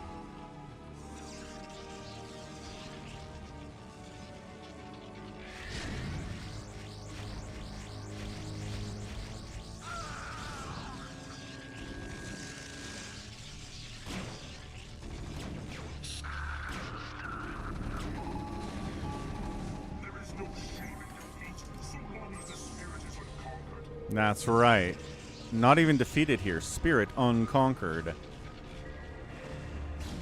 Save your sword, pushing in on Critter.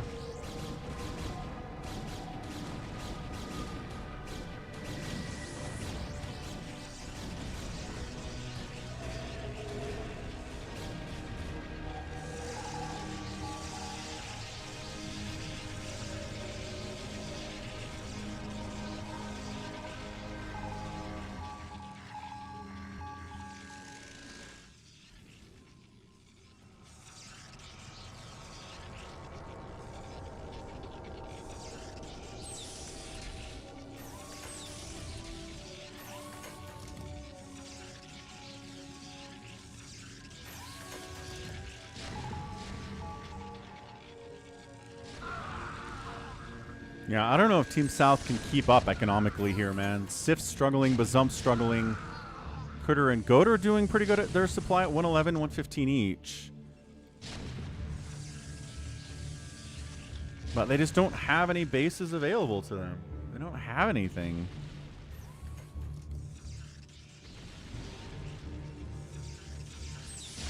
Yeah, tank versus tank where some tanks are high ground. That's nice. We can live with that. Trying to low ground again on these cannons is not too bad.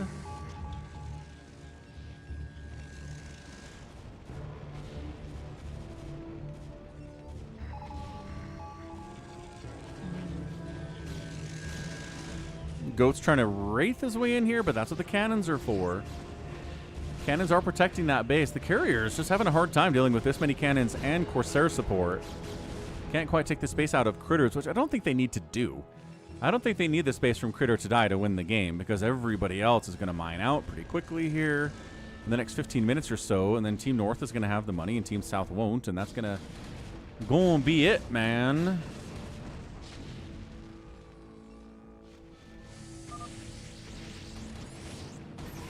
Yeah, falling back to shield batteries for your carriers. That's so cool. Just diving in. De-webbing the cannons and diving in on top. I like that. That's a great move by Savior Sword. You did some de-web earlier today. Was kind of inspired by it. What's up, 4 Prime? How's your Saturday?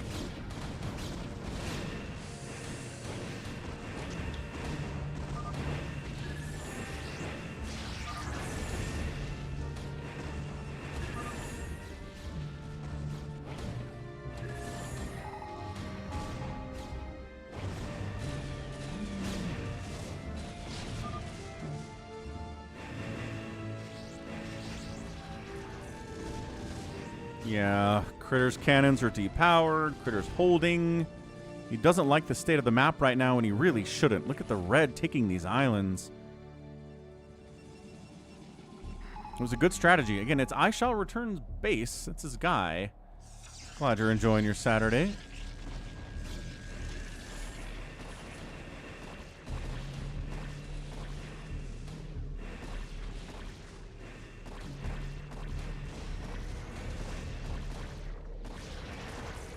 Trying to save the base down here is our guy Bazump. He's doing his best.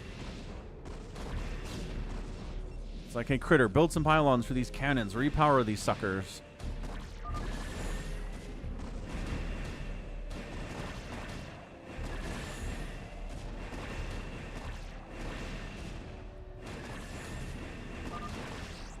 Yeah, trying to get them up. Not really working. They have 7, says Critter. This is kind of a losing battle we're dealing with right now. Critter can see the big picture, and he's not feeling great about it.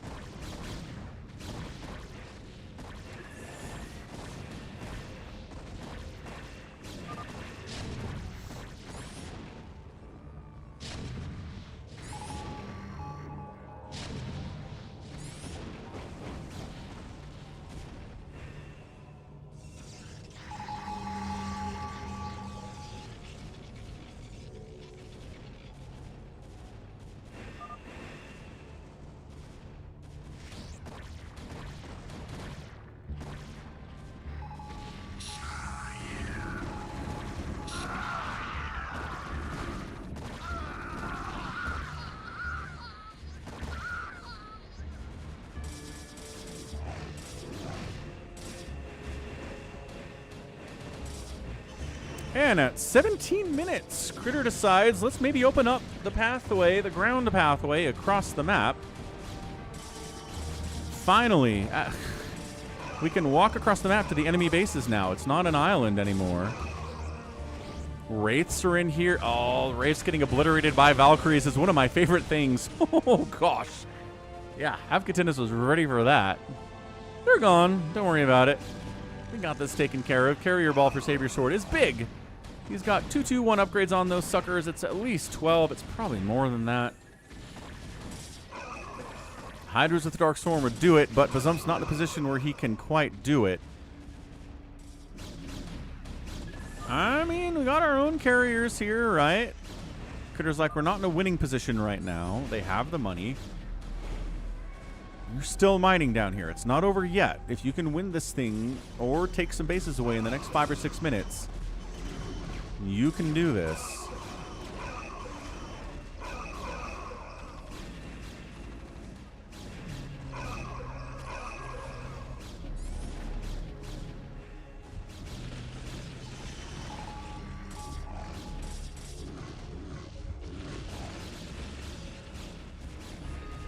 All right.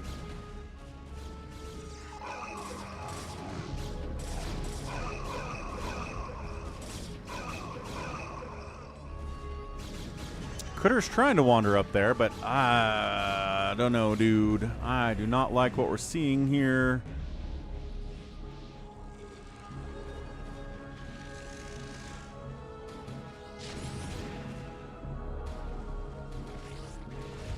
I love that I Shall Return just took this base without even taking the base. He's just like, I don't need it, but I'm going to steal it from the other team.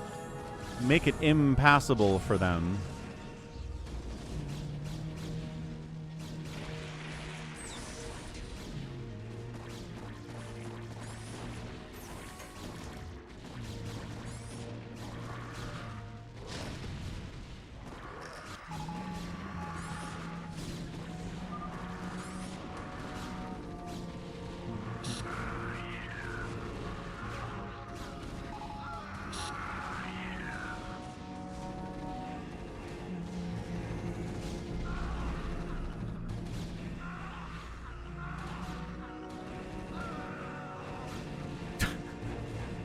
It's a slow death, but like I said, it's a time thing right now. If Team Blue can successfully take at least 3 of their own island bases, they can win this thing. But I just... Oh, man. Cloaked Wraiths are here as well from Goat. Okay. Ooh. Good storm, though. Great storm. Hunting, hunting. They're going to get another one of these carriers. Okay, what are the upgrades on these boys? +2. Love it. +2, +2. Goat making it happen. Oh, you know, we can do Wraiths too. Oh, a Dark Swarm Hydra drop by Bazump does take this base away from Cannon Town, which I Shall Return had popped up. And now they can take it. So if they can wipe this out... Is that a radiate on a single Marine? We're radiating single Marines and single medics. That's really strange stuff. Huh. Allbrand here with the jokes as always. With them jokes. Critters fighting. We appreciate it.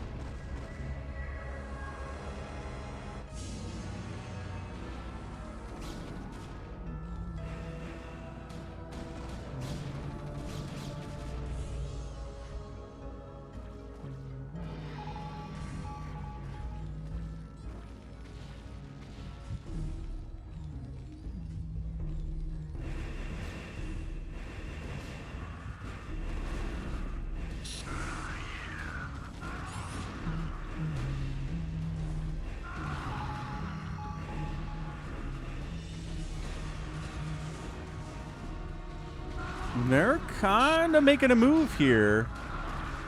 Right? This base... Oh, but this base is dying too, though. Every time they manage to get something going, something bad happens somewhere else. This is not looking good.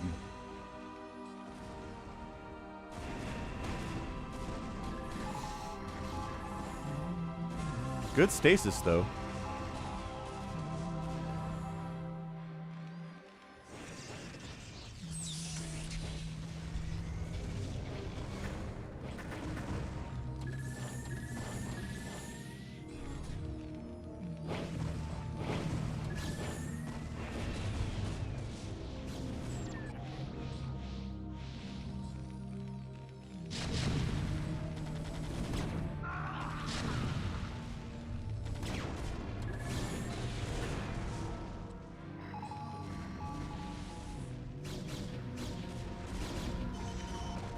Oh, good Reaver drop down here from Lunar Fang. Okay. Gonna lose everything in the process, but that was all right. Killed a bunch of Hydras, killed a couple drones down there too.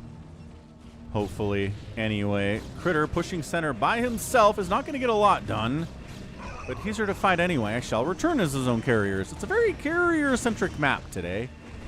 A lot of Protoss on what is effectively an island map, so it makes a lot of sense. Man. Lot of carriers here for a Savior Sword and 3/2/2 upgrades on those suckers. Ooh, little Darkstorm Hydra by Bazump though, taking away another map, another base.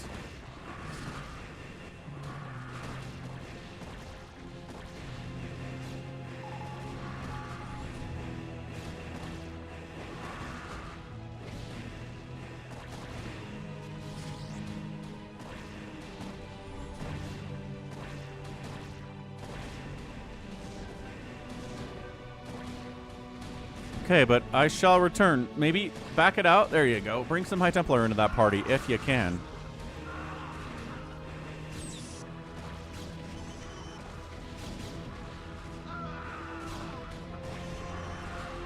But eventually the dark cloud does go away and all the Hydras will die. And alright. So let's see. Critter's base lives. It's not being mined from. Afkatinis' base lives. It's not being mined from. But Zump has a base down here. It's not being mined from.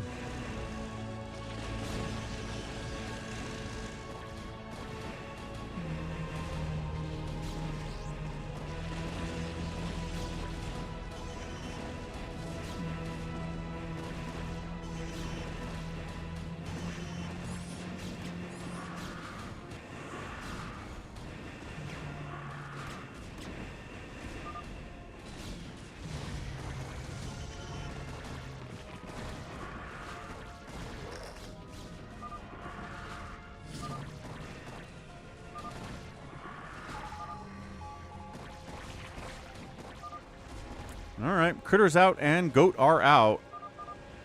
They are starting to mine out of their own bases down here. Money's going away.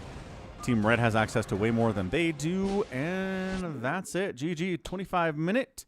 Good opening gambit right there from I Shall Return, taking away those bases on the other side of the map. And then nobody went for the early rush, so we got away with that, right? He could have been killed if one of those temples had gone down. Game kind of crashing. That's a lot of stuff we're dealing with right here. And there ya be.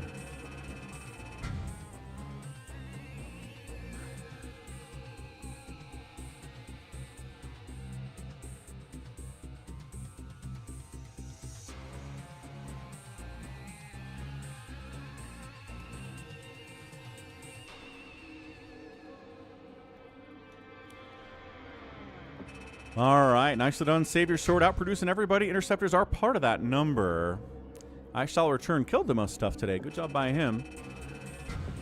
The resources spent. Savior Sword and I Shall Return with the victory. Catch you later, Savior Sword. Lunar Fang was there. I think you had a good game, Lunar Fang. Well done. Well done. Goat says team balance in chat. Classic stuff. All right, well, about at the part of the stream on Sunday or Saturday where we get into the free-for-all. We have not hit our goal for the free-for-all today. We are, let's see, about $15 short of getting there. So if we want to get about 15 bucks, we can do the free-for-all. If not, we'll play a couple other things. I'm going to step away, get a Coke Zero refill, be right back, and we'll see what we want to do, what the people want. We will give them.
All right, what the? Why'd I get logged out? That's lame. Okay, so first of all, thanks to BioCarry for the $25 donation at Venmo, which I'm at Falcon Paladin at.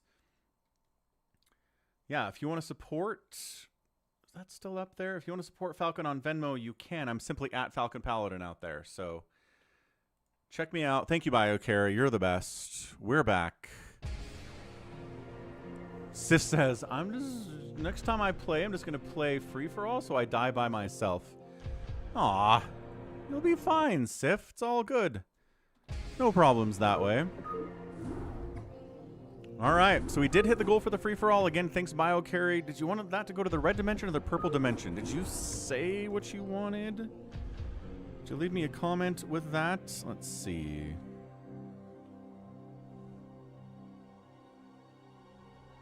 I mean, you're on the Twitch, so maybe we just toss it out there.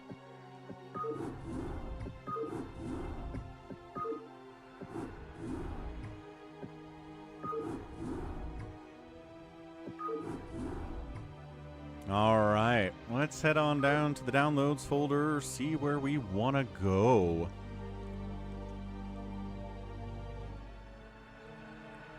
That's a 4v4. Big Game Hunters doesn't make any sense there. Mineral Fog is insane. That's a 4v4 map as well.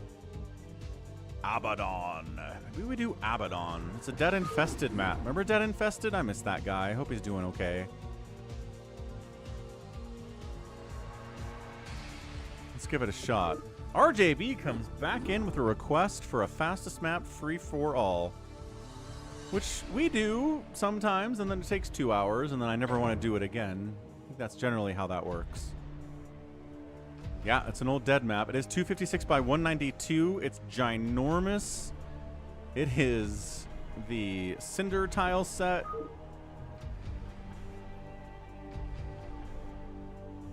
We'll give people a chance to hop in here. I'll be right back.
All right. We are here. Is this an island map? Or are these connected?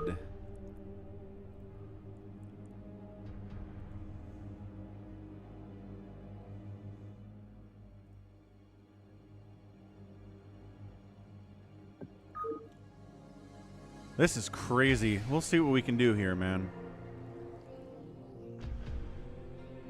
Let's get Savior Sword in here because he's not here, so we got to get a representative of Savior Sword on some level.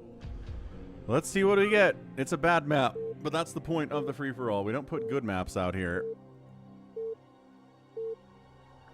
Yep, Savior CPU out here representing the Savior Sword because he is not here. So let's do this. Top left, it's going to be I Shall Return. Down the left side, Fake Savior Sword, CPU Savior Sword. Baby T-Rex down the other way. On the right side of the map, we've got 4 Prime. North of him is Avkatinis, and north of him is G22. And then in the middle, we've got Bazump, and we also have Critter. So I'm curious if this is actually an island. I don't... What you can actually traverse on these char maps is kind of tough to figure out, actually. Can you walk on this? I am confused about what we're doing here.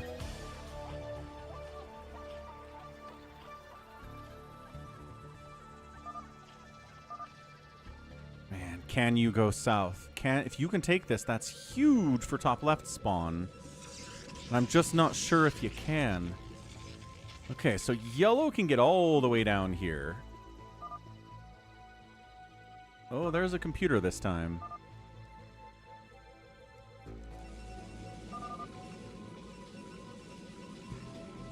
Yeah, rest in peace, Dead Infested. We missed that guy. He was good. He was a map maker. He played with us all the time. He was a fun guy. He raged for us, too. Computer doesn't appear in diplomacy. You can't ally the computer.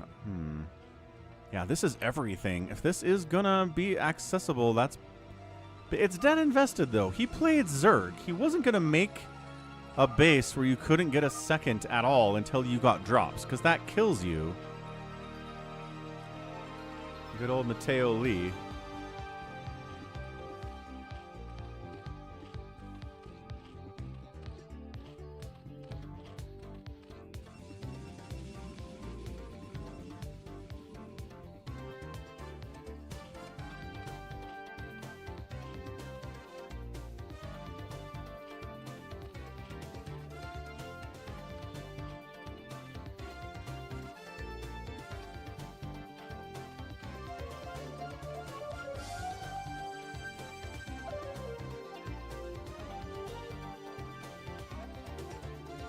Okay, good. So the Lynx can at least get out to this base. So he's got a second he can take. He's got access to another base here.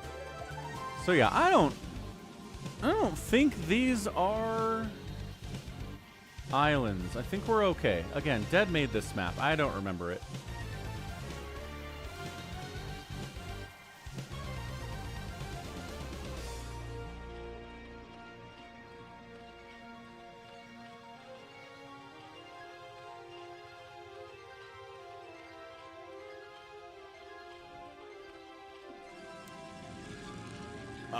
Is coming down to mess with Savior Sword. He's got a Zealot and he's got a Shield Battery. He's got 2 Zealots. Yeah, that's the problem with coming against the computer is they went 2 gate. Of course they went 2 gate. And he's okay. Jared says, some guy got mad, cursed some people out in so that's happened a few times, Jared. I'm not sure which one you're talking about in particular. Generally, they come back, though, yes. Generally, people that rage out on stream do come back. Yeah, so look at this. You can come down here. So yeah, no islands. Critter's just kind of scouting around. Avkatina says my base is wide open. Everybody's base is wide open. There are no chokes on this map. Which Zerg doesn't mind. Let's be real.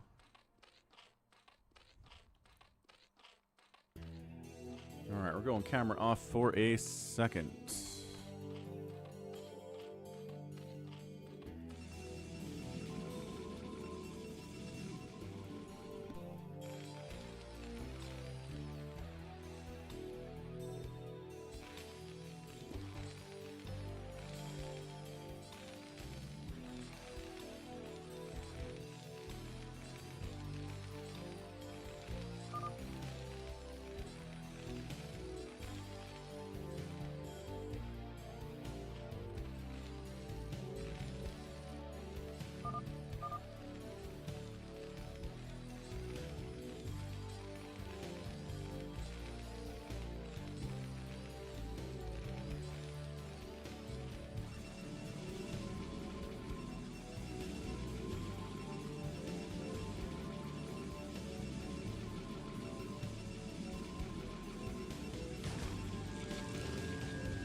Hey, what's up? Epic Potato Chip. How you doing?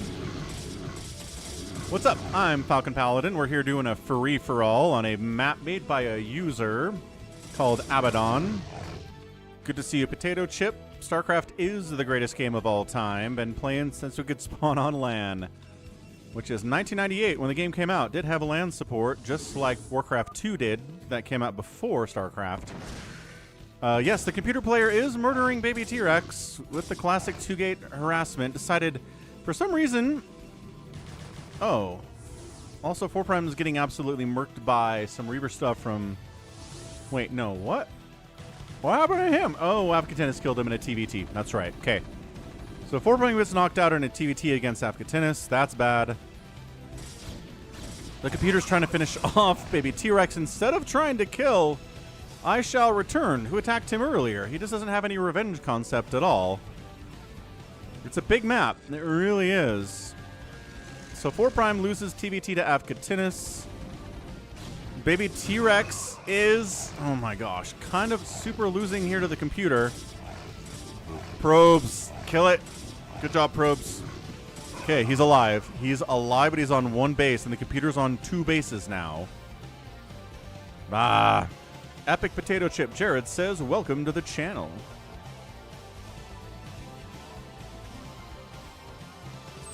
Looks like Afghanis has set his sights on Bazump, who was getting Reaver attacked by G22, who is a 2-basing Protoss now. Who's trying to... Ooh, Critter. Critter trying to take this space. Nice. Okay, we're just kind of settling in to a bit of a calmer situation now. Afghanis is never calm, though.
You know, Epic Potato Chip, I've never actually seen anybody say waffle stomped before.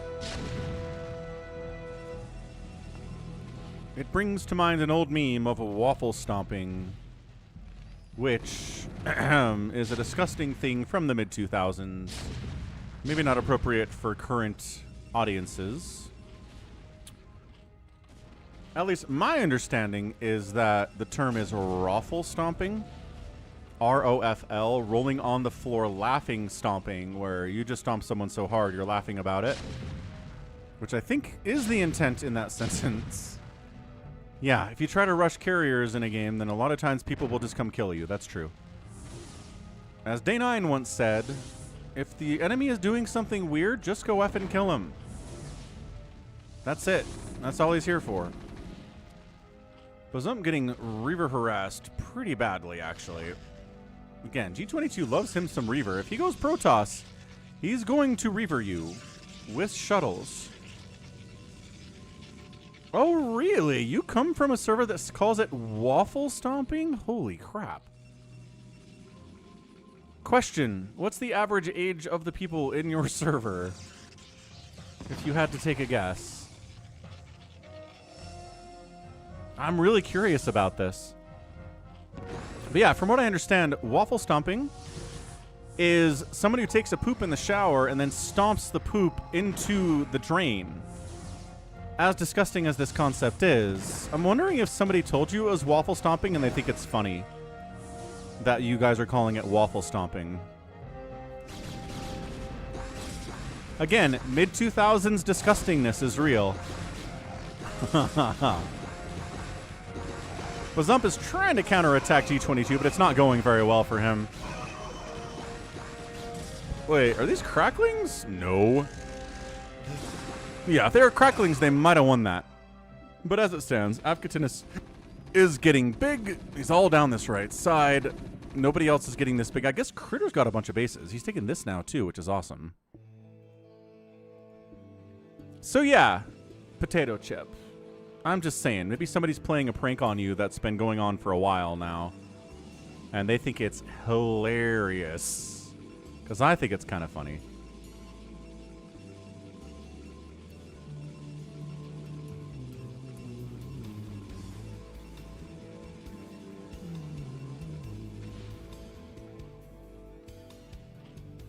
Hey, what's up, Lakasass? This is a free-for-all on Abbadon.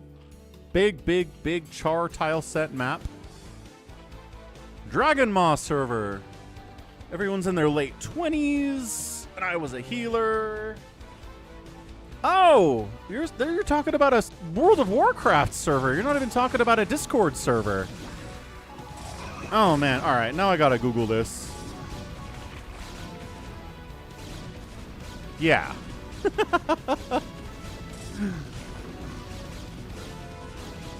Yep. So waffle stomping is definitely pooping in the shower. Yeah, so maybe you could educate those around you about the true meaning of waffle stomp. And then here, raffle stomping is entirely different.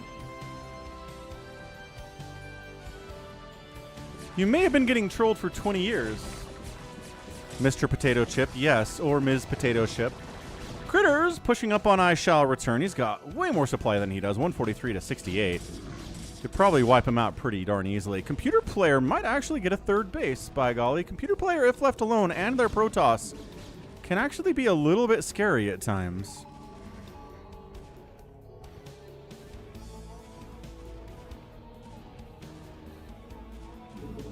Ah, Kitty Corner versus Catty Corner. It's, Kitty Corner. Yeah, definitely Kitty Corner. Here's some more links. I don't know why we have debates about this stuff anymore, because obviously we have very obvious answers to these things if we just Google it. I know, Lunar Fang, but look at this. Computer Players on 2 bases. They're building scouts, shield batteries. Reaver Tech is out here, too. We'll see some Reavers. There was a game we played on the channel, I think last week, where there was a free-for-all, and the Computer Player actually made like 4 or 5 bases. Attacked people? Like, look at this. Not bringing the Reaver to this fight, but you know. My Reaver has no range. Reavers are jank.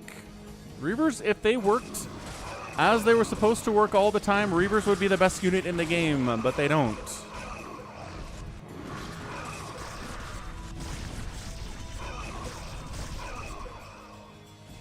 I don't know if the computer's going to take this space. It'd be cool if they did, but I'm not sure they're going to do it. Oh, Spider-Mine dead. Spider-Mine dead. Ah, Spider-Mine dead. Ah, G22. Can't lose that Reaver, man. That hurts.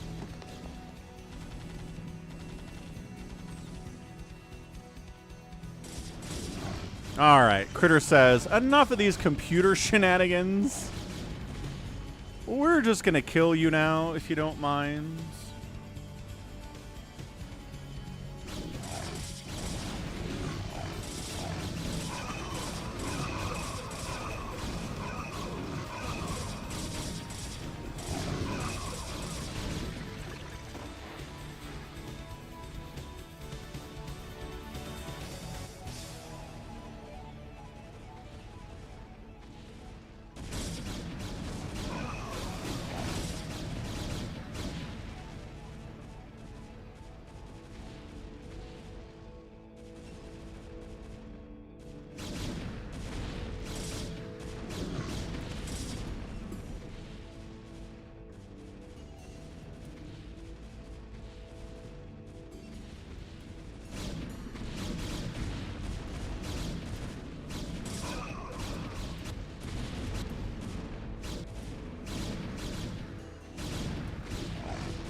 All right. Bazump getting crushed here, at least main base. He's down here. He's over here.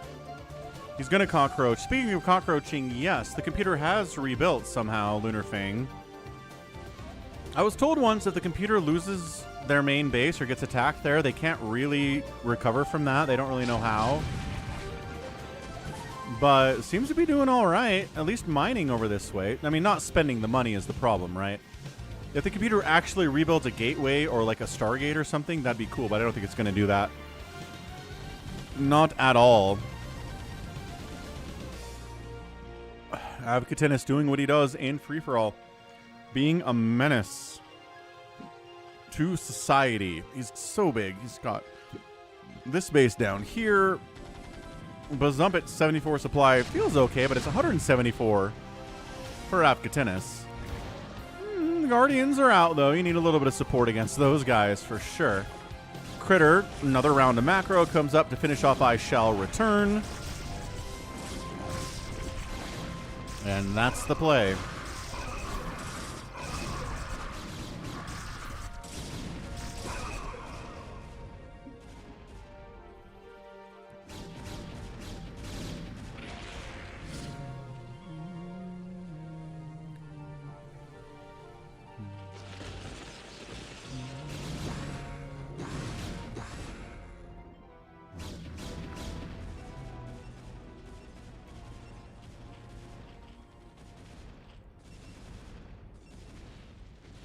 I mean, it might be a problem. The computer is hoovering up a lot of the minerals and gas on this map.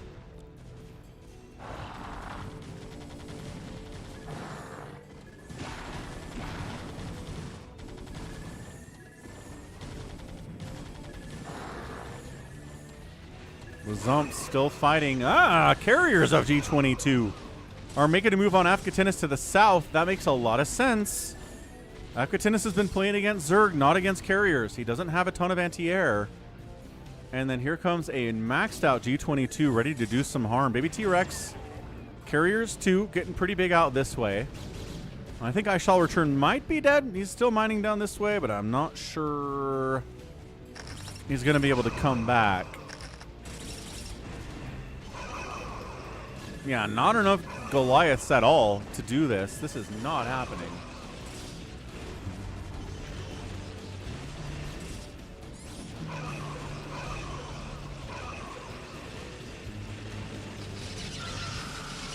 I mean, if there's a bunch of lockdown, maybe.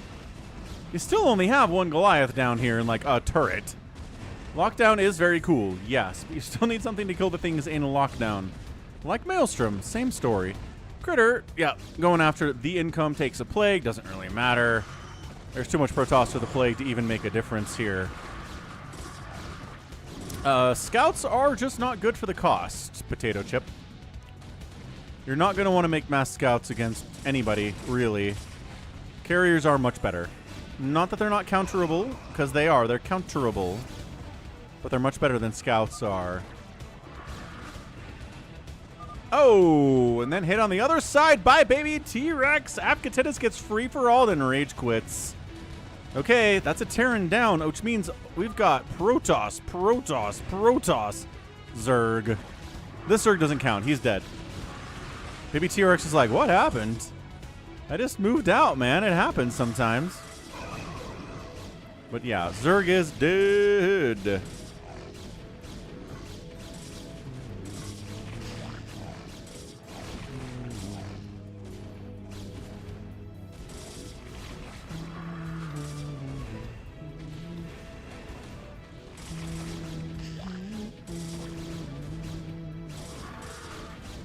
Yep, so it's Baby T-Rex, Protoss, G22, Protoss, Critter, Protoss, and then Bazump at 43 supply as a Zerg. Sad times for anybody not Protoss today.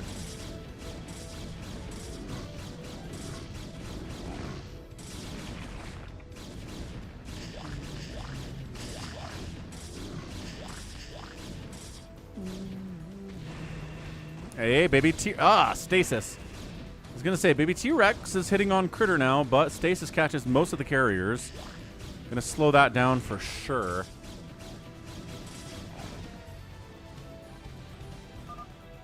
And that's it. Zerg eliminated. One Zerg left. Is he going to win this game? No.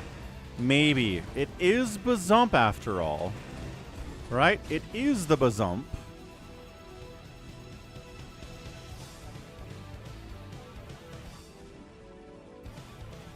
But man, he's in such a bad place right now.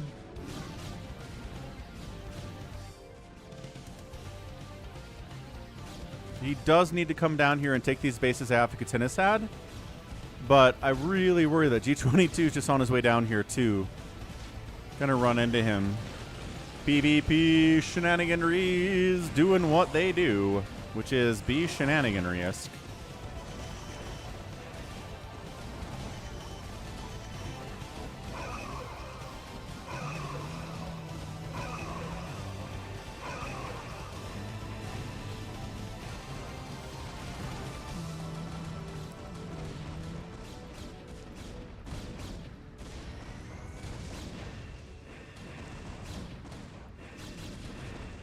Ba-dum, boom, boom, boom.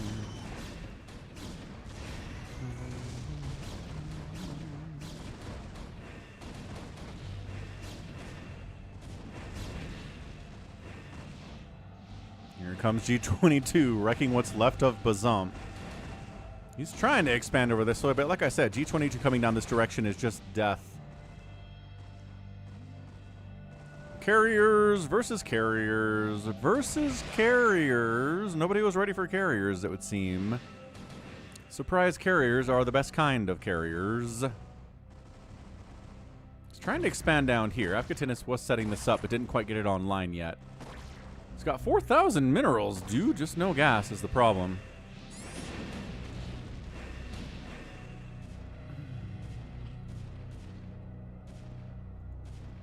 Okay, carriers of Baby T-Rex heading into Critter's non-carrier setup. He's got Storm. He's got Dragoons. He should kind of be able to handle this. I don't think he was expecting it to come from this angle. Did he snipe the High Templar? He sniped, I think, 2 of the High Templar at least. You can storm dodge a little bit with carriers. It's not easy, but you can do it. He's just heading south. I guess there is a base down there from...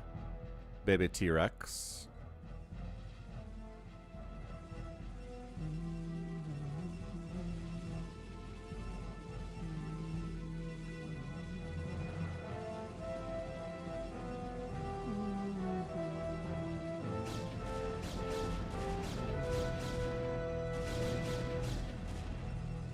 Yeah, going after one of these bases of Baby T-Rex seems like a good idea. The carriers are not fast. They're not good at chasing. Like, kill it and get out of there. Or maybe stand and fight. I don't know. It's a lot of carriers, though. It's 10 with 332. Okay, if you stutter step and target here, I think this might work out.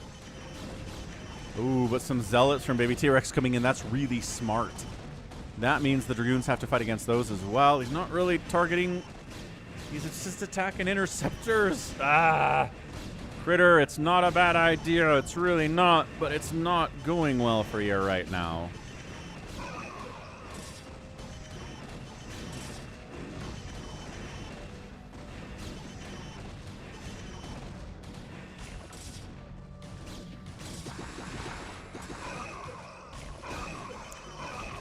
G22 still killing Bazump. I'm not sure Bazump really has any wherewithal to stay alive unless he can find somewhere to hide.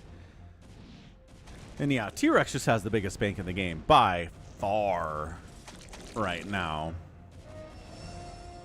So where's he going to go is the question. If you ever wanted to see carriers totally destroy Terran, Protoss, and Zerg today...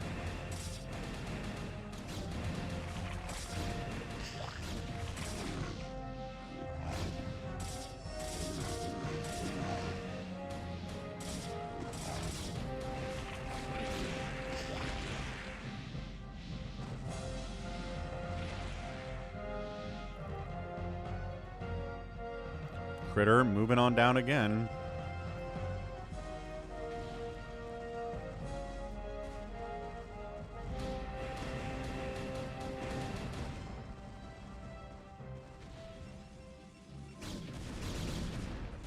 Baby T-Rex appears to be building Terran down here. Cool. He's 2-racing, and I really don't think he needs to.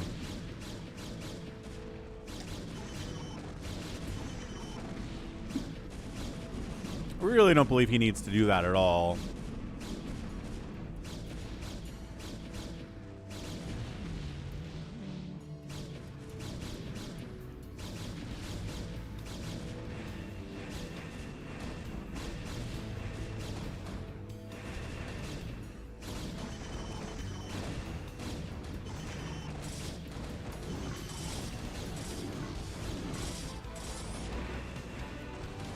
Okay, G22 is poking in on the Terran stuff that Baby T-Rex is trying to make happen. And he says, no, no, no, no, no. No, no, not allowed. Not allowed to happen here.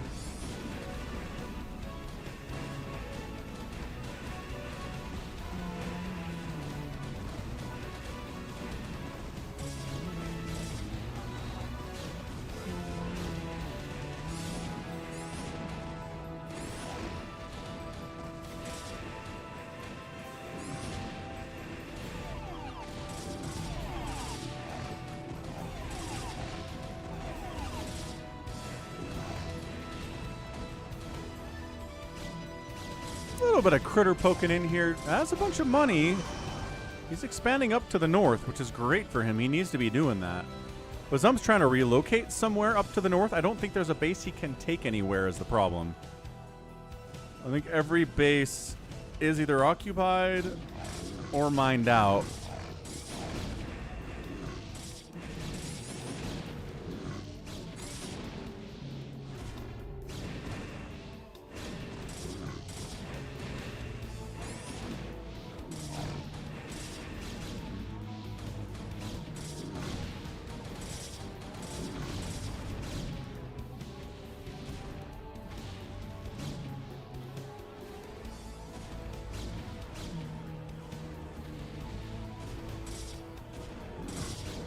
Is this base back? Yeah, but Zump's looking for somewhere to exist, and he can't. There's nowhere for him to live. He's trying to live down here. That might work, but if G22 goes at all in that direction, he's in so much trouble.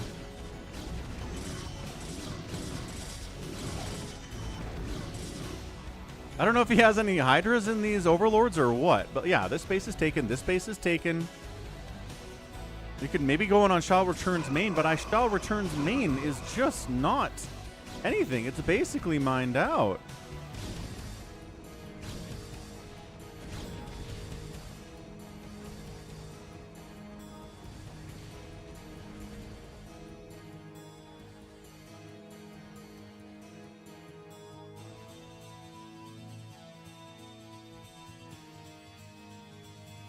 Okay, Bazump is alive down here. There actually should be some income in this position, a little bit. More than's up there anyway.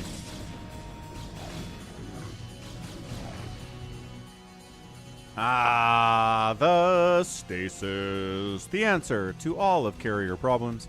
I do always think it's funny that Protoss has the best answers to carriers in the game. Protoss does.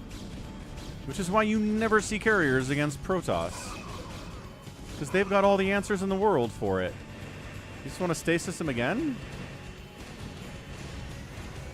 Maybe target, target, target, target, wipe out, wipe out, wipe out, wipe out, wipe out. Baby T-Rex not running. I think he's getting free-for-all down here, but with Critter attacking him at the same time. Yeah, down under... Okay, 80 supply. 70 supply. 66 supply for Baby T-Rex. Ah! He's losing all of his stuff. Critter attacking him at the same time. Avkatinis, I hope this makes you feel better, because Baby T-Rex is getting hit by both players simultaneously, too. DT is trying to save his butt. Critter, bring detection. Critter, you have detection. It's over there. Critter, detection. You have it. You have so much of it. Okay. Well, it's a hold, I guess. Critter's bringing more guys without detection. Crit dog. Observers.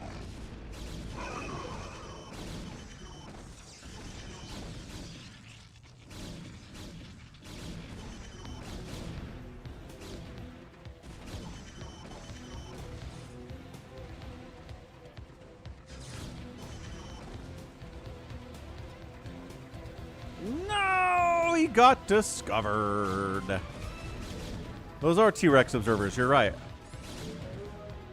Why isn't Max watching the third place soccer match? He isn't?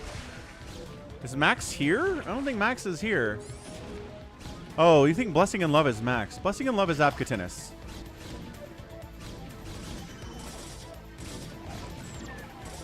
Nico Azul. Also, it's not happening yet. Well, there you go.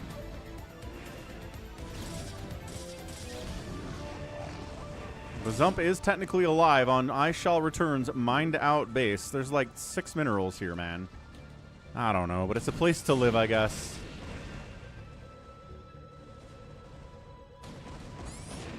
Well, then change your name to YH, Nico. If you're YH, then be YH. Don't be Nico. Let's be consistent about our identity.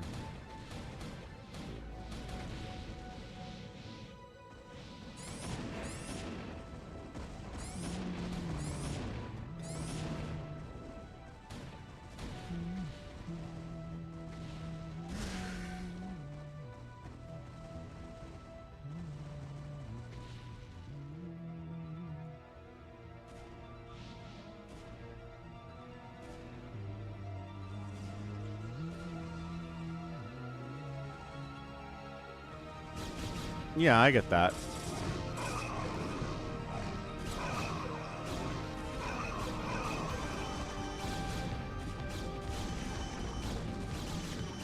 So you're saying every day you want to come in and tell me who you are?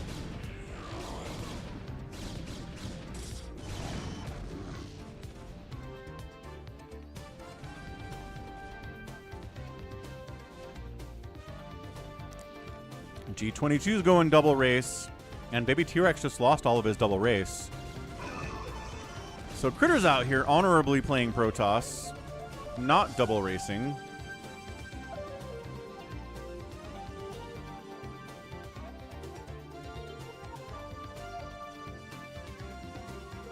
Baby T-Rex says, the carriers are a mistake. Let's get ground units up here with 333. Let's fight with those instead, see how that works out. Oh, you're getting some rain. I was supposed to get some rain this week and didn't get any. I'm very mad about it.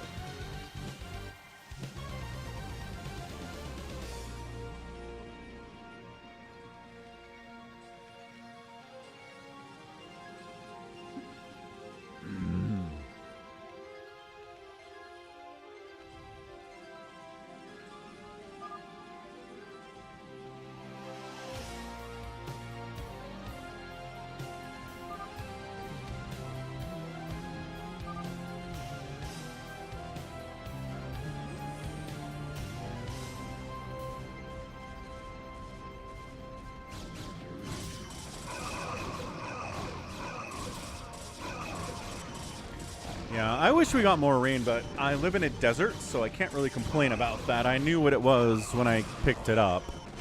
Stasis, little stasis, fine. Critter trying to defend, getting... Ooh, little groups heading different directions here from Critter. I like that a lot.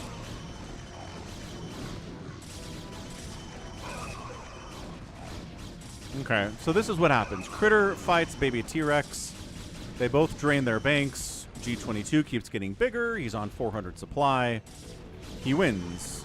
I think that's what we're doing here, right? Dude, I cannot believe Bazump is here. How'd he do that? Sneakiness. Yeah, see, all this is mined out. Told you that was going to happen.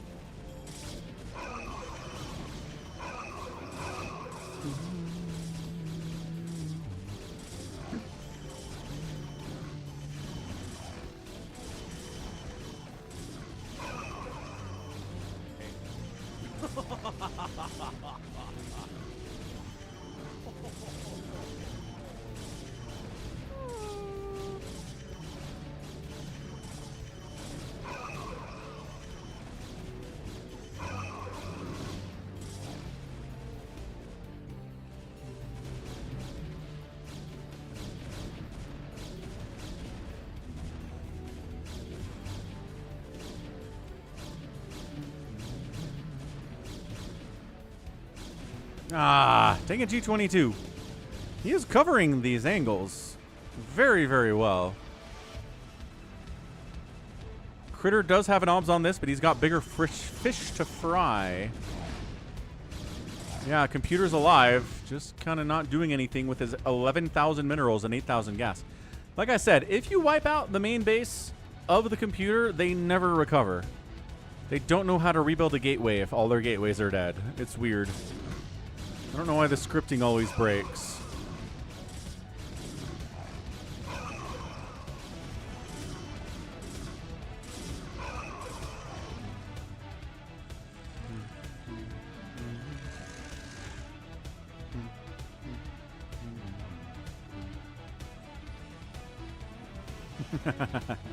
Right, Sif?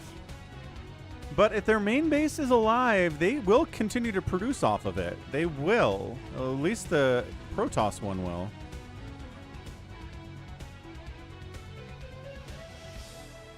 Critter and Baby T-Rex about evenly matched here. A lot more gas for Baby T-Rex, though. That could come into play. Also, Baby T-Rex expanding a little bit better, at least recently, than Critter is. Critter's been kind of happy to be where he's been, although he does have this base now. Is that a Oh, yeah. That's like 5 Arbiters just kind of recalling all over Critter's production. Whoa.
Good stuff, Sif. We love to see that.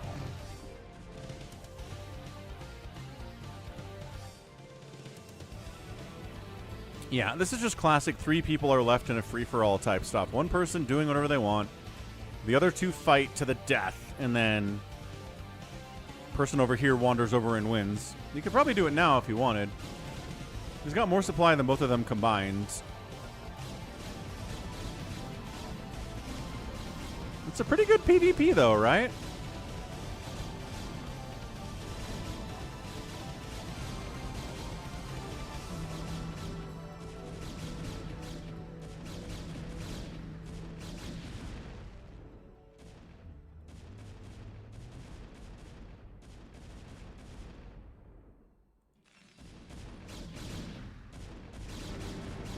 Stay a while and listen.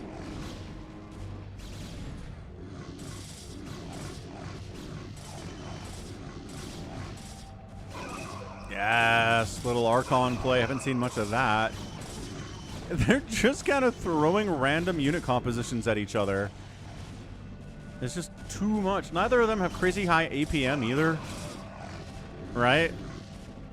So these guys are just casually getting tons of kills. Critter's like, I guess I'm dead? I can't keep up with this pace. It's too much macro.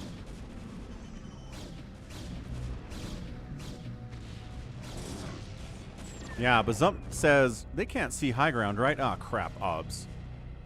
I mean, he's got a defiler and some lings. A couple defilers. And some lings. Upgraded lings, mind you.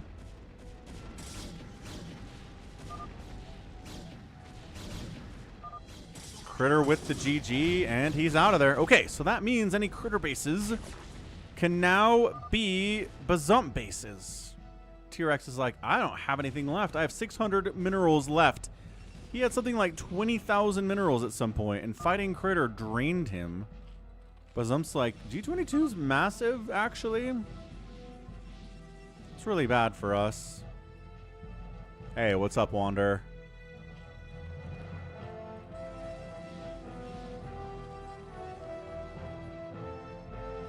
I'm Pretty sure G22 could find a drone if he wanted, but I don't think he cares. He's just going battlecruiser carrier. With some Arbiter support while he's at it.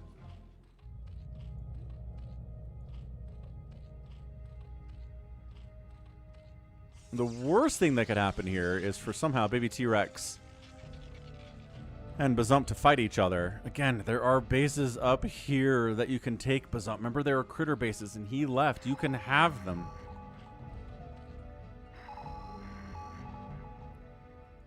Unless they're gone? Are they gone? Yeah, good game, Critter. That is tough. Dude, Baby T-Rex had so much money. That was going to be a tough fight, no matter what. I'm just glad we got off the carriers.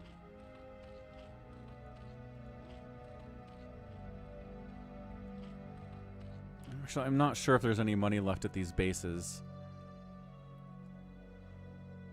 Is this drops? 2 Overlords moving out like this is a little bit sus. Ooh, yeah, Burrowhide, good. Not that there's obs everywhere, but, you know, you could do that. Here comes the fleet.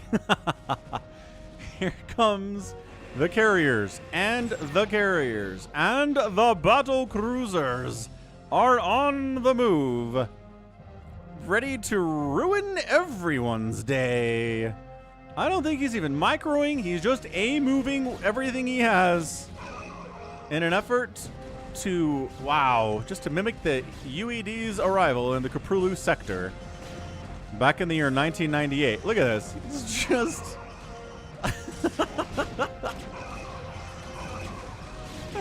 look, these carriers aren't even assisting the BCs. I think they're just A-moving. Yeah, and that's it. Baby T-Rex is out of there. A little bit too much. Oh, that's hilarious. Holy cow, what an end.